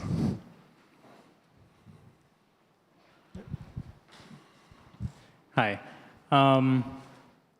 One thing you can do to implement handlers in a slightly simpler way is that you can just make the return clause one of the handler clauses, right? Yes. Okay. So I just, just where you never use resume, right? And it would make it slightly simpler as an architecture set extension. So I just wonder if you had targets in mind where you could take advantage of the fact that those are two different things and implement one of them more efficiently. All right. We did consider that. It's definitely possible to do that. The question is whether I guess the question is why not is exactly the same thing as an operation clause. Okay. Exactly. Yeah. One thing that you have to consider is that a return clause must not have access to the resumption, otherwise it's not a return clause. If you implemented it exactly as an operation clause, you would not be able to guarantee that. Nothing terrible, I suppose, because it's still an assembly language, and you are not supposed to prevent the user from doing stupid things. But in our opinion, it was a cleaner way to implement it by keeping things separate. Thank you. we have time for one quick question, and maybe the second speaker can go install. Okay, I wonder how your approach can be modified to support delimited continuation, because the difference is that with delimited continuations, I mean shift 0, reset 0, you don't have operation clauses. The do decides what code to execute, but in the context of handler. Okay, sorry, I missed something at the beginning of your question. What is the setting that you're talking about? Is it possible to define some similar assembly language designed for delimited continuations? I mean, for shift 0, reset 0 operators. Okay. Because the difference is very, very small. It's. I'm afraid I don't know enough about that, but maybe Sam wants to interject. We haven't thought about that in detail, but one problem there is shift and reset are very, very higher order things. You're passing in continuations and so forth. So that presupposes you already have some representation of closures. So it's not completely obvious that this framework would map directly onto that.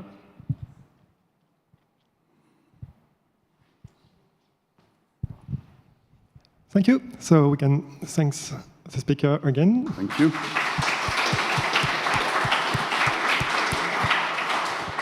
And, yeah, please.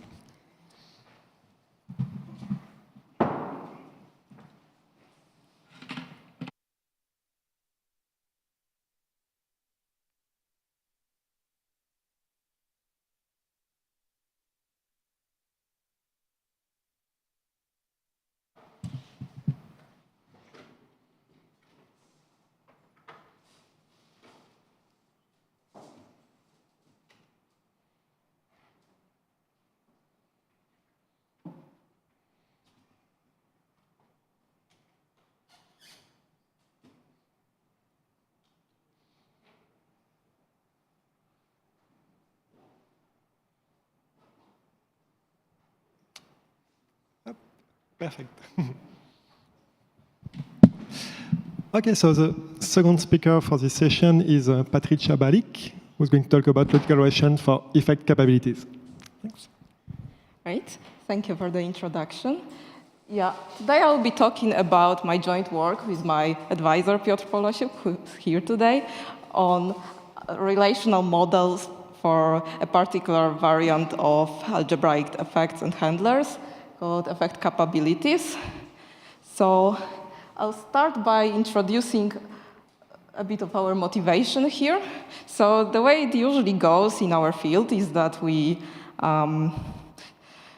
think up some cool new programming language with some neat features, and then we take that language and put it into this big pile of mathematics. And a key thing that happened in this project is that we started the process of developing this theory early enough that it influenced the language design itself. So what people normally do with the math is they show some properties like termination or type safety, but we found that logical relations just in the process of defining the model really force you to think about the language semantics and how things actually interact, how they work, and not just how they look syntactically. And the language that we designed is called FRAM. The initial design goal was to improve the ergonomics of lexical effect handlers. We started with the theory pretty much straight away, and each influenced the other here. And a lot of other cool stuff happened in FRAM as well, but today I'll just talk about effects. So if you want to learn about FRAM, I invite you to Piotr's talk on Friday at the ML Family Workshop. So let's talk about this simple example of the reader effect. Unlike in the previous presentation, here the definition of the operation comes first, and then there's the handled code. Reader has a single operation, ask. It is defined using a special kind of lambda abstraction. Here we take a unit argument, and we also explicitly name the resumption here. And then we can resume the calling code by giving back the value 21. But we don't need to immediately use the effect to define the operation, or to use it like that. Since ask is just a regular first-class variable, we can pass it to functions, or we can have multiple instances pretty much for free. These are just normal variables. And we can do other things. Instead of using effect directly here, we can first do a type abstraction for the polymorphic raise operation for exceptions, and then return and then abort the computation and exit the entire program at this polymorphic type. Or perhaps you want effects with multiple operations like state. In this case, we can use records or pairs to accomplish that, and then put the effect abstractions into the fields. And one way to do that is do the usual trick of representing a stateful computation as a function from the value of state. And finally, once the handler, the expression under the handler evaluates to a value, it needs to agree with the type here. So once again, we have the return clause, which we can use to wrap it in a constant function. And then once the big handler expression evaluates to such a function at last, we need to apply it to the initial value, for which we have an additional clause for handlers called finally. And here the initial value is 0. So let's get back to reader. What's the type of ask this capability here accessible for the handled code? Well, it's a function from unit to integer, but something we want the type system to provide us with as well is to ensure that we can never use the effectful operation outside of its handler scope. For this, we have the handle construct, normally implicitly, introduce an abstract effect variable, which is then attached to the arrows type here. In a way, somewhat reminiscent of the ST monad, if you've seen that. And another feature we wanted in Fram is first-class handlers. So we introduced them using the handler constructor like this. They can have the additional clauses and the handler's definition. And then we use the first-class handlers by writing handle with and the first-class handler. And actually, the syntax we used earlier is just syntactic sugar for immediately installing a handler defined here. So for the semantics, the first thing we do when we are trying to evaluate a handle expression is we generate a fresh runtime label for this specific handler, and we transform the handle into a runtime labeled version of it. It keeps the return clause unchanged. We transform the finally into a let for this runtime handle and the body after in. And as for the definition of the capability, it disappears from handle because it's substituted into the handled expression body and also associated with this specific label by this special translation here, which in this case looks something like this. We take the unit argument, and then we have a runtime version of effect with the label, which otherwise maintains the body. This is the resumption here. And some of you may already see that this is similar to the shift 0 and reset 0 limited control operators, and that's because this is exactly what they are. So what comes next? Reducing, we get a boring regex, let's reduce it.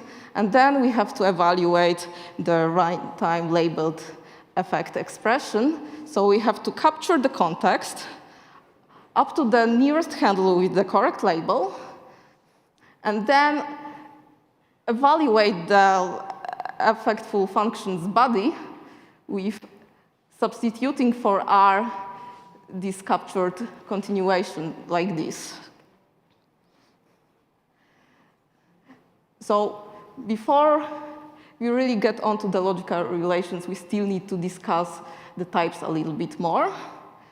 Let's take this already partially evaluated handle with the runtime labels. Let's start with the smallest part. Here is the handled code in which we already substituted uses of this effect L expression somewhere. So this has some sort of a type and an effect, an input type and an input effect tau I, epsilon I. And that is also the type of the argument to return, which in turn, we have the entire handle, the labeled handle, the delimiter for this effect, which has the delimiter type tau D and effect epsilon D. And this is also the type used for the body of the return, for the body of the effect construct, and also in the resumption bound by effect. And finally, we have the finally, which turned into let here. So that accepts the delimited type and has some other potentially output type tau O and epsilon O. And this is an important picture because we'll keep coming back to these various types and how they interact. So we are now ready to think about what is the type of a first-class handler, as we've seen before. And that looks something like this. We have the distinguished effect variable, which is given by handle when typing in the language. We have the type of the capability, which doesn't appear here because we already translated it and substituted it into this, but it's stuff like that from unit to integer type for ask we've seen before. Then we have the input type and input effect before the arrow. And at last, we have the output type and output effect. And you may have noticed that this in-between type and effect of the delimiter do not need to appear in the handler type, because the programmer using a first-class handler can't really make use of this information in any way, can't interact with it, and it gives us a nice form of abstraction. OK, with the types out of the way, we are ready to start interpreting them in the logical relation. We'll start with the notation for closed terms. And the way it usually goes, we have to interpret types as semantic types, here with some type variable environment, because we have type variables. And an interpretation of type is a relation on values which, in some sense, behave in a similar way. Then we have to extend that thing to expressions. Expressions also have an effect, so we have to include that. All pretty standard stuff so far. And the other thing that's already known in literature is we have to interpret effects somehow, and the approach we take is based on the paper Handle with Care. And here the relation is a little bit complex, so let's go over the little pieces. First, we have two expressions which directly raise the effect. They often look like this labeled effect construct. This is the thing that causes control flow to jump around pair-ups and stuff like that. Then we have two sets of labels, which are the labels on which the effect is raised and on which it needs to be handled, potentially. And then, at last, we have R, which is simply the type that's expected by the context once we return from the operation, if we do. And you also need an open variant. And once again, we do the usual thing of giving a semantic counterpart to the typing judgments. So we have the type variable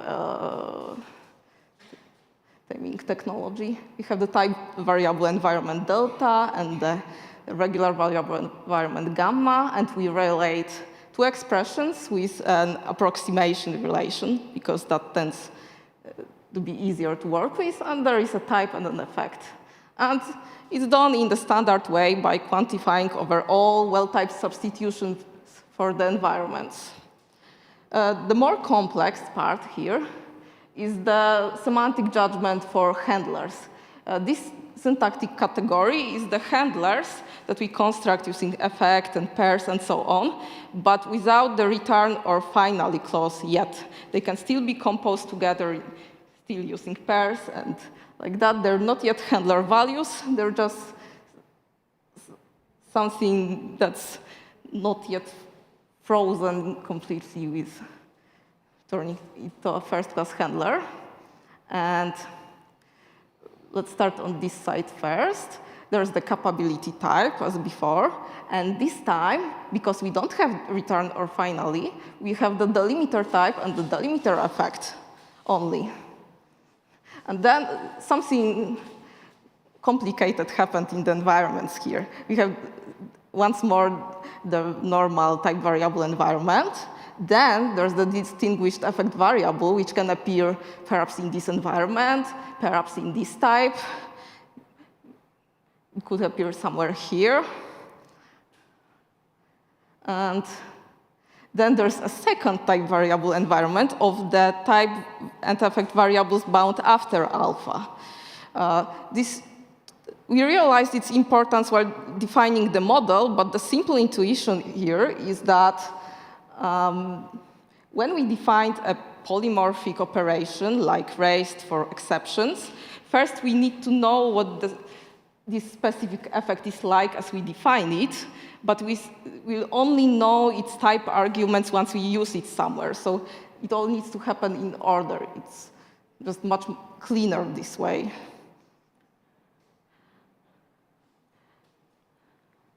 So I will skip over most of the interpretations because they're standard, but let's focus on the handler type for now, type of first-class handlers.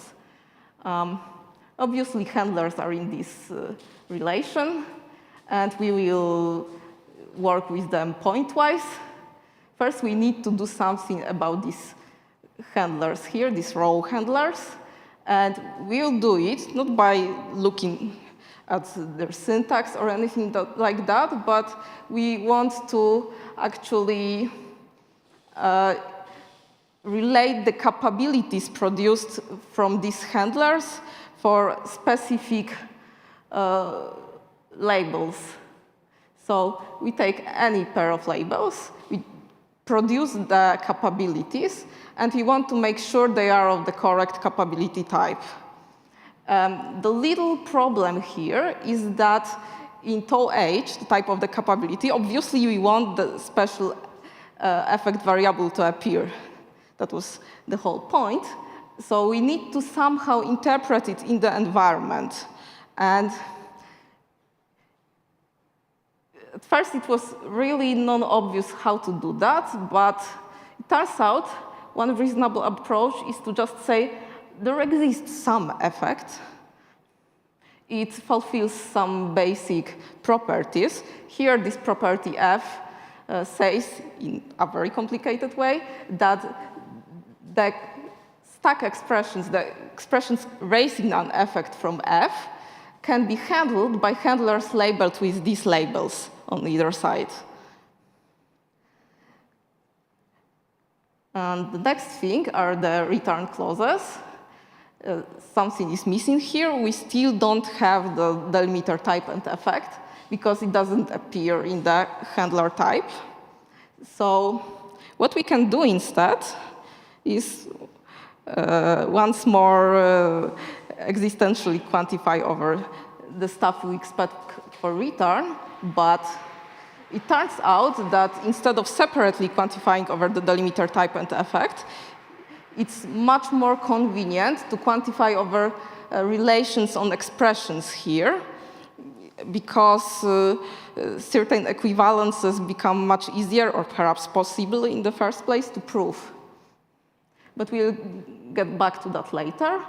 So here we use another helper relation R, which says that for any expressions of the input type, which uses this effect potentially, and the input effect and additionally this special effect linked to this particular handler. If we put them into labeled handles at these labels, then with these return clauses, then the entire thing should appear in C. The entire thing should be related by C. And the last thing to do are the finally clauses. So this time we go over all expressions in C, and we put them into the finally clauses body. Since they're expressions, we bind them with let to sequence the computation. And then those entire complete things we have here should be of the output type and output effect. And the other part is that we still need the open judgment, which is a little bit different. No more return clauses, no more finally clauses, just the handlers, just the limiter type and effect. And we have this environment here. So first we do the standard thing. We go over all substitutions, all type environments, semantic type environments here for delta 1. Then we consider every pair of labels as in the closed case and the existentially quantify the semantic effect for this handler as before. And only then we can quantify universally again over the rest of the type variable environment. And it's pretty interesting that we have this quantifier alternation here. And it turned out really important for showing that the model actually scales for all the features we wanted, and in particular, polymorphic operations were something that pushed us to define it in this manner. Then the rest of it is mostly standard. We need any value substitutions that are related for gamma, and then the capabilities, this time closed with the substitutions, are related. Well, almost. Another small thing is, I hinted before that these handlers can be composed still. You can still build pairs of these things. But if we just use this particular effect here, it won't work because we may end up with two different semantic effects, and this requirement here is too weak. So we have to quantify over all super effects to get nice stuff like pairs and records. And another thing we ask ourselves is we can find a specific effect and replace the existential quantification. And it turned out we could by taking the largest effect we could think reasonable, which includes all expressions that are of this shape and fulfill some well-typedness requirements. But that was more, but this model is still not perfect because we haven't been able to show some of the interesting equivalences by using it.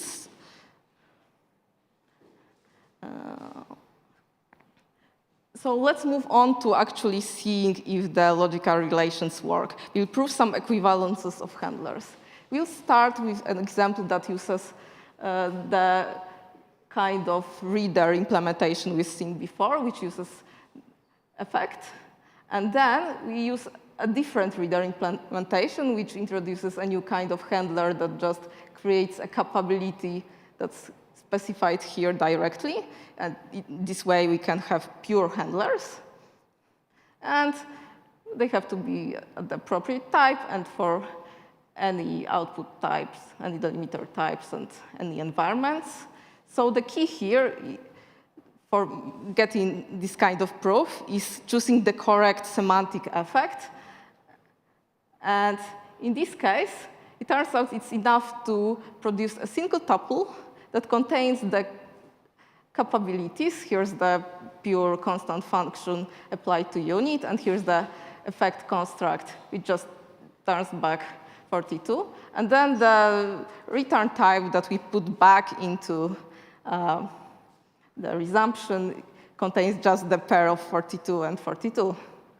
And the even more interesting example is that we can show that the same pure reader again, now as a handler value, and a kind of weird state handler that still has the get operation, but has no put operation, and it has the return clause as before and the finally clause as before, that this reader is actually equivalent because we can never change the state. We can't produce its put operation from anywhere else. This is why it's important that we already added the return and finally clauses. And here we have to instantiate not one, but two existential variables. And the first is the semantic effect again. It turns out it's similar. You just produce the capabilities for these two things, and it works out. But the more interesting part is encoding the kind of computations that still haven't been processed by finally, but are already delimited, in which way you kind of encode the protocol enforced by finally. So here, we consider such pairs of expressions that are related at the output type and the output effect if we leave the first one for the pure handler alone and apply the second one to 42, just like in the finally body. And it turns out for this choice of computations, we can actually prove this equivalence. And this is the one that motivated defining the relation like this in the first place, because if we separated the limited type and effect, we couldn't make it go through. So here are the things I hope perhaps have as the takeaways. One thing I learned in this is that developing theory early is a great tool for language design, and that logical relations are an excellent tool for language design, not just the usual things they tell you about with proving things about the language. The other cool thing is that we have a fairly small and maybe not simple if you're just looking at the slides here, but comparatively simple and small model that can support all kinds of handlers that we haven't even seen. There's polymorphism, there's pairs, but there's also existential types and so many more things. There's recursion.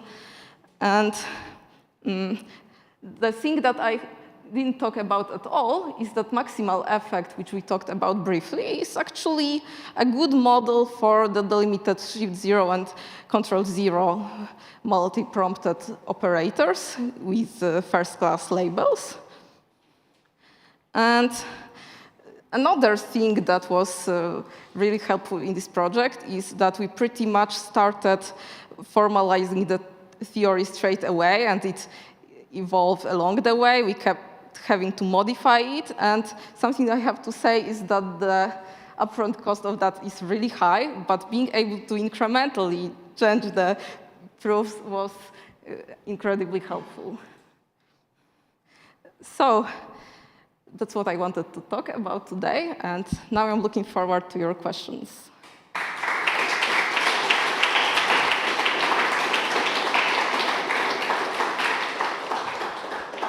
Thank you. Do you have questions? Yeah. Hey, thank you for your talk. I've been interested in this for many years, and I'm very happy to see your work here. That's really great. You have shown how to relate to different handler implementations, right? The reader, versions of reader. Do you have any insights or any experience reasoning about effectful programs, especially higher order functions, like say you have a program that uses effects, or a program that is parameterized over a function that might use effects? How can you use this existential capability reasoning here? Okay, so the background here is that initially we sort of neglected equivalences at all. We thought that just designing the model gives us the insight we need, and we for a long time, we didn't really find the time to prove interesting equivalences. And this is all still a work in progress. And actually, these two equivalences are all really fresh stuff from the last few days, but formalized in Coq mostly. So we haven't really tried applying this technique to any larger programs. Because in general, it looks like you have something like parametricity for existentials, and capabilities are very related to existentials, right? Because you pass things to a program that closes over things, but you don't know what. Yeah. So I'm very curious to see what you find out about users of handlers and reasoning about those. Because as a programmer, I want to reason about my programs that I write that use effects, but I don't know how they're handled yet. Thank you. Thank you. Do you have other questions? Maybe I've got one.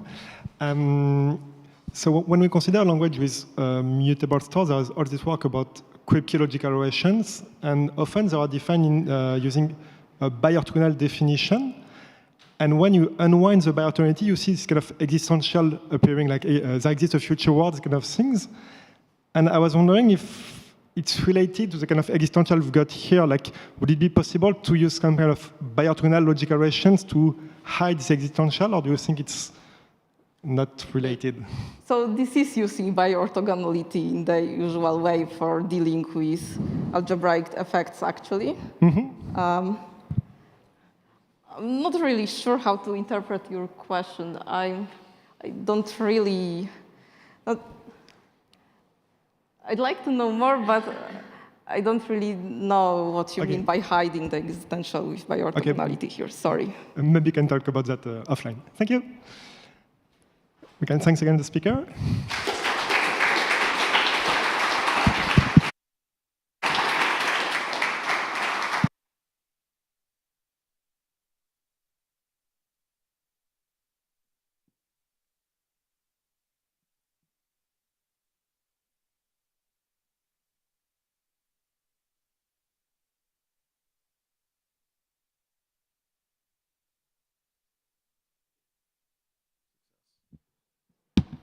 Test, yes.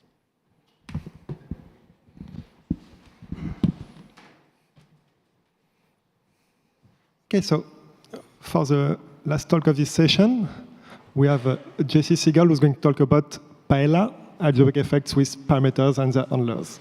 Please. Thanks. Hi, I'm Jesse. This is joint work with Ohad Kumar, Christina Matache, and Connor McBride. This is currently work in progress, implemented in Idris 2. There'll be a link at the end so you can look at the repo if you want. And also, just to begin with, this parameters here is completely different from what Wilmer was talking about, just FYI. So here's a quick overview. First, I'm going to talk about normal algebraic effects and handlers and how you can implement them with computation trees. Then I'm going to go over a example program using R setup and explain how that relates to Kripke computation trees, and then I'm going to conclude. So algebraic effects and handlers. So why do we like to use them? Well, it's a great way of adding user-defined effects to a programming language. And they're also quite nicely mathematically structured, so that aids in reasoning and other things. Lots of examples of algebraic effects and handlers. You can have backtracking, non-deterministic choice, global state, exceptions, yielding, concurrency, many different things. And one way to implement them is you can have programs be computation trees. So especially if you're implementing it as a library in, say, Haskell or Idris, you can implement them as computation trees. And then programs are exactly computation trees. And handlers for them are just folds over the trees. So let's look at an example computation tree. Oh, that's a bit later, actually. First, let's introduce the effects that the tree is going to use. So here we have some collections, some effects that we might use for state. So I've divided them up into two different classes. First, we have static or global state. So here we have a collection of locations, and each of the locations is going to hold a bit. So we have two operations, read and write. Read takes location, gives a bit. Write takes location, a bit, and sets the location to the bit. And these are good for global state. But what happens if we want dynamic state or local state? So we can have one operation called new, which takes a bit for our new location and returns the fresh location. And we also could, for example, have GC for garbage collection, which takes a garbage collection policy and does some magic behind the scenes that changes the shape of the heap. So these two things, these two classes are sort of different from each other. If we want to support new in GC, the location type needs to be abstract or dynamic. And specifically what I mean by this is we want to avoid creating counterfeit locations. So we don't want to materialize location, say like if your pointers are just integers and your type system doesn't help you. If you materialize a location which you didn't get from new, then you could reference memory that is unallocated or as garbage or whatever. So we want to avoid that. And also, if you do garbage collection, that could rearrange the place or rearrange your memory. And so you want to make sure that you're still talking about the same place in memory that you thought you were. And so you want to be able to respect changes in memory location. So we have an example below here. So what happens if you capture a reference inside a closure? So the first thing we do is allocate a new reference initialized to the 1 bit. Then we define a continuation, which captures the newly defined location and its body. So we've closed over it. Next, we do something with the GC behind the scenes. So say we compact everything, get rid of some space, and rearrange the shape of the heap. And now we call our continuation.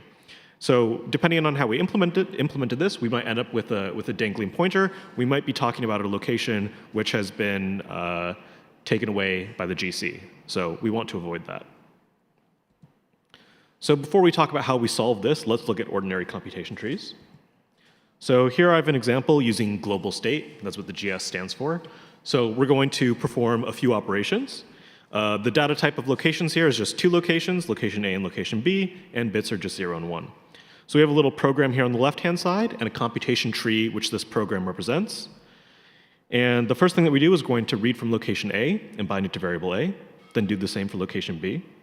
Then we're going to write the value bound in the variable B to location A, and vice versa for location B and the value A.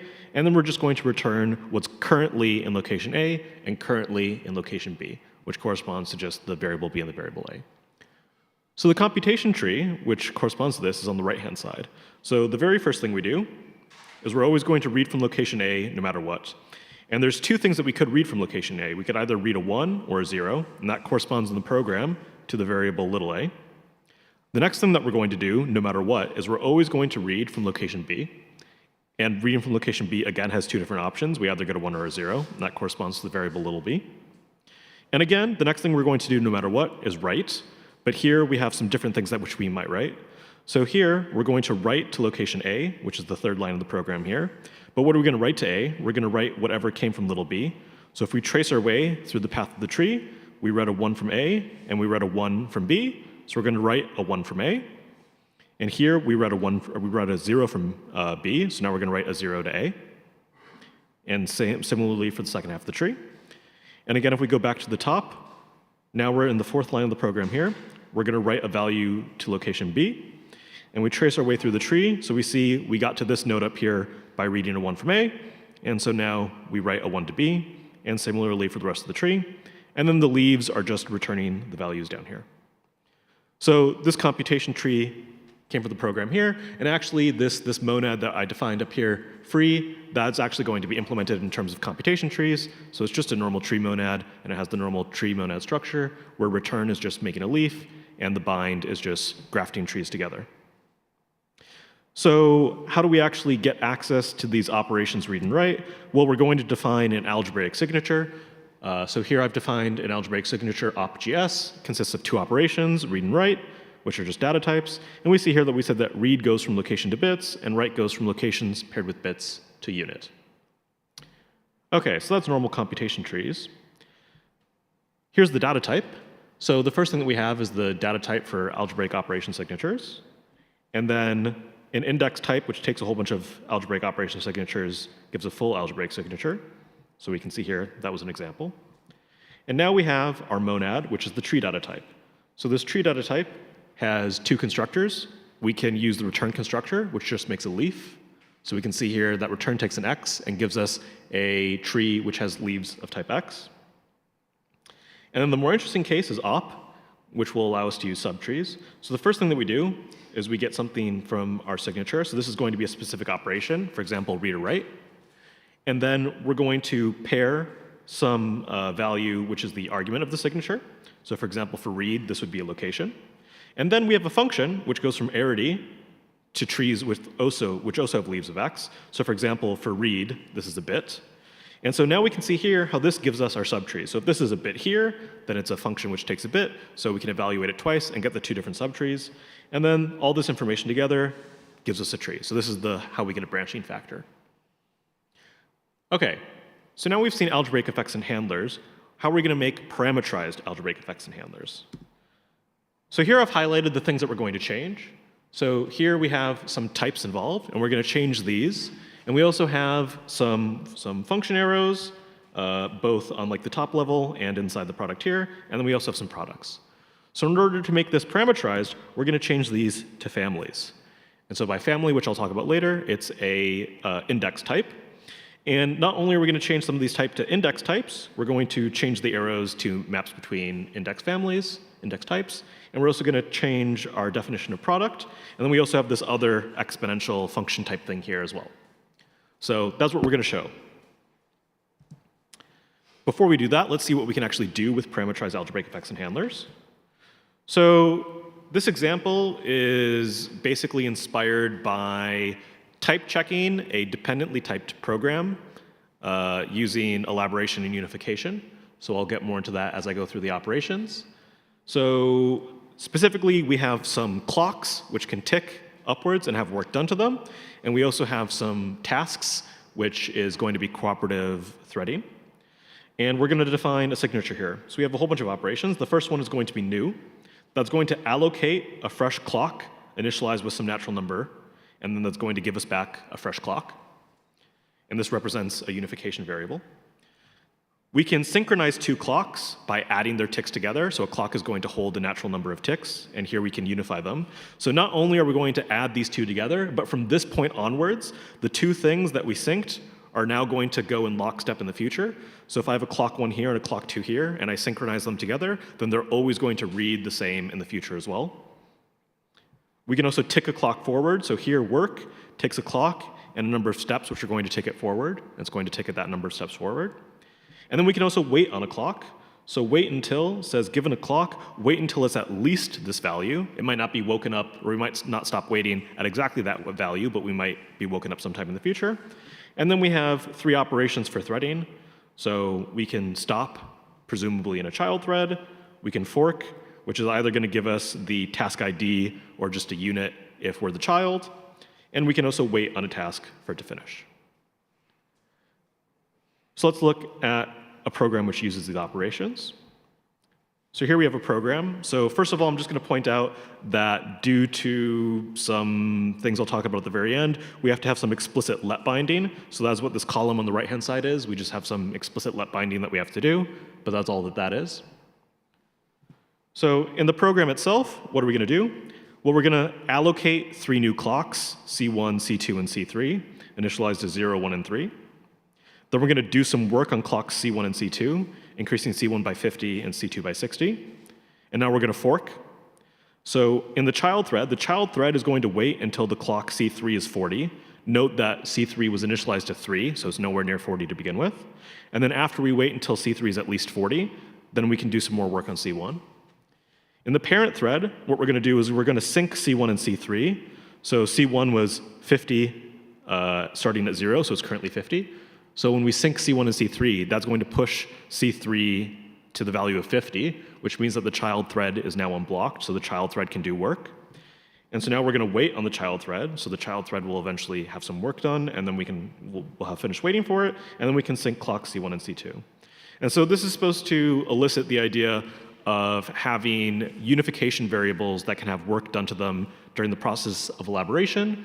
And you might have different parts of your program which update your unification variables and give them more information. And you want to make sure that you don't get stuck on them falsely. And so you want to, for example, wait until some more information has been added to the context for that. So here we have time-aware continuations. So each of the continuations, everything after the binds, are our first-class functions. There are continuations. And they're going to be updated every time we do some work and sync the clocks, and also when we create a new task. And so these are our hidden parameters, which we're going to talk about soon. And the library itself makes sure that all the continuations are updated with the new information. So what's the takeaway? So a clock has a dynamic value, which is based on the world. And in this case, the world are clocks and tasks. Each new and fork changes the world. And we can solve this by just glomming together enough state, but it's not really nice.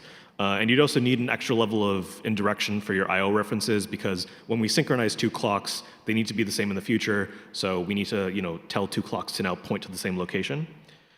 And clocks and tasks here are example of parameters, where parameters here means parameterized algebraic theories from Sam Staton. Another example of parameters is, say we're dealing with local state, so we have heap allocated values, then the parameter for local state is going to be the shape of the heap.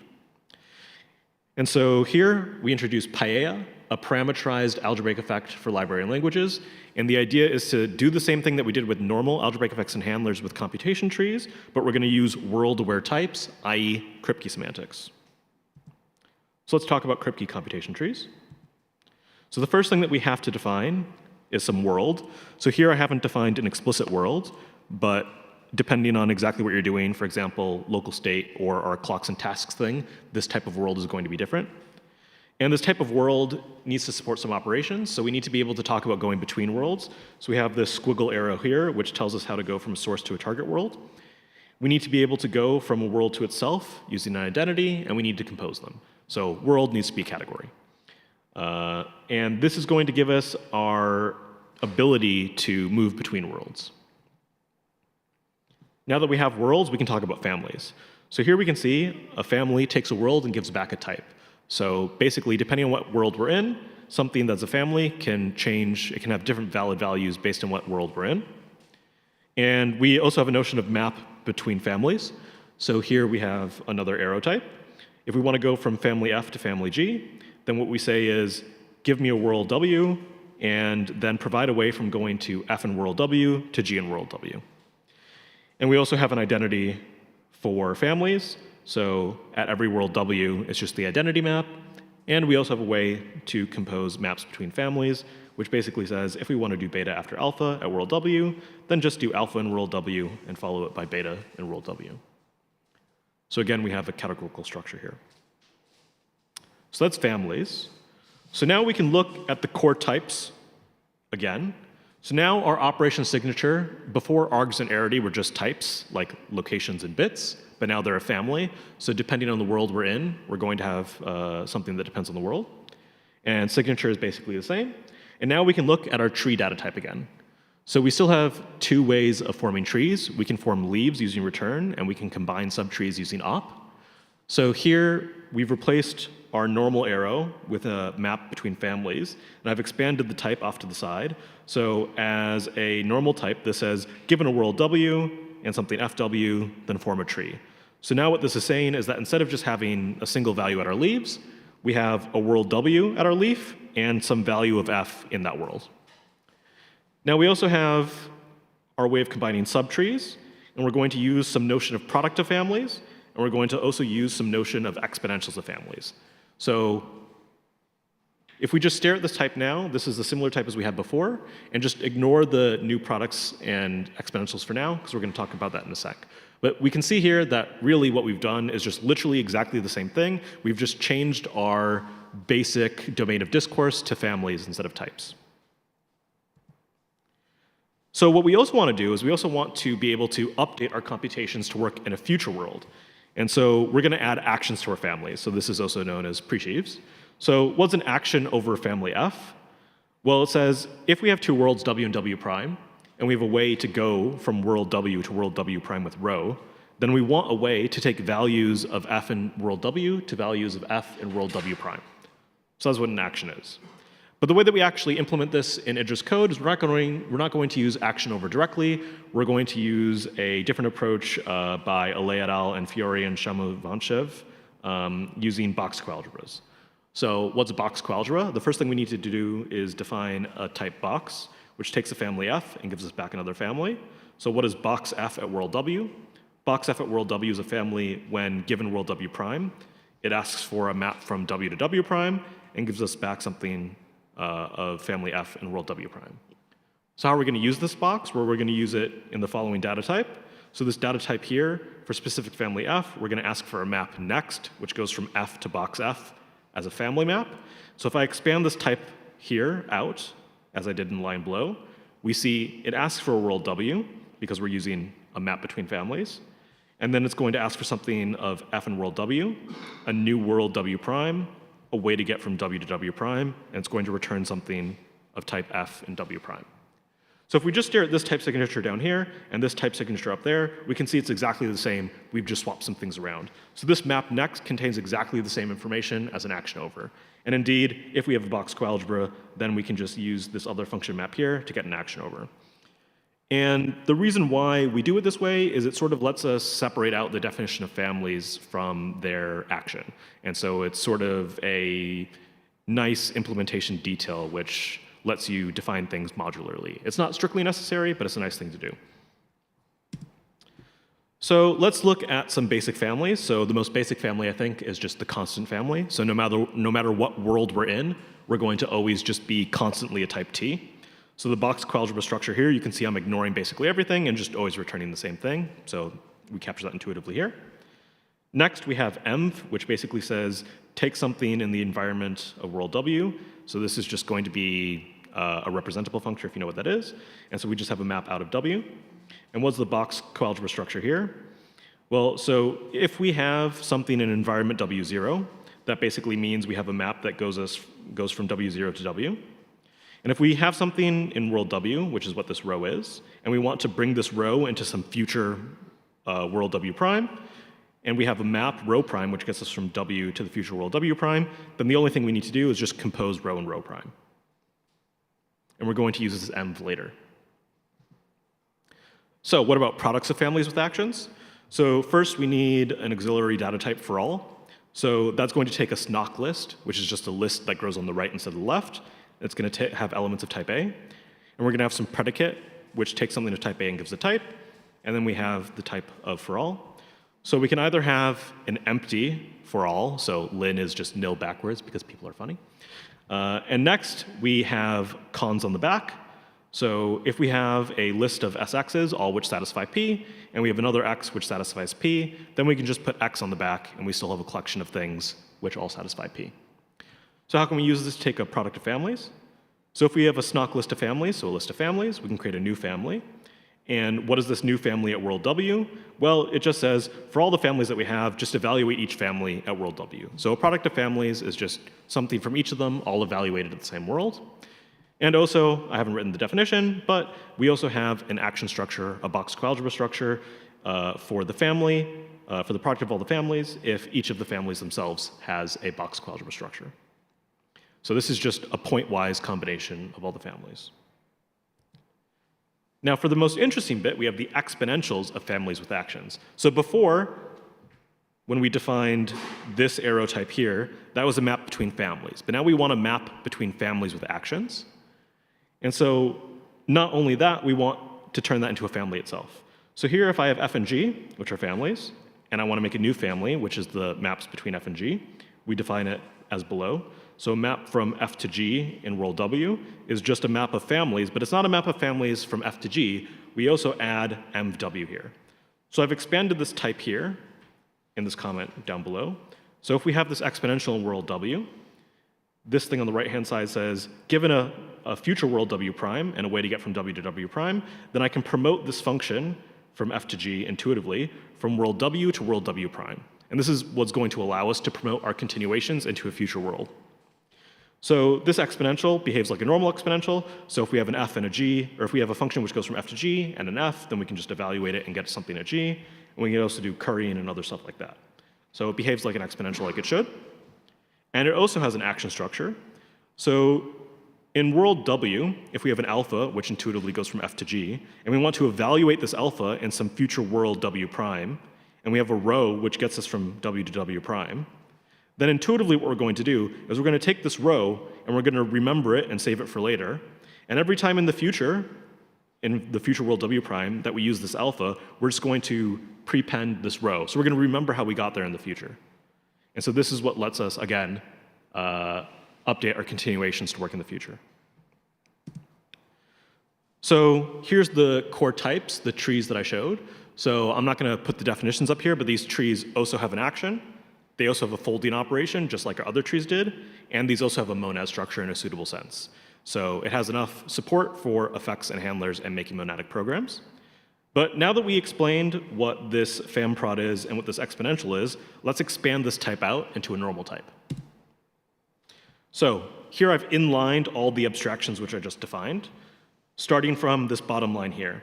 So looking at this bottom line here, if I expand everything out, it says take a world and take something of the operations arguments in this world, and then let's look at how we branch for the subtrees. So the branching of the subtrees, instead of just having arity, we now have two different other things which we can branch on.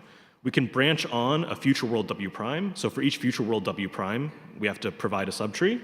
And for each way of getting from W to this future world W prime, we also need to branch. And then we also branch on whatever the arity of the operation is, but in the future world W prime. And then we also ask for our tree to exist in the future world W prime. And so basically what this is saying is that each of our continuations, each of the things that we have on the right side of the monadic bind, need to support any possible future world W prime and any possible way that we got there. And so these extra arguments here, which are hidden under the abstractions, allow the continuations to be updated and run in any future world. So let's conclude. So we defined a type of worlds and families over such worlds. We defined families with actions, also known as presheaves, as well as their products and exponentials. We defined a new computation tree whose branching supports any future world. And these trees also have an action and folding operation, and they also form monads, so we can create computations which are updatable.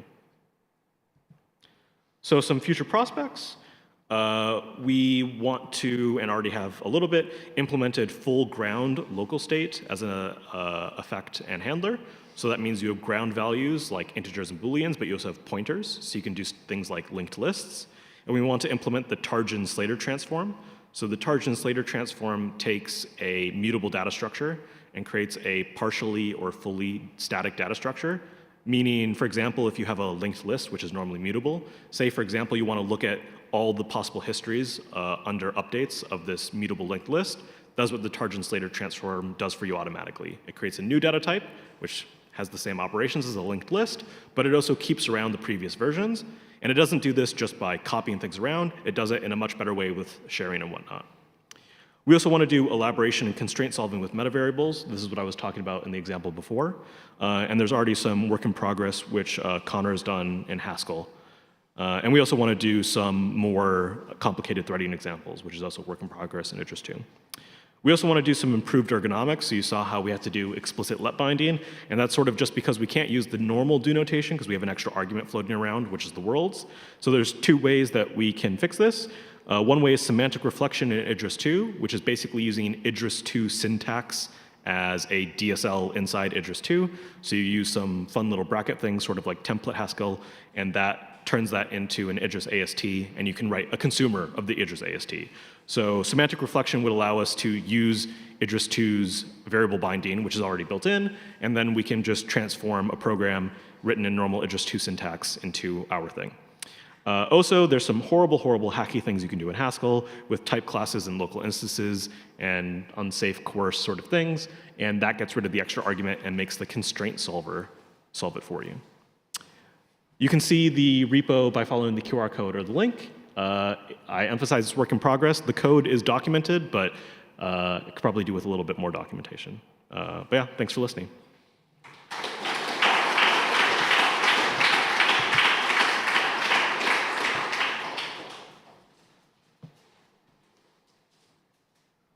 Thank you.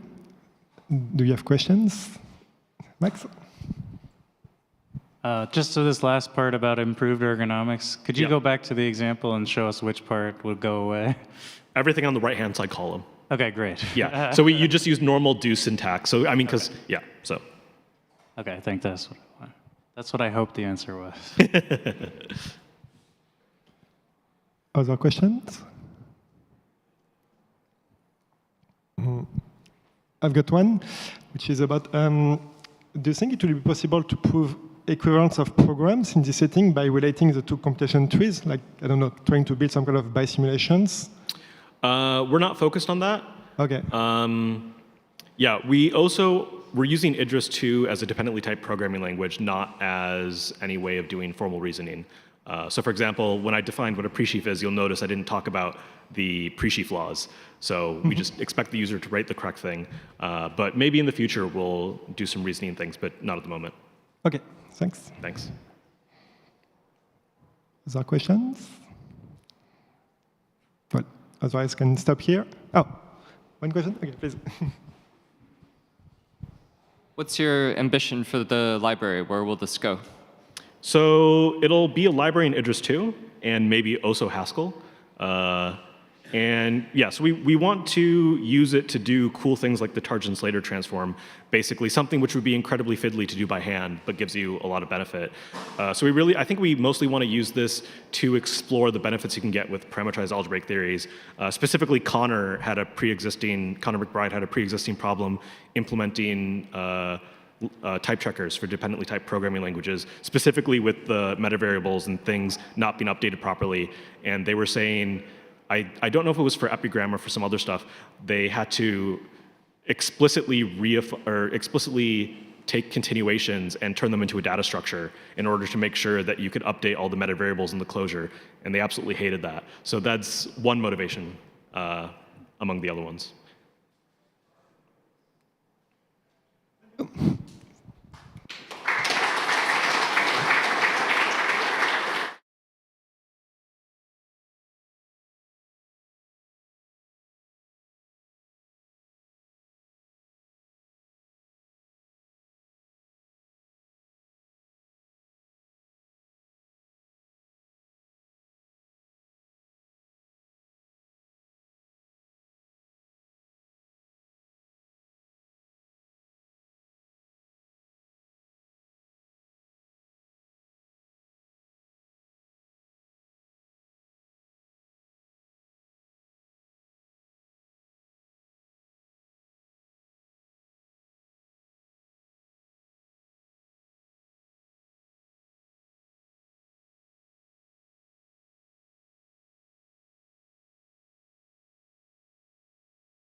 Yeah. Do you mind if I just try something quickly?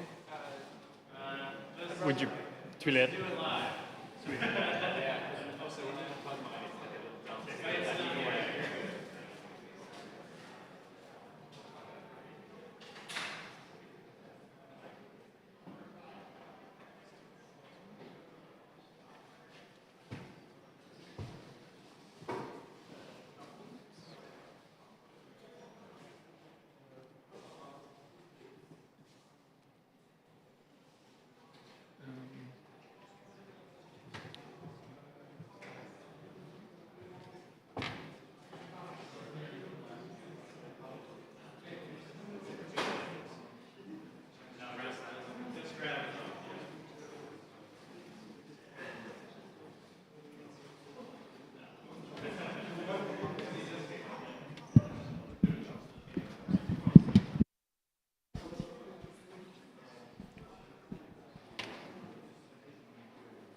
Okay, let's get started now at the last session of Hope this year.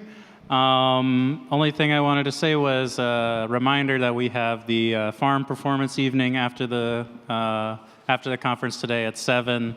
The location, it's not here, it's downtown at this stadium. The details are on the website where that is, but everyone is invited to attend that. Okay, so now we'll get started with our monad session with Leo. All right, hi. Okay, so I'm going to give you a second to quieten down. All right, so I'm going to talk today about arrows. Arrows are an abstraction for effectful computations, and they're particularly useful for representing computation graphs. So by that I mean, the computation made up of components that are kind of connected together by dependencies, where the structure of those dependencies, in particular where the structure of those dependencies doesn't really change. So monads are also an abstraction for representing effectful computations. But with a monad, monads always support dynamic dependencies, so the structure of the graph can change based on earlier effectful operations. And you don't always want that. Sometimes you want the guarantee that the structure of the thing remains kind of static, and so for that, arrows are a suitable choice. And they've been used for parsers, for functional reactive programming, incremental computation. At Jane Street, we use them for a library called Bonsai, which is our kind of web framework. And so arrows are quite nice. The problem they have their interface is somewhat unpleasant to use. There are some kind of you can add special syntax to try and make it nicer and things, but it's fundamentally they're a little awkward to use. And so this talk is really about an alternative API to arrows that is nicer to use. Great. So first, arrows. So here is some camel syntax for the interface for an arrow. So an arrow is a type kind of alpha, beta, t. That represents a computation that takes an alpha and kind of produces a beta. And we can lift a pure function into an arrow with the R combinator. We can compose these computations together sequentially, one after the other. And also you've got the kind of first and second. So what these do is they let you, if you have an alpha beta computation, alpha to beta computation, you can kind of turn that into an alpha cross gamma to beta cross gamma computation. So you can run the computation on part of the input to produce part of the output. And second is kind of doing the same thing, but on the other side. I also think it's important to include, so these three, you can implement these with just R, but it's actually quite important to have them as primitives in the specification, really, because that makes sure that all the dependencies in your graph are visible to the implementation of the arrow, which is important for performance and things. Right, yes. So our example, our running example in this talk is going to be a kind of a toy incremental computation library.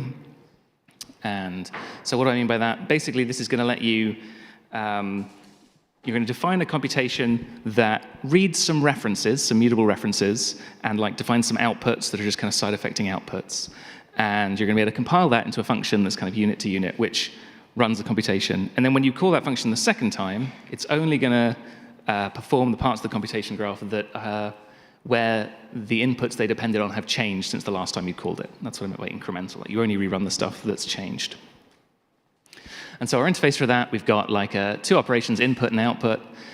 So input, you take a ref and an equality function, so you can tell when the reference has changed, and that gives you a computation that's kind of unit to alpha.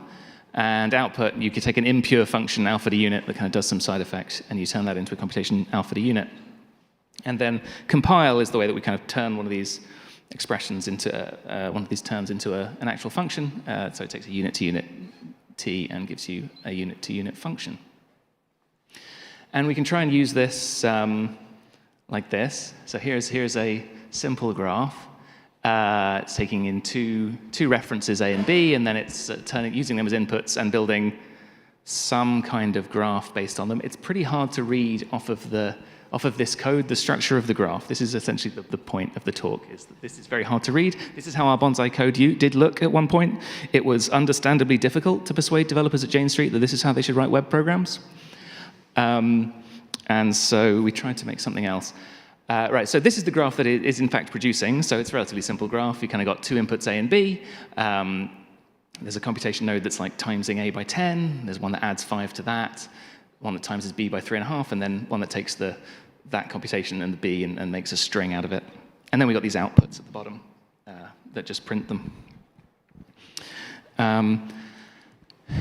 Yes, and so what else could we do? Applicatives. Applicatives are another abstraction for representing computations with effects. And they also, like arrows, they don't support dynamic dependency. They have that nice static graph structure.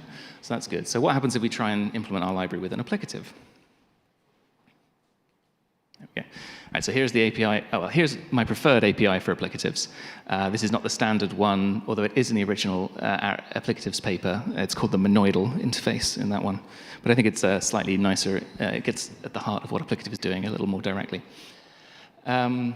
So you have an alpha t. Right, so this time we have just an alpha t. This represents a computation that's going to return an alpha. And we can use a map function to generate a new graph node, a new computation B that returns a beta that by applying the function to the node computation that you gave it as input. You can also use pure to create like just a constant returning computation, and both. You can combine two computations together as well. Oh, I meant to take that slide out. Okay, ignore that slide. Right. Right, and so there's an obvious difference between arrows and applicatives. So with an arrow, when you've got, when you're trying to have a computation that takes a bunch of alphas and produces a beta, you kind of represent that with like a product of alphas to beta t. Whereas with an applicative, you would represent the same thing by alpha t, blah, blah, blah, to beta t. And really the key thing is that because you're using the normal function arrow here, you're able to use the binding constructs of your normal, like your meta language to represent how you compose things, and this makes things much nicer. Whereas when you're using the product, you end up essentially, you're basically just doing the structural rules yourself manually by hand, right? You're doing like exchange and weakening and contraction on a big product that's your context. You're not allowed to use the facilities for manipulating a context that your language already has. Could you uncurry this? Could I uncurry the applicative one? Could we have product of A's? Yes. No. Yes, you could. I think that would be unusual. Yeah. Yeah. It's just kind of worse, so people don't tend to do it that way.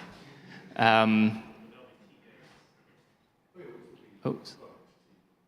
All right. Anyway, let's try making our incremental library with this applicative. So here's input and output and compile. Their types have changed slightly because of the slightly different approach. So now input returns an alpha t, and output takes an alpha t and gives you a unit t, and compile just takes a unit t to produce the thing. And we can use that to produce our example. And this already looks better than the last one. We've now been able to give names to some of the subcomponents of the graph, so that seems pretty good. And in fact, in modern ACaml, you can use, there's a nice feature of binding operators. So I can define a let that is map and an and that is both, and use that. So this is designed for applicatives and monads. And with that representation, you get this it's kind of slightly even more, it's even clearer. You're built like the C component, you're building it by like binding A to X and then X times 10.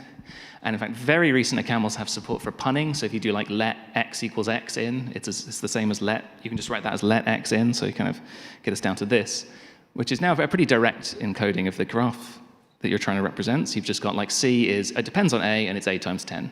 And E here is it depends on C and B, and it's this expression using C and B. So that seems pretty good. The problem is that we actually didn't make the graph we meant to. We made this graph instead. We lost all the sharing. Because applicatives can't actually represent sharing. Applicatives don't represent an arbitrary computation graph. They represent an arbitrary computation tree. It looks like we had sharing. So if I go back, no, point that way. Right. You like C there. We defined C as this thing that's made out of A, and then we used it in 2 places. And so it looks like there's sharing there, but the sharing is just at the meta language level. There's no actual sharing under. Really, the C there represents the whole computation graph, and we've just put it in. We've just copied it twice into 2 places. Yes. Right. So. So I think one key. So the key point of this is that it is a reasonable way to think about arrows is that they are applicatives with sharing. That's what's going on there. And the problems with their interface are mostly due to the fact they're kind of fundamental in trying to use an algebraic approach to represent sharing. Like algebra is great at trees, it is not great at graphs. And so that's what's causing all of that. You end up, anything like that, you always end up manipulating a context manually. But there are non-algebraic approaches to representing sharing. There are other things that represent sharing more naturally. In particular, heaps also describe sharing. So by a heap, I mean like a mutable store, with references that you can generate fresh references and compare them for equality. These are all about sharing. The whole point of a mutable heap is about like which pieces of state are aliased with which other pieces of state. So for example, here is some Haskell code using the ST monad, which is a monad for a kind of a mutable heap. And this code creates essentially references with the exact same graph structure as our intended graph. In particular, the C that you can get by reading E or D is the same C. And if you use the equality function on stref, you will see that it is in fact the same C. And so it has an account of the sharing in it. Right. So here's the ST monad interface in Haskell. To make everything more consistent with the rest of the talk, I'm going to swap it to a camel. Why is it off screen? It wasn't off screen on my laptop. That's weird. Okay, well, we just lost some syntax. We didn't lose anything important. Right.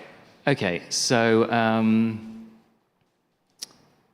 so you've got 2 types here. You've got st.t and ref.t. So the st.t is representing a computation that produces an A whilst manipulating references on the heap K. So K is called a thread parameter in the ST monad. Like documentation and things, but I think you should think of it as being indexed by the heap that is being manipulated. So this is a computation that manipulates references on the heap K, and the reference and the ref.t is a reference holding an alpha that is on the heap K. And ST just forms a monad. It's got return and bind, and ref you've got create, which lets you create a new reference, and importantly, create is in ST like for the appropriate heap. And you've got equality. You can compare 2 references for equality. And this is enough of the ST interface to kind of create things with sharing and detect the sharing. So taking this as our inspiration, we can now define a new API for arrows. So here is, we're going to have a monad called I'm calling the builder monad. So it kind of has, and this represents a computation returning an alpha whilst manipulating graph nodes in the computation graph K. And again, it forms a monad. And then we have node, which represents a node in the computation graph. So it's a node that computes an alpha whilst in the computation graph K. And its interface is actually almost just an applicative, right? So you've got pure and both and first and second, exactly as they would be if it was an applicative. And then the only difference is map. The return of map is in the builder.t monad. Because when you use map to create a new node from an old node, you have this existing node and a function. You're going to make a new node that represents running this function on that node. Doing that creates a new node, and so it lives inside the builder.t monad. And modulo that difference, this is just the applicative interface. I've been ignoring laws in the discussion so far. It has the same laws as the applicative, just slightly adjusted because there's a monad. Right, and so we can use that. There you go. Oh, right, yeah. So now, compared to our previous two approaches, we now still have this feature that the usual arrow is how we're combining computations into, taking a bunch of input computations, producing an output, but the output now lives in this builder T monad, unlike in the applicative version. And we can make our incremental library using this as well. So now input returns you a fresh node, and it's in builder.t because it's building a new node, and output is building a node, but it actually doesn't even have to give you the node because no one really wants a unit node anyway, so it just returns unit now. And compile takes a unit k builder.t. It's polymorphic, just like it's the same as run st for the SC monad. It's the same thing. So if someone gives you a builder.t that works for kind of any heap, you can use that to construct a unit-to-unit function. It does the right thing.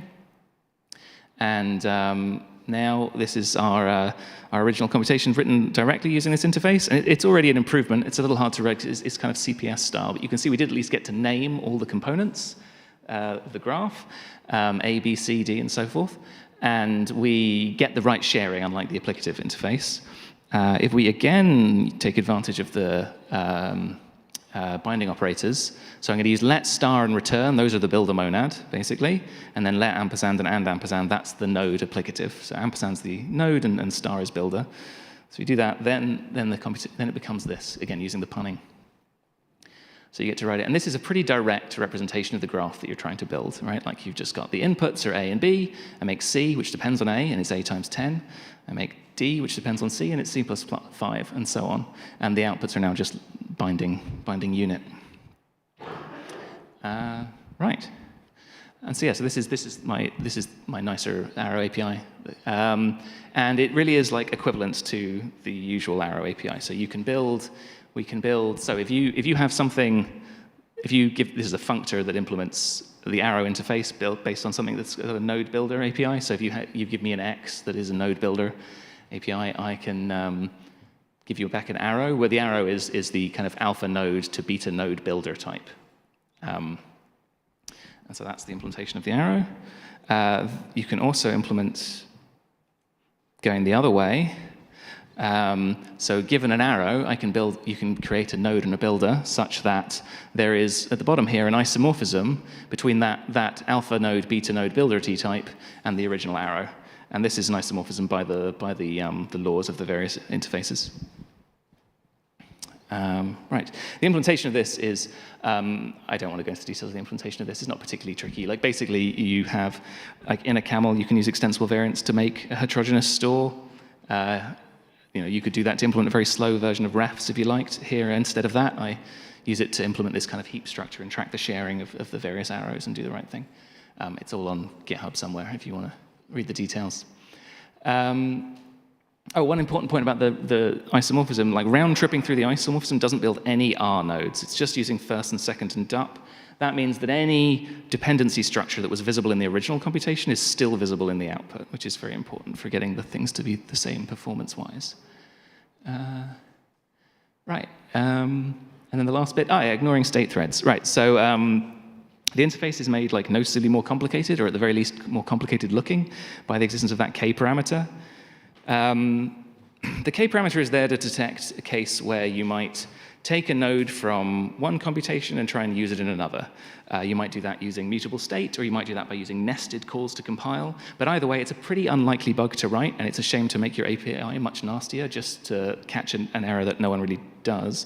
And you can catch it dynamically during compile. So it's not like you get to the point where you're trying to run the graph and it's broken. When you try and build the graph itself, you can detect it very easily and just give a dynamic error to the user. So anyway, that means that if you want, you can go for an API that looks more like this, where builder really is just a monad with nothing else in it, and node really is just an applicative, except with builder.t on the map function. And the key difference here is now, so now you get this nicer looking, your computations now look nicer. They really are alpha node to beta node builder. And the kind of trade-off is now your compile function is in fact partial, right? Like you have this exception unbound node that can come out of compile instead of giving you the right thing, which is a trade-off, but I think it's a reasonably sensible one. Right. Okay, and another interesting thing is that some camel libraries were already doing this. So obviously in an impure language, ordinary functions have access to a mutable heap. And some existing libraries, in particular Jane Street's incremental library, actually give you an applicative interface for manipulating graphs with sharing, which, as discussed, you can't actually do. And the way they're doing that is they're basically doing the same pattern, the node builder API, but they're just using a camel's ambient monad as the builder monad. I think it's nice to make the monad explicit for the same reason that it's nice to make side effects explicit in general. You know, it makes it a little easier to reason about your code and things. But I think it shows, I was surprised. Mostly this just like, I've been confused by incremental for years, and now I am less confused about how incremental works. Right. So in summary, arrows are applicatives with sharing. Heaps also describe sharing, and you can use those facts to represent arrows as an applicative in a monad. Okay, thanks.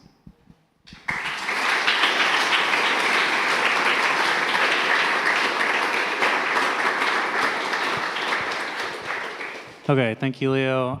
Seems we have several questions. So if you have a question, please come up to the mic in the middle.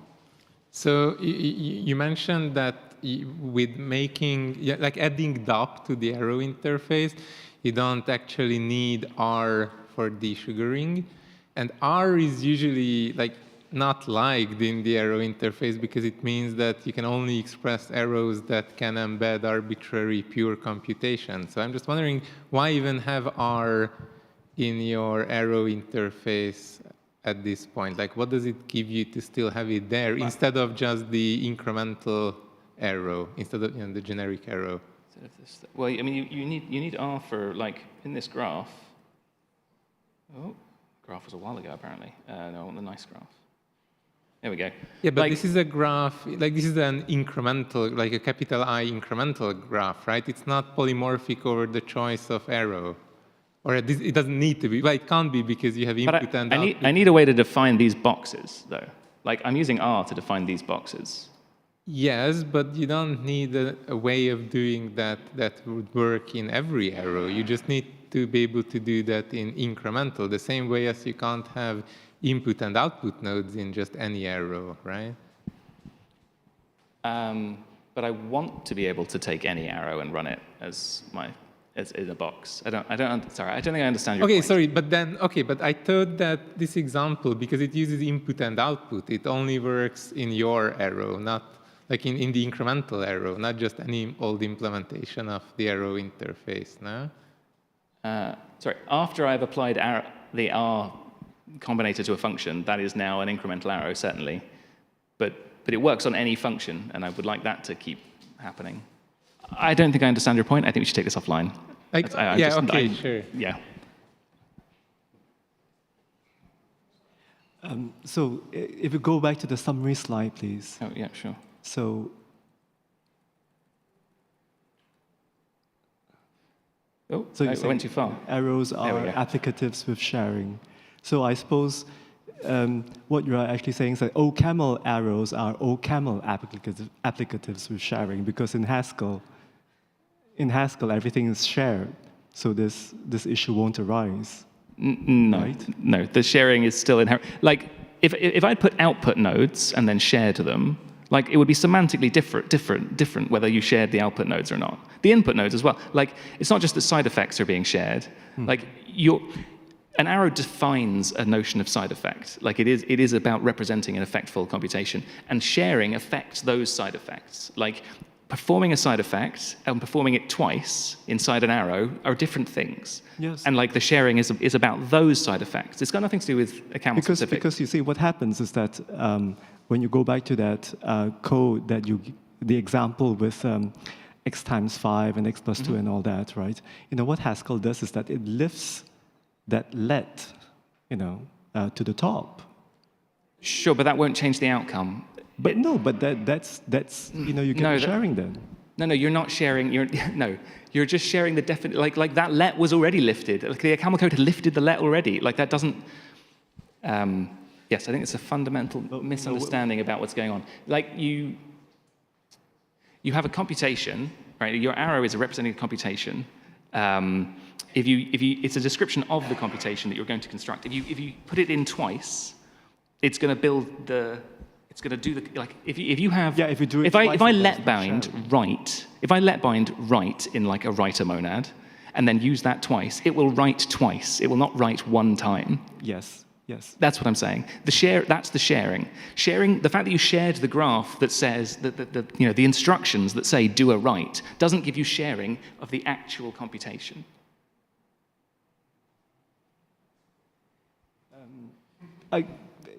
If possible, I would. Could we talk? I mean, if I could ask for your slides, I believe that you don't have an abstract or paper submitted for the proceedings, right? Well, there are no proceedings at home. Is there something, a slide that I could perhaps? There's like an abstract somewhere, and like there's a library. That's about all I'm going to write about this. So you can read those, or you can talk to me. Okay. Hi. I think I want to complain about the ergonomics of what you did.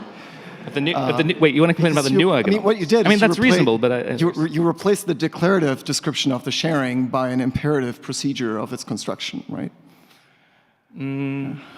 That is one way of looking at it, but I'm not sure that it's a particularly... I mean, other situations where this has occurred is, so for example, TensorFlow also has a computation graph with sharing, right? And it used to be that you had to write the procedure of its construction, and people kind of got bored with that and replaced it with a source code transformation that would recover that from the regular Python program. Is that similar to what you did? I don't agree with that just the other way around? I don't think that is really, it's not particularly procedural so much as it's still. I know it is. I mean, the notation isn't procedural, but what happens. No, it's not just the notation. Like the actual thing is not particularly procedural. Like the order in which I constructed that graph didn't really matter. It doesn't, right? But you represented it in a formalism, a monad, where order usually does matter. Yes, but it doesn't in this case. So that's not true of all arrows. Some arrows care about the order. Yeah. But this so another way to look at this order. might be there's Colin's work on compiling with categories. So arrows form a category, and his transformation recovers the sharing from the original. This is just like a really easy library to implement that doesn't require you to change your compiler. Yeah, I know, you can change it. If you add syntax for arrows, you can just add syntax for arrows and do it that way.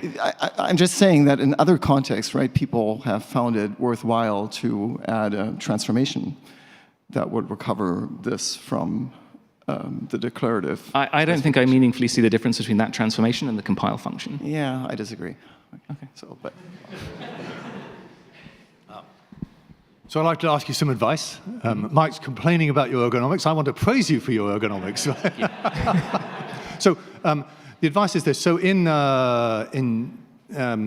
GHC, we've got an arrows library with this sort of API that you described, and a whole pile of special purpose syntax to make arrows more palatable to program with. Yep. And that syntax desugars into calls to those things that do a lot of tupling and untupling at runtime. Yep. And you seem to have somehow, I can't quite make out, done an end run around all of that. Yes. And built a different API that you claim is exactly equally expressive, and that is not only requires less compiler support, but maybe is runtime more efficient and easier to write. That sounds like a straight win. So is your story, look, you Haskell guys, just throw away those arrows thing, and just use this API for everything that you would, your Yamper should do this. Is that definitely kind of a story? That would be that is my so opinion. I'm not overstating it. No? I don't think so. It's we were about to build the PPX, the preprocessor that would have been the, I can't remember what they call the notation for arrows now. I've lost it. It's gone on my head. The sort of proc notation or whatever. Yes, we're about to build that, and then we made this instead. It was a big win. But there's a lot of tupling and untupling that you're not doing. Yeah, we're not doing that. No, you just build the graph straight away. Like, why make a bunch of tuples and then decode it back into a graph? Okay, I think you should write the paper. So you seem to have somehow done something very, that gets you a long way without very much effort. On a subject, on a topic that people have worked quite hard on. I think that's brilliant. Just write the paper, please. All right. And Stephen? So that was really cool. There's an extra bit of state as well as sharing that some arrows care about, and I couldn't quite see where it was hiding. So they care about the order a bit. Yeah, exactly. So but right. So the order is hiding in the monad, right? The builder monad gives you a strict, because really they're not quite just graphs arrows. They're graphs with like a topological ordering on them, kind of like embedded. And the builder monad is giving you that ordering. Right. So an example is if I use like first F and second G. So I'm doing F on one half the input and G on the other half the input. Then in arrows, first F, then second G is different from second G, then first and F. so this isn't true of the incremental one, which obviously doesn't care about the ordering. But if you swapped C and D, the lines with C and D on it, that would be the same as that's now doing first of one and then second of the other. Right. See what I mean? Like that's the. So and the order that the builder builds them in definitely corresponds to the order that they're hooked together. I can't. But okay, sorry, that's where the ordering is hiding. Yes, that's where the order is hiding. I think it's probably left to right. I'd have to go and look at it again. I did this ages ago. Right, thanks. Okay, thank you, Leo, and thank you for all the questions.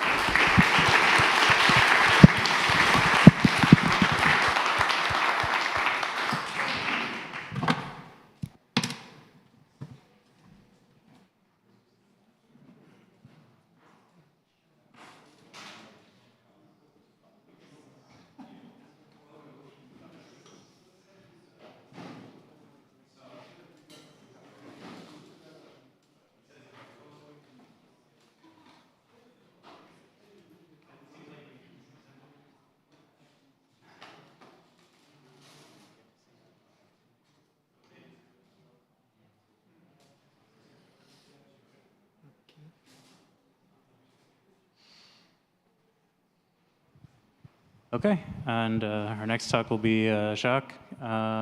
Take it away.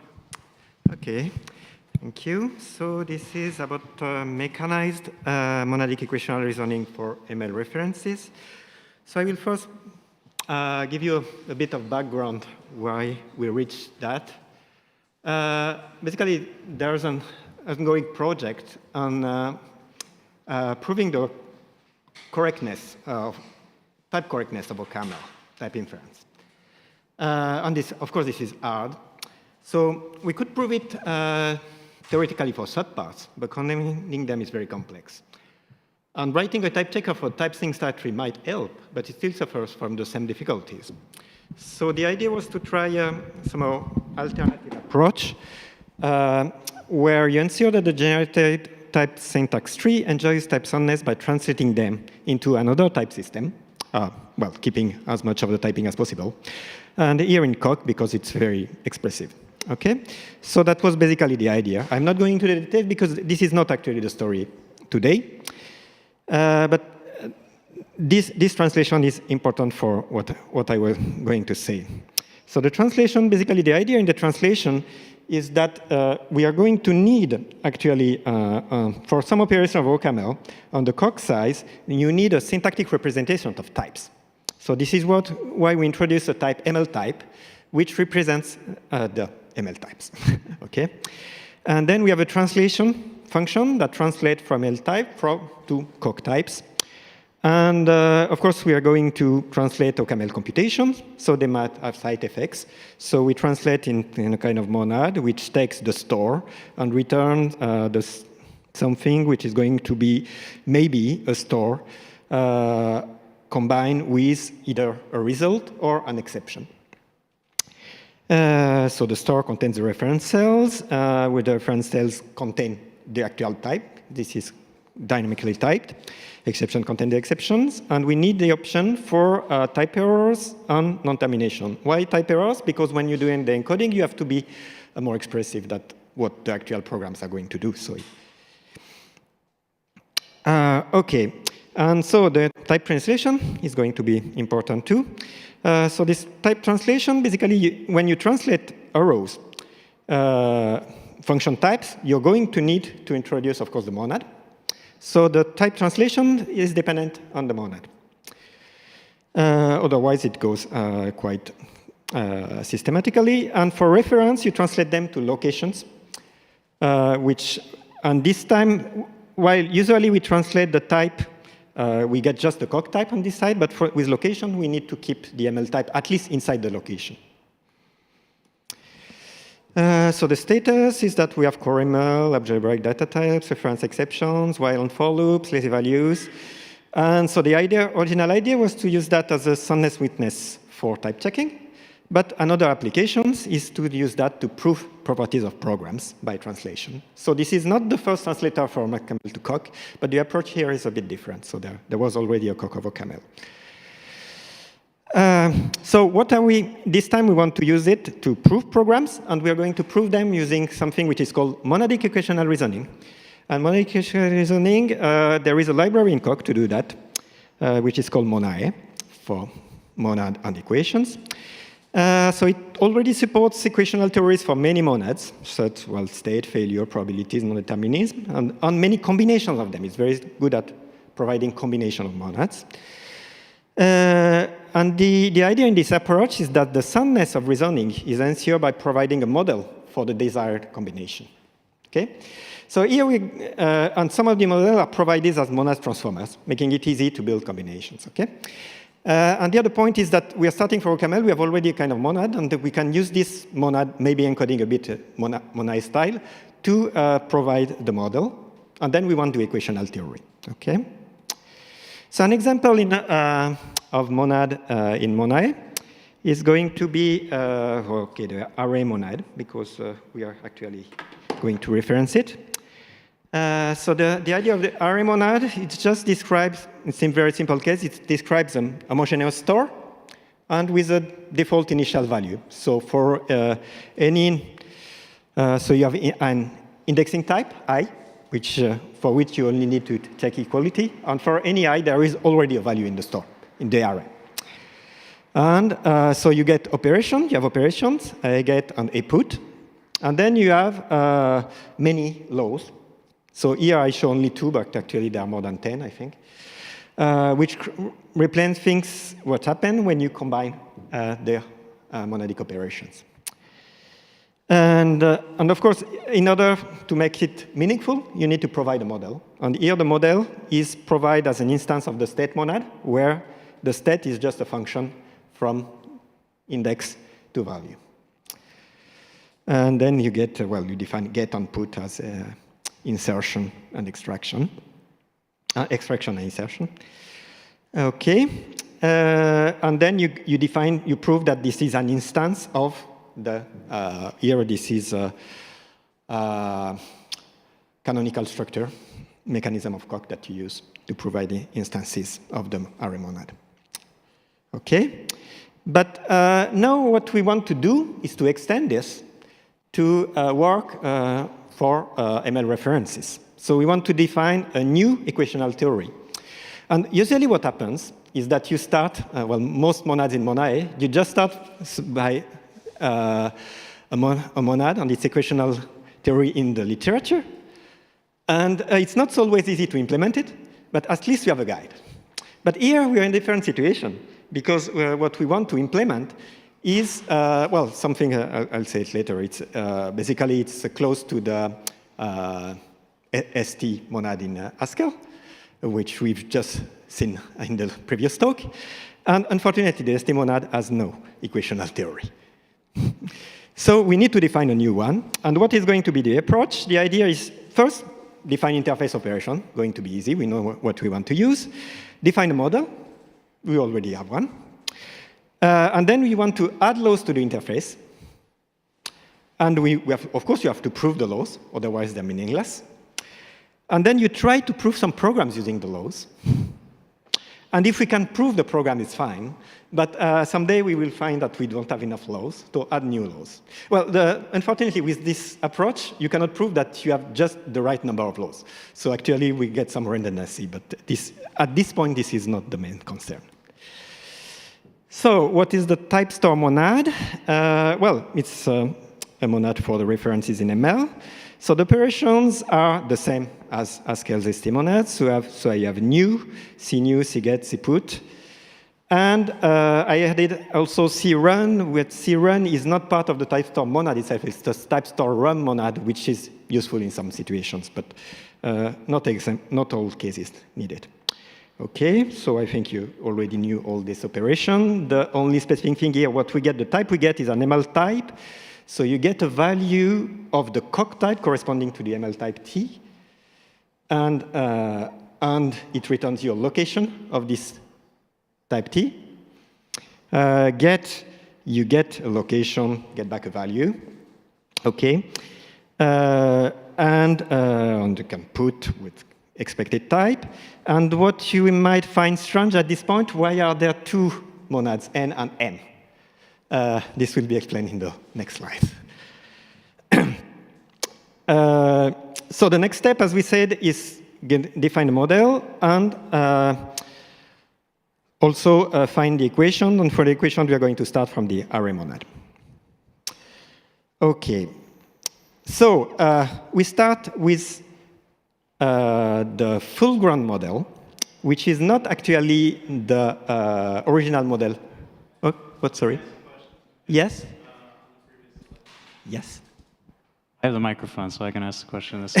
But wait, sorry. ML has a recursion, though, right? So how can I write MA to option A, right? What if it's a diverging program?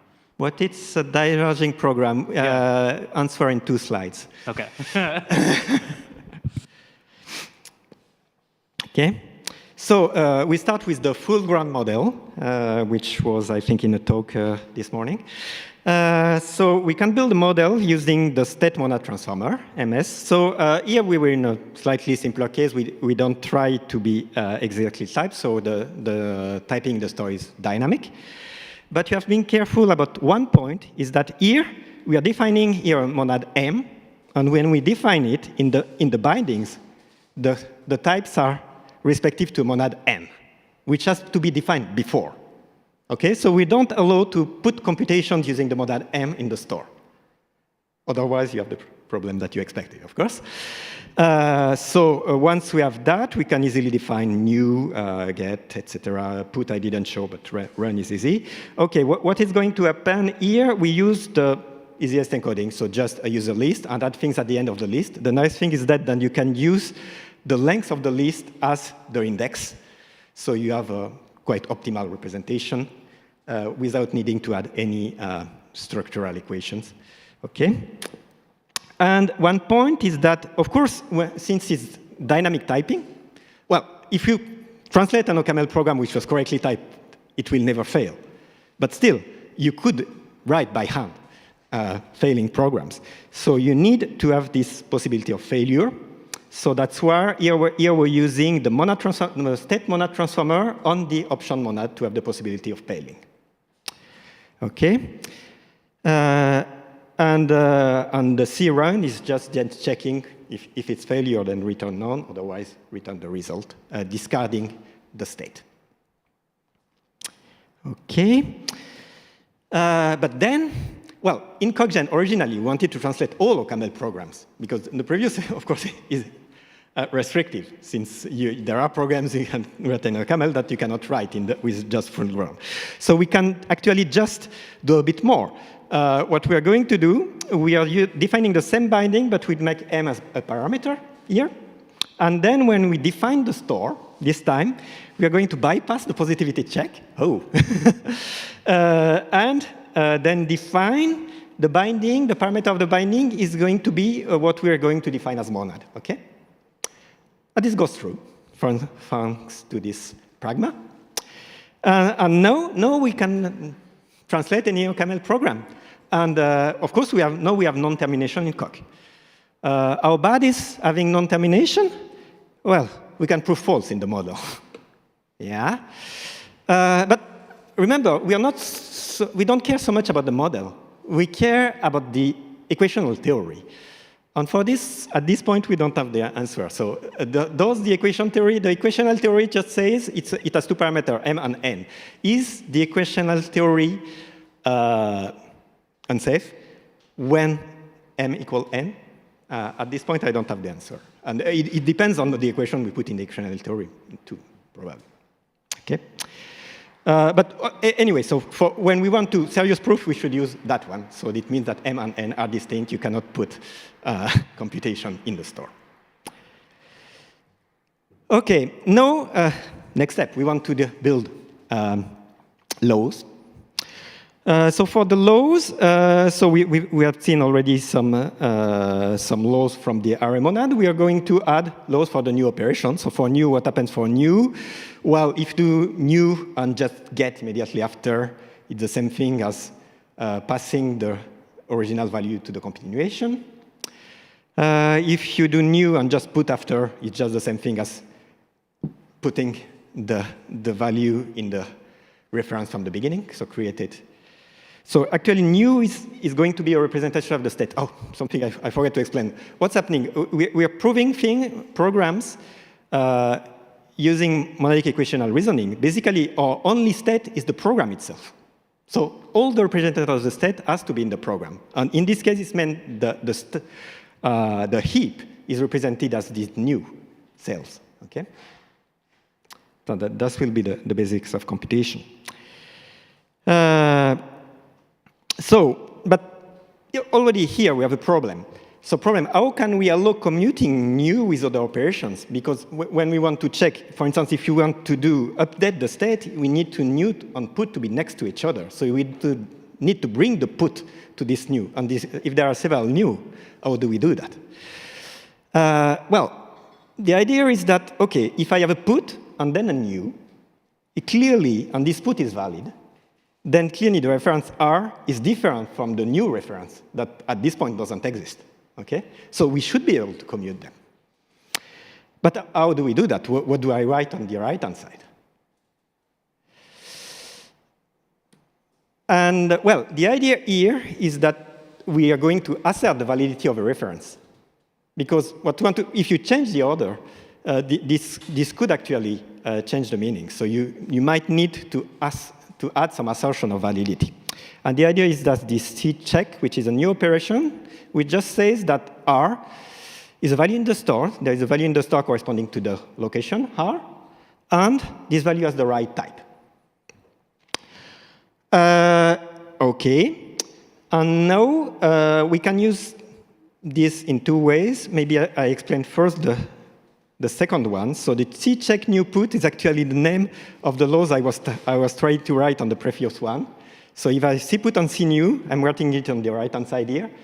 How can I translate it? I say, OK, I can have C new and then C put. But here, it could be that if I just write it that way, it could be actually the reference was precisely the one I've generated here, which would change the meaning, because this one would fail and this one would not fail. So I need to add a check that actually R1 was already valid before that. OK?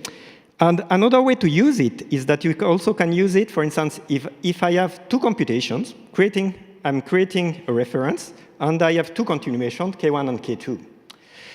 If I know that R1 existed before these computations, then I can deduce from it that the location of R1 and R2 are different.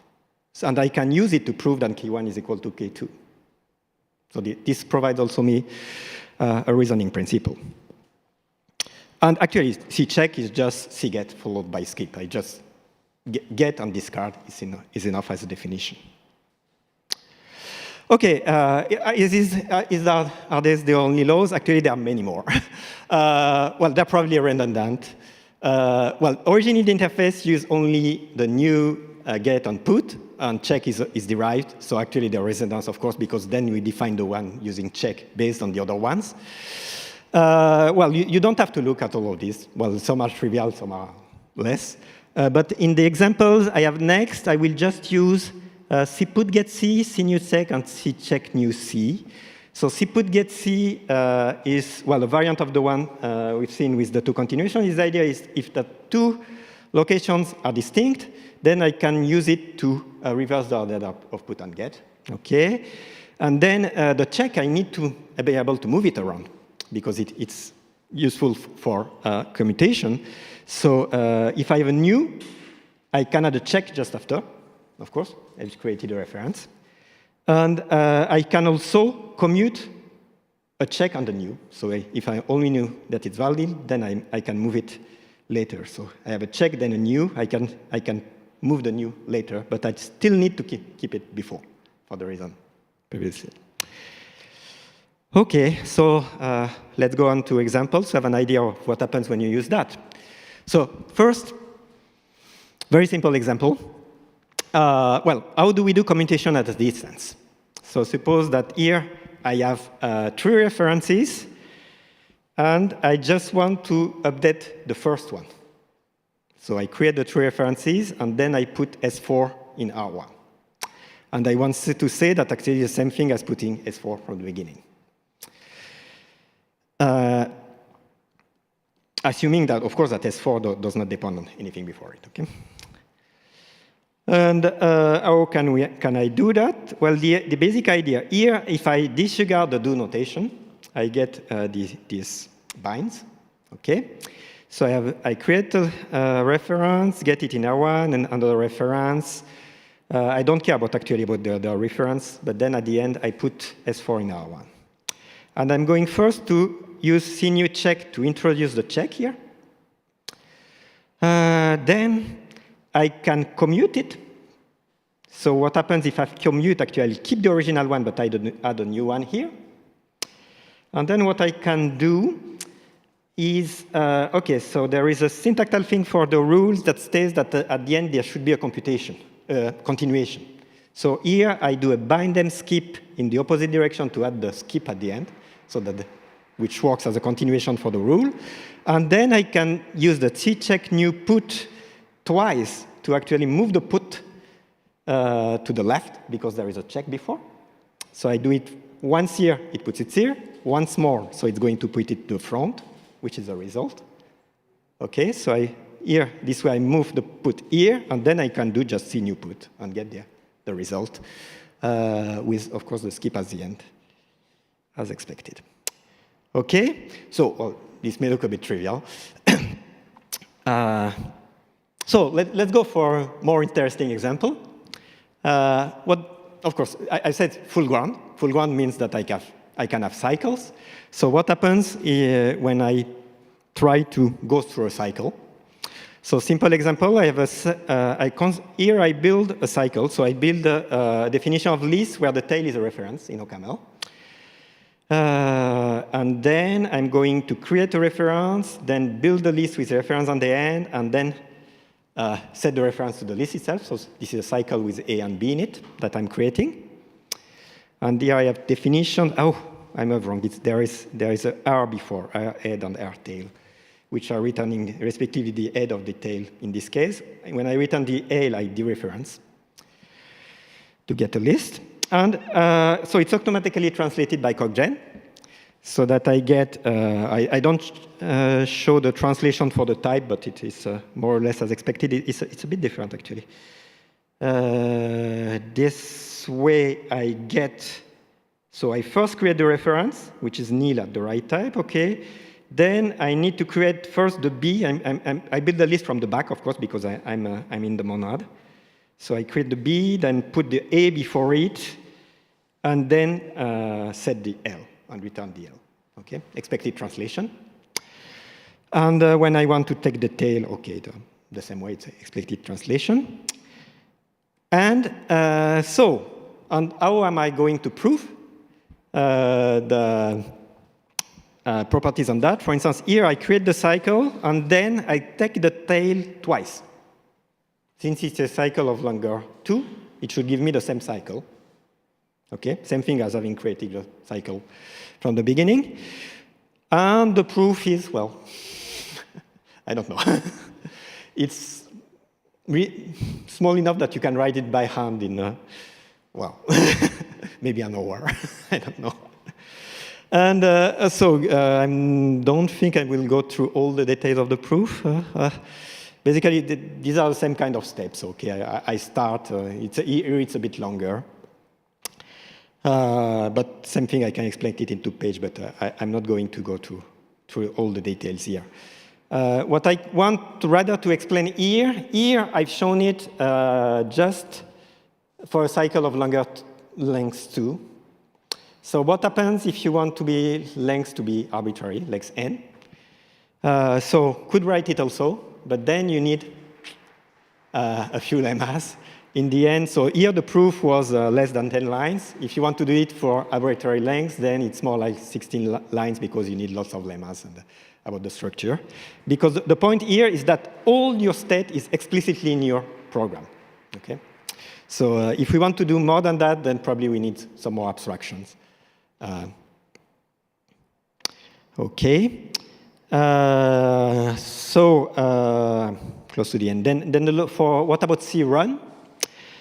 So C-run, as I said, is an extra operation. What is it nice to? For instance, if you want to define an algorithm imperatively and functionally. Two versions. If you want to prove that the two versions are equal, it can be a bit painful to do it inside the monad. So using C-run, you can just return a result. Of course, if the result contains references, this is going to be meaningless because they need to have the state to have any meaning. But if you're returning, for instance, a list without references, then it's enough to prove that it's equivalent to a functional version. And again, you need a few lemmas to be able to handle the C-run. The idea is that what you do want to do to use C-run for is essentially this C-run rate, which says that the result is going to be some S. The result of your computation is going to be some S if all the operations you have inside it succeed. And succeed means that the result of C-run is not known. So you can write it that way due to some automatic conversion in SSReflect. And you need a few lemmas to prove that, but so it's not too difficult. In total, there is just those to prove all the examples we've seen. Okay. So a bit about the related work. I should end, I think. So there is CocoVoCamel, as I said, which is actually already 10 years old. But it went a slightly different way because the recent versions of CocoVoCamel are only about pure OCaml programs because they have another goal in mind. And I think HS2Coq also is in the same spirit, translating pure programs to code on total programs and prove them. Another observation is the type store monad is very close to the Haskell's ST monad. But there are some theory about the Excel ST monad, but they are mostly about the typing part and also by the abstraction, the abstraction providing by the run operation, things like that, but not so much about, I didn't see any equational type theory. Then there are more recent works. So as I said, so on the full ground case has been already solved. And also very recently, there is a work by Sterling, Grazer, and Birkedal having constructed a model allowing effectful function in the store. But then, of course, the equational theory which is going to happen with that is going to be very different because you need delay operations. So what we are going to prove needs to be much more explicit, I suppose. OK, that's basically the end of it. Yeah.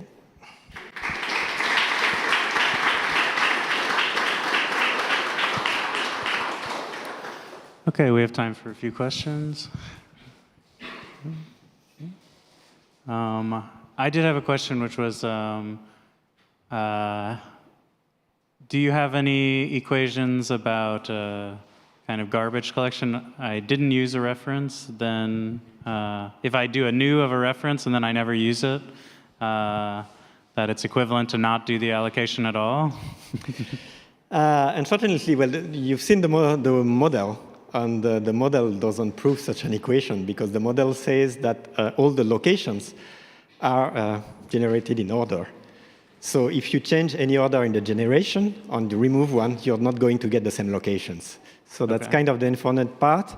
My understanding actually is that the last one here has kind of the same problem. Yeah, I think that one has you can the prove same global problem, things, yes. but not local things. But I think maybe this Staten and Kamar one. Yeah, but yeah. I want to see how they solve it in the real running version. Yeah. Okay. Any other questions? Okay, then I had another question, which was, if you go back to your list of all the laws, it's an impressive list, and I wanted to know if you're missing any.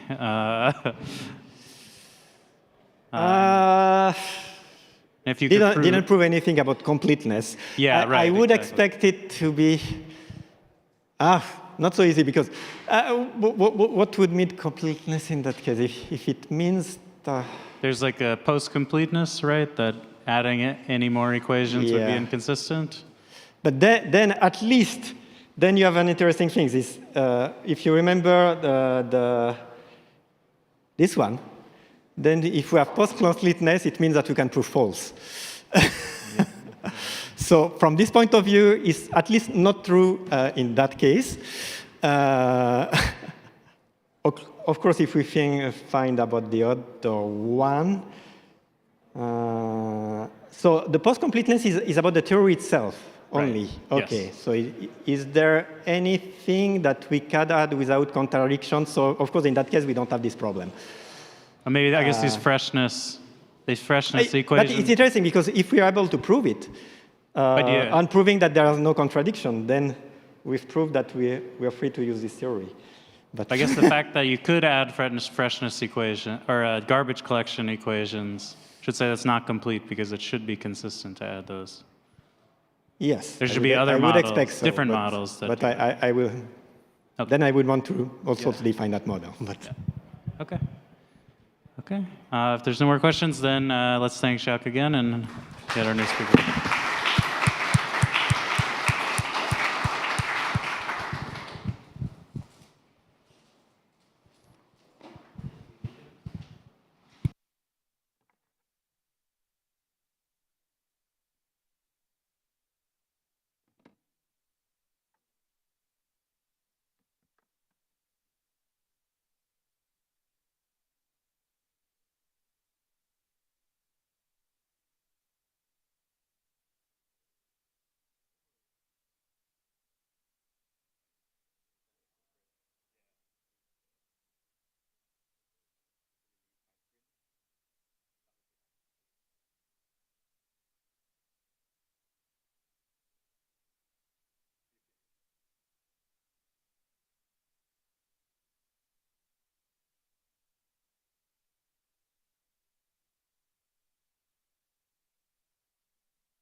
Do you have the microphone?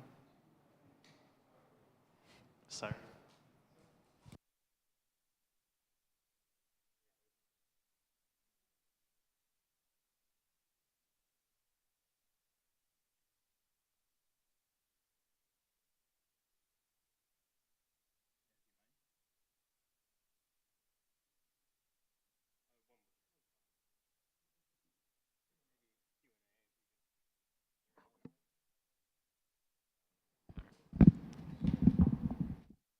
Okay, our last talk will be both Cyrus and Patrick. Thank you. All right, so this is going to be a little bit of a different style of talk. So this is really more of a position paper rather than one that contributes real deep technical results. Really all of the technical things that are in this work are all prior work. So this is joint work with Patrick and Anil at Cambridge. And this work really arose out of the sorts of conversations that many of you, I'm sure, perhaps reluctantly, and critically also many folks outside of programming languages research more enthusiastically have been having about the rapid advance of AI systems and their increasing integration into human workflows, and then the inevitable and quite critical safety, security, privacy, and correctness challenges that immediately arise. So as soon as I say those words, probably things start feeling more comfortable, right? So when we talk about safety and security and privacy and correctness, it's natural to assume that PL research has something interesting to contribute. So this talk is really meant to point out how some of the research that we do in the ICFP community and the HOPE community in particular is really deeply relevant to this problem and might have an impact in the near future. So the specific area that we're going to be talking about today is agentic AI. So generative AI is increasingly agentic. So for most of us, our experience with generative AI so far has been in the context of chatbots. So these are not agentic, right? They provide information, they might suggest that you go and do something, but you are the agent still, right? You go and perform actions in the world. But the frontier of AI research, and it's not really all, I mean, it's been around for a long time in robotics and so on, right, is agentic AI, where the AI itself performs actions on behalf of a human principle within some real world environment. And so this immediately brings up hope-relevant questions. So the action language, these actions that are being performed, are part of a language, and it's really an imperative programming language. These are effects that are being performed on the world. And they're being performed in some environment that provides access to sensitive data and sensitive effects of various sorts. And so we want to be able to control these effects and avoid various kinds of bad behavior. So let me go through some of the examples of big kind of systems that you might encounter over the coming years and get a sense of what kinds of bad behaviors we might want to worry about. So many of you might have seen the Apple keynote on Apple Intelligence, a month or two ago. This is, I think, still coming to iPhones near you soon. And so if you look at these screenshots from their marketing copy, it all looks very, very nice, except if you really think about what's happening here, this is an AI that has access to your inbox, it has access to your text messages, and it can perform actions like, taking things from your private notes and sending them by email to somebody, right? And maybe that's really helpful, but that's also kind of scary, right? Do you want all your notes to potentially be routed by an AI to various people in your contacts list? Some of you might have seen this work on SWE Agent. There are various other systems that have the same style. So these are kind of the next generation of AI coding assistants. So unlike Copilot, which just suggests sort of like a completion at the cursor, these are agentic coding assistants. They're AI programmers. So you give them, on the left there, you give them a GitHub issue that you want to resolve. And then you give it access to a terminal and to an editor, and you let it perform a series of actions to resolve that issue. And when that works, that's great, but how many of you really want to give an AI system shell access to your computer, right? There's a lot that it could do. Here's another interesting system that there's many companies out there building these things that they call AI scientists, so we're in that part of the hype cycle where things are named things like the AI scientist, right? But really, this thing is meant to take an idea and perform experiments, iterate on those experiments, produce data, produce a paper, a publication, and submit that paper for peer review, maybe also increasingly by AI, right? Yeah, so I hear some scoffing, right? Of course, right? This seems absurd, right? Is this really a part, scientifically sound? Is this a thing that we want to do? Probably not naively, right? So in a blog post that this company wrote about the AI scientists, they mentioned bloopers, okay? So a blooper for the system is it took the script that you use to invoke the system and decided that the constraints in it, the timeout in particular, were too constraining, and so it edited the timeout from 2 hours to 4 hours. So this blooper, right, is pretty concerning, right? And there are other examples as well of things like this happening. And this isn't like a malicious AI necessarily, right? This is just an AI doing what a human might do, which is, oh, the timeout was hit. Maybe let me just increase the timeout, right? We've all done stuff like that. Patrick and Anil work at Cambridge in the Conservation Institute there. So they've been thinking about AIs and environmental policy, environmental interventions of various sorts. And there, if you think of the kinds of problems that we have when humans do this kind of work, well, we might worry about similar behavior from AI. So, human scientists sometimes selectively modify or ignore sensor data to minimize the impact of some policy, right? If you're a company trying to do an environmental report, this is a thing that happens all the time. You might inadvertently leak information that you shouldn't to people that shouldn't have it, right? So there's all sorts of data sets with information about sightings of vulnerable species, right? Rhinoceroses. And then there are also poachers out there that want to know that information. And so we want to control that kind of information leak, and that's quite subtle and difficult to do. And then there are things like legal constraints and agreements in place that we want to make sure we satisfy, right? So there are things like water rights agreements. So any sort of intervention that changes the amount of water flowing down a river, we need to make sure that we're not violating those agreements, and that's a difficult thing to do sometimes, right? So as we started thinking about this, Patrick and Neil started playing with some AI systems related to that second problem of making use of location data for various species, including endangered species. And they gave an AI system a prompt like this and asked it to write a script that filters out all the endangered species to protect them ostensibly, right? And if you look at the code that came out, the Python code in this case, well, it certainly filtered out that information, and it did so by just deleting the files off of the file system. Okay, so this is actually this is actual stuff that came out of an AI system, right? So that's Python. Obviously, OCaml with its purity would help. Well, not quite, right? Not quite pure. So OCaml, it has a type system, so there are certain kinds of things that the type system will catch, right? There's like type conversions between various data types going on here, but still, at the end of the day, it removes that file as its interpretation of this command to filter things. Inevitably, these things are going to misinterpret this natural language that we give it. So going back to that blog post about the AI scientists, they say, well, these issues can be mitigated by sandboxing the operating environment of the AI scientists, and we discuss the issues of safe code execution and sandboxing in depth. Okay, so is sandboxing the solution? Certainly that's the kind of the cultural understanding right now in the AI community, in the systems community, that we can use sandboxing techniques to solve these problems. And there are many sandboxing techniques out there, right? You can put your stuff in a Docker container and limit its access to the web or limit its access to various file system locations and things like that.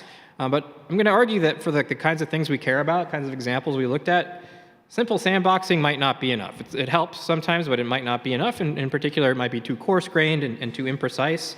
So, running it, we want to provide access to these kinds of resources in some circumstances. It's not that we can just say you can't access any files, right? You can't delete any files. Some tasks require file deletion and others don't. Some tasks require sending emails and others don't.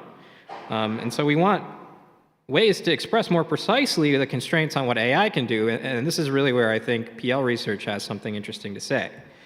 So going back to these examples in the environmental science setting, so when working with sensor data, you might be in a cleanup phase of working with sensor data where you want to delete duplicate sensor data or delete data from sensors that isn't that is corrupted in some way, right? So we can't just say don't ever delete sensor data.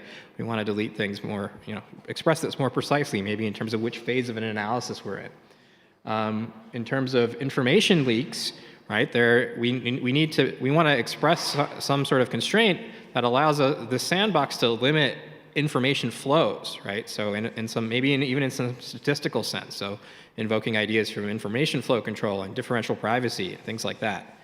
And then in terms of legal constraints, of course, there has been work on codifying laws and contracts and things like that into formal language. And there's also a big sort of line of interesting work on causal modeling, right? So like formally modeling the expected impact of an intervention, and then being sure that this intervention that we're proposing doesn't, for example, decrease the amount of water going down the river. In some way, it's parameterized by like a world model and statistics and physics and all these things that some researchers in PL think about that, but probably there needs to be a lot more of that. This sort of like incorporating real world constraints into these logical things.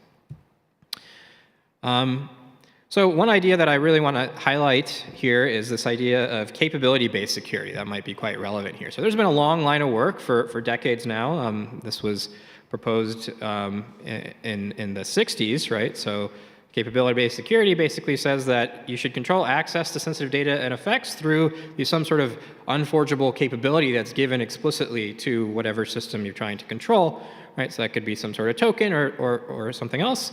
And this allows you to really granularly enforce this principle of least authority, which is a really critical principle in security of providing access to the least powerful capabilities that suffice for the goal, right? That's kind of what you want to do.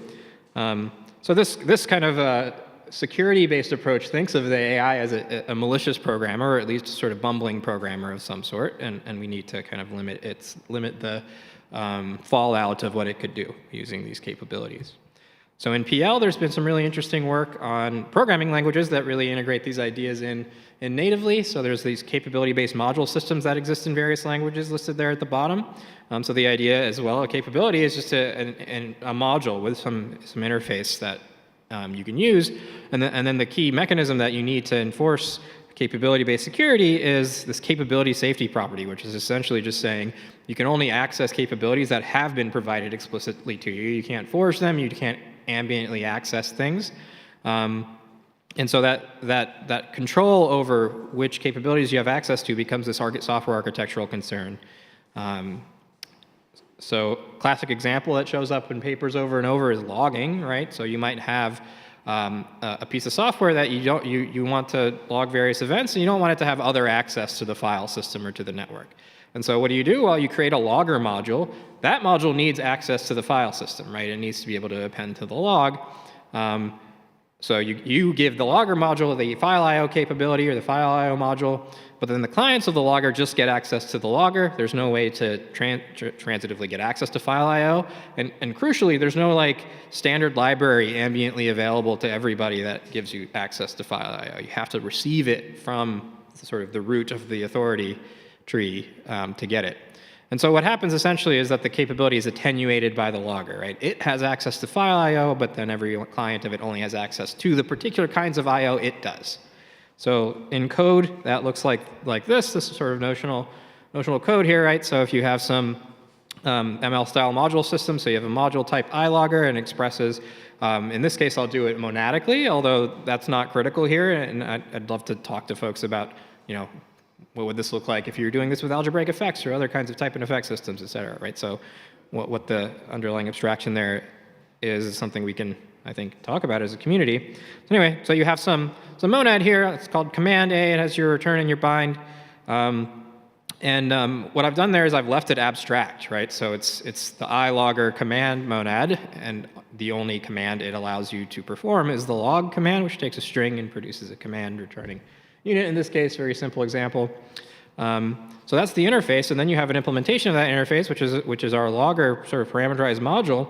And in a capability-safe language, notice that there's a file I/O argument to that module, right? So you have to pass in the file I/O capability to the logger for it to use it, and it uses it in a very straightforward way, as you can see there. It just implements the underlying monad as the file I/O monad. Return and bind are just copied over, and then the log function does the append to the log file that's also provided as an argument. So crucially, what's really critical here is that the clients of logger are programming against the interface, right? This is the standard modular programming in an ML module system setting, right? So the iLogger interface seals logger, and so the only way to get a value of this type command A is via the logger interface and not ambiently, right? So you can't squirrel away access to general file I/O if you only have access to the logger. So this is a pretty simple idea. This is something that I think we could communicate to people outside of this room, but I think it gets you quite far. You create this sort of capability, the logging capability that you can pass around. So the reasoning in this setting is modular as well. That's a critical idea here, right? So there is this property, this fact that the logger only appends to a specified log file and doesn't access other files. That's a reasoning obligation, right? And if I look at the implementation of logger, it's pretty apparent, right? And I'll have Patrick show you a little later how you could even do that mechanically, but just that's pretty clear that this is just appending to the log. And the fact that this is a module system ensures that you have this sort of meta theory of the language, parametricity properties and things like that help you limit the reasoning obligations to clients.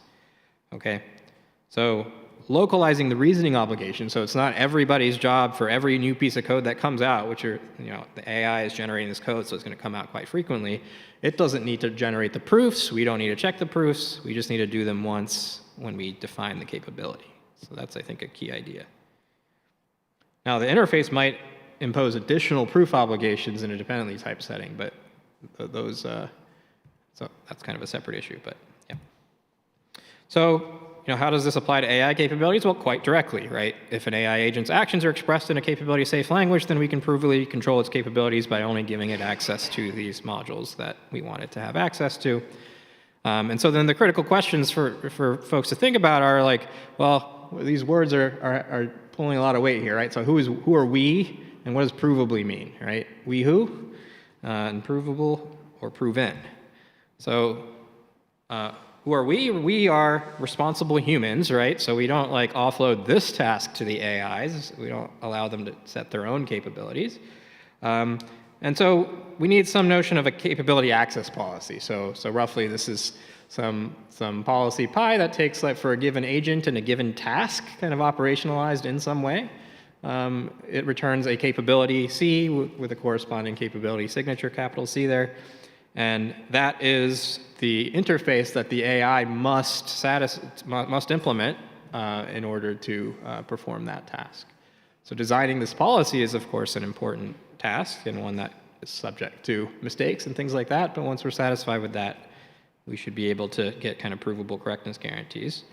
So what do I mean by provable, or is it really proven? So, the examples I've shown you have been simply typed, but what about if we lifted this into a dependently typed reasoning framework? So we've been looking at F star because it does a lot of really nice work about, on programming with effects, dependently typed programming with effects. But these ideas are also applicable to other reasoning tools as well. We'll talk more about that in a bit. So the overall architecture for this sort of reasoning with agentic AIs and controlling their capabilities is kind of diagrammed here. I don't need you to sort of like understand every bit of this, but I think it's roughly what I've talked about so far. So you have these, I have a cursor here, okay. So you have these AI agents performing tasks. You have to operationalize what the task is in some way, right? So of course it often involves natural language, but it might involve some structural information as well. I think we want to keep structure there so we can avoid just like not knowing anything about the task. So what it does is it interacts not directly with the execution environment, with the external world, but interacts indirectly via the sort of formally verified policy enforcer. This is just a glorified type checker, right? So it takes some safety policy, pi, that I just mentioned, that's been developed in some separate area. Like I mentioned, we call this thing the bastion, to sort of where the humans are keeping conference over the AIs, right? So we developed this policy. It's communicated to the agent so it knows what interface it's programming against, and then the commands that come out have to be expressed, say, monadically using this language. You can give it all the nice syntactic sugar and make it look like normal imperative code. It doesn't have to kind of be trained to do this. But the policy enforcer checks that. It satisfies the type, the command type from the policy, and then that command is then translated to the execution environment. Some of this checking is going to be static, right, that the command has the right type, but other kinds of security policies might require dynamic enforcement as well. So the enforcer might configure the secure execution environment in various ways using runtime monitoring and things like that. Okay, and then finally, we can separately and increase, hopefully very modularly develop these safety proofs collaboratively, right? So we come up with this library of capabilities as a community. We formulate these safety policies, have humans review them for various concerns that humans have, and then prove that the properties that we expect these policies to provide are actually there. Notably, even in the absence of a fully rigorous proof, this kind of module system-based approach is useful because whatever property is true is enforced parametrically, even if it hasn't been proven to be true, right? So you just have to make sure that the implementations are valid there. Okay, so coming back to these environmental interventions real quick, how would we do this in this setting? Well, if, for things like modifying, controlling sensor data, if our formulation of what a task is allows us to distinguish between different phases of an analysis, then we can enforce different policies in each of those phases, right? We can say, you know, during the cleanup phase of a data analysis task, go ahead and you can delete some stuff.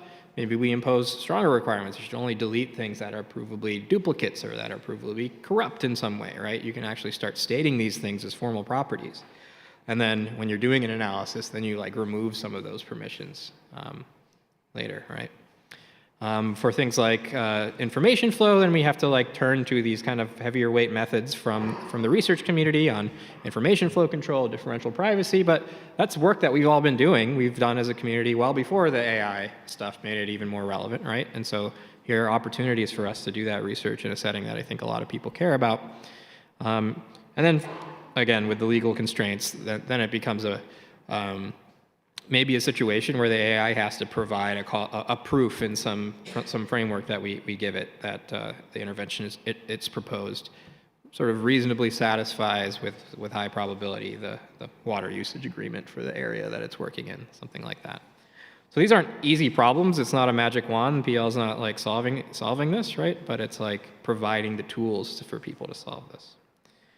So just to summarize, access control, information flow control, causal reasoning obligations. One of the I didn't mention is obligating human review, right? So like one thing that you can put in your policy is that this kind of effect can't happen until a human has explicitly approved it, right? And that's hopefully what our phones are going to do once they become increasingly agentic, right? It's not going to send an email until I approve it, but like, can I enforce that policy? Hopefully, I think it should be doable. Okay, and then one more thing I want to mention. This is kind of a provocative thing to say, but what if an AI was involved in setting the policy? Now, of course, you wouldn't want it to be involved in setting the baseline policy, but there might be situations where because the task is expressed, at least in part, in natural language, you could further restrict the policy beyond the baseline policy based on the specifics of the task.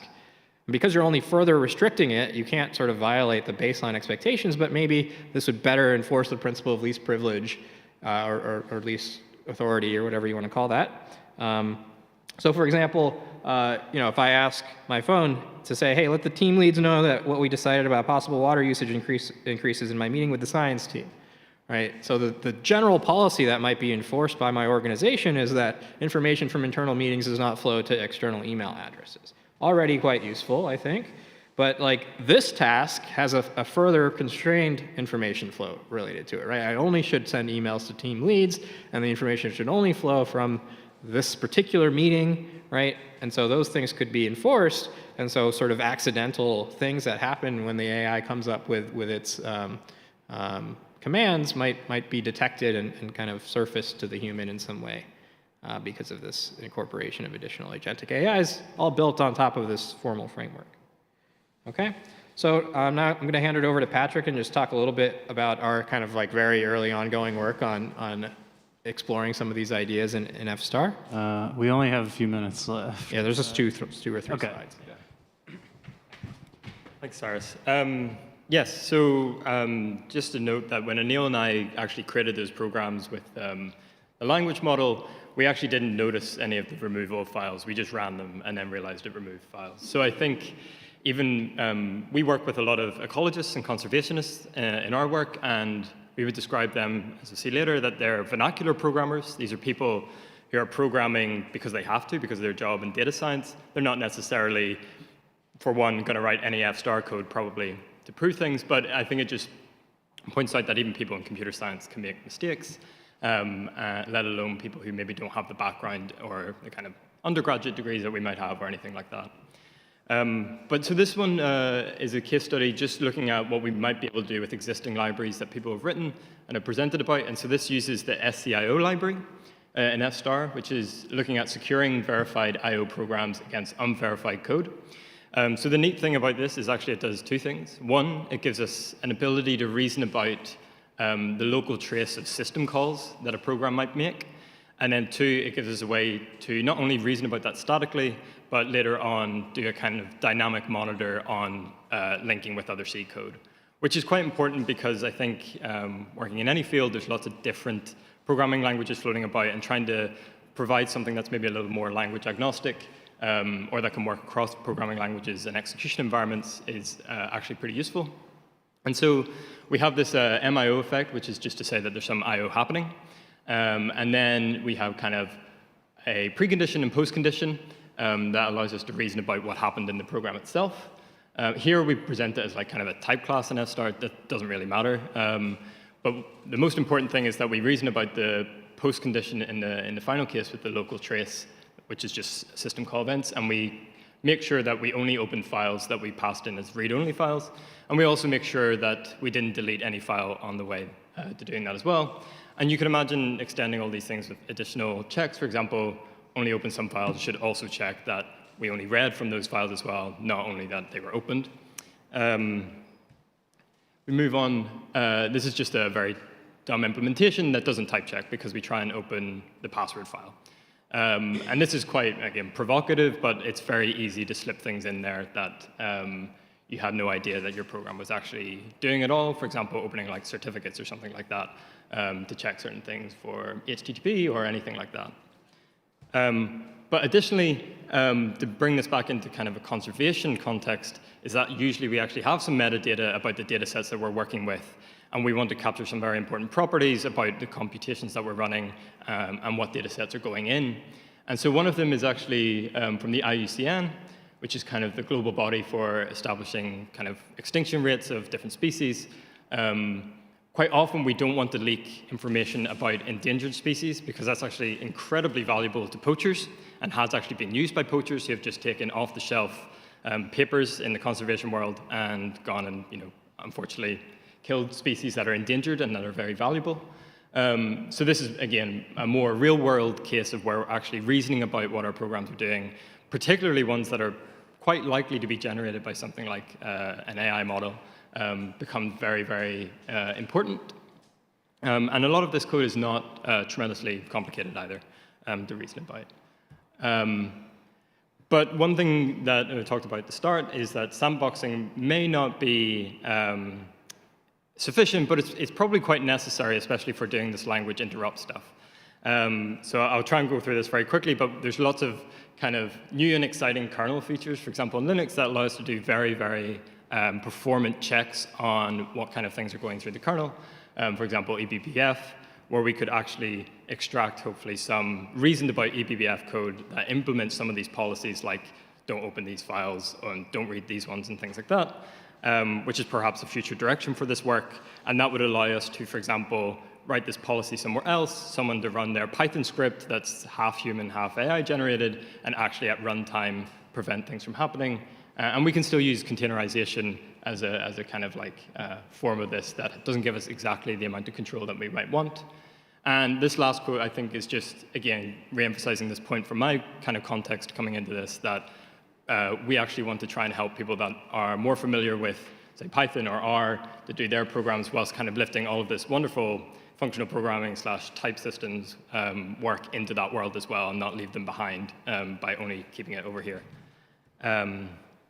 Yeah, and Cyrus, would you like to quickly conclude? Or do you want me to go for it? We can wrap up there, and I'll just leave that on the screen. Sweet. Perfect. Okay. Thank you very much. Thanks, Cyrus and Patrick.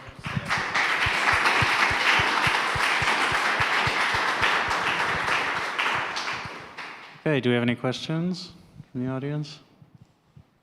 Yeah?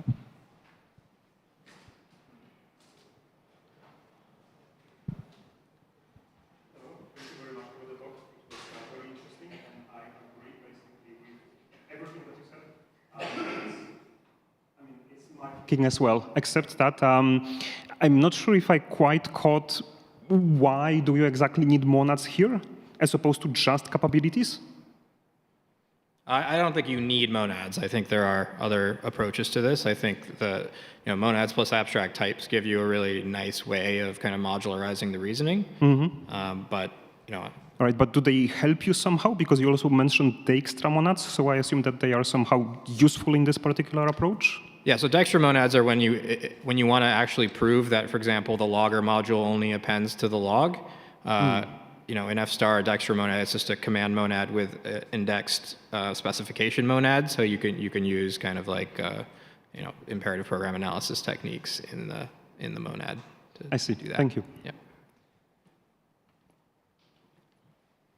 Any other questions? Sure. Sitting through this talk, it feels as if you know the backdrop is that you have this terrible infant that is waiting to be born, and you have all of these things that you are going to, prepare to sort of manage this infant. And color me just deeply unimpressed by AI. I don't see why you have to endow this with so much anthropomorphism, and perhaps the most important attribute of humanity being agency. So it is, in fact, sort of clear from some of the slides, you talk about the AI agent, or how about, or how an AI is tasked with doing something or other. We don't task a bulldozer with clearing the rubble of a collapsed building, except, by use of metonymy, we task an operator of the bulldozer, right, to clear the rubble. So what is it about AI that you see so captivating that you have to, endow it with all this agency? Yeah, I would say I basically completely agree. I think, kind of from a vocabulary point of view, it's probably really important to not anthropomorphize it that much. I think there is a part of it that's kind of, I think part of it is to link it back to existing literature and things like that, to actually go and find, if we use different terms than what other people were using, then maybe that's harder. But I think as well, I agree in the sense that it also increases the risks that are happening here, I think, in terms of people are more likely to even use these things because they feel anthropomorphized. So I think that's part of the problem. And this is just about trying to reason about the things that might be executed with the assistance of an AI model and trying to stop that from being dangerous. I don't know if you want to say anything, Cyrus. I mean, I think it's a continuation of automation as sort of like an increasing sort of deferral of human agency to automated systems, right? Even within programming languages, right? Like a garbage collector is doing all that memory management for me, and of course we don't anthropomorphize a garbage collector. So I hear the sort of like wincing at some of the terminology. At the same time, these things are communicating in natural language in a way that I think is unique to an AI, and so it's inevitable that people will anthropomorphize these things for that reason. Oh, yeah. Okay, well, let's cut this one off. Yeah, happy to talk more offline. Last question, and then. Okay, thank you. I was wondering what your threat model is. So, are you mostly trying to protect yourself against accidents, or really like a malicious LI that, for example, with a logger might write a super large string that fills your hard drive, or with your web server first creates a symlink and then reads kind of through that a file that it shouldn't read? I think from my perspective and the kind of work I'm focused on, it's accidents more than anything. It's not necessarily the malicious aspect, because I think that's easier to solve maybe than then going to the malicious stuff. And certainly more prevalent within the work we do in the Conservation Institute. Thank you. Let's thank the speakers again.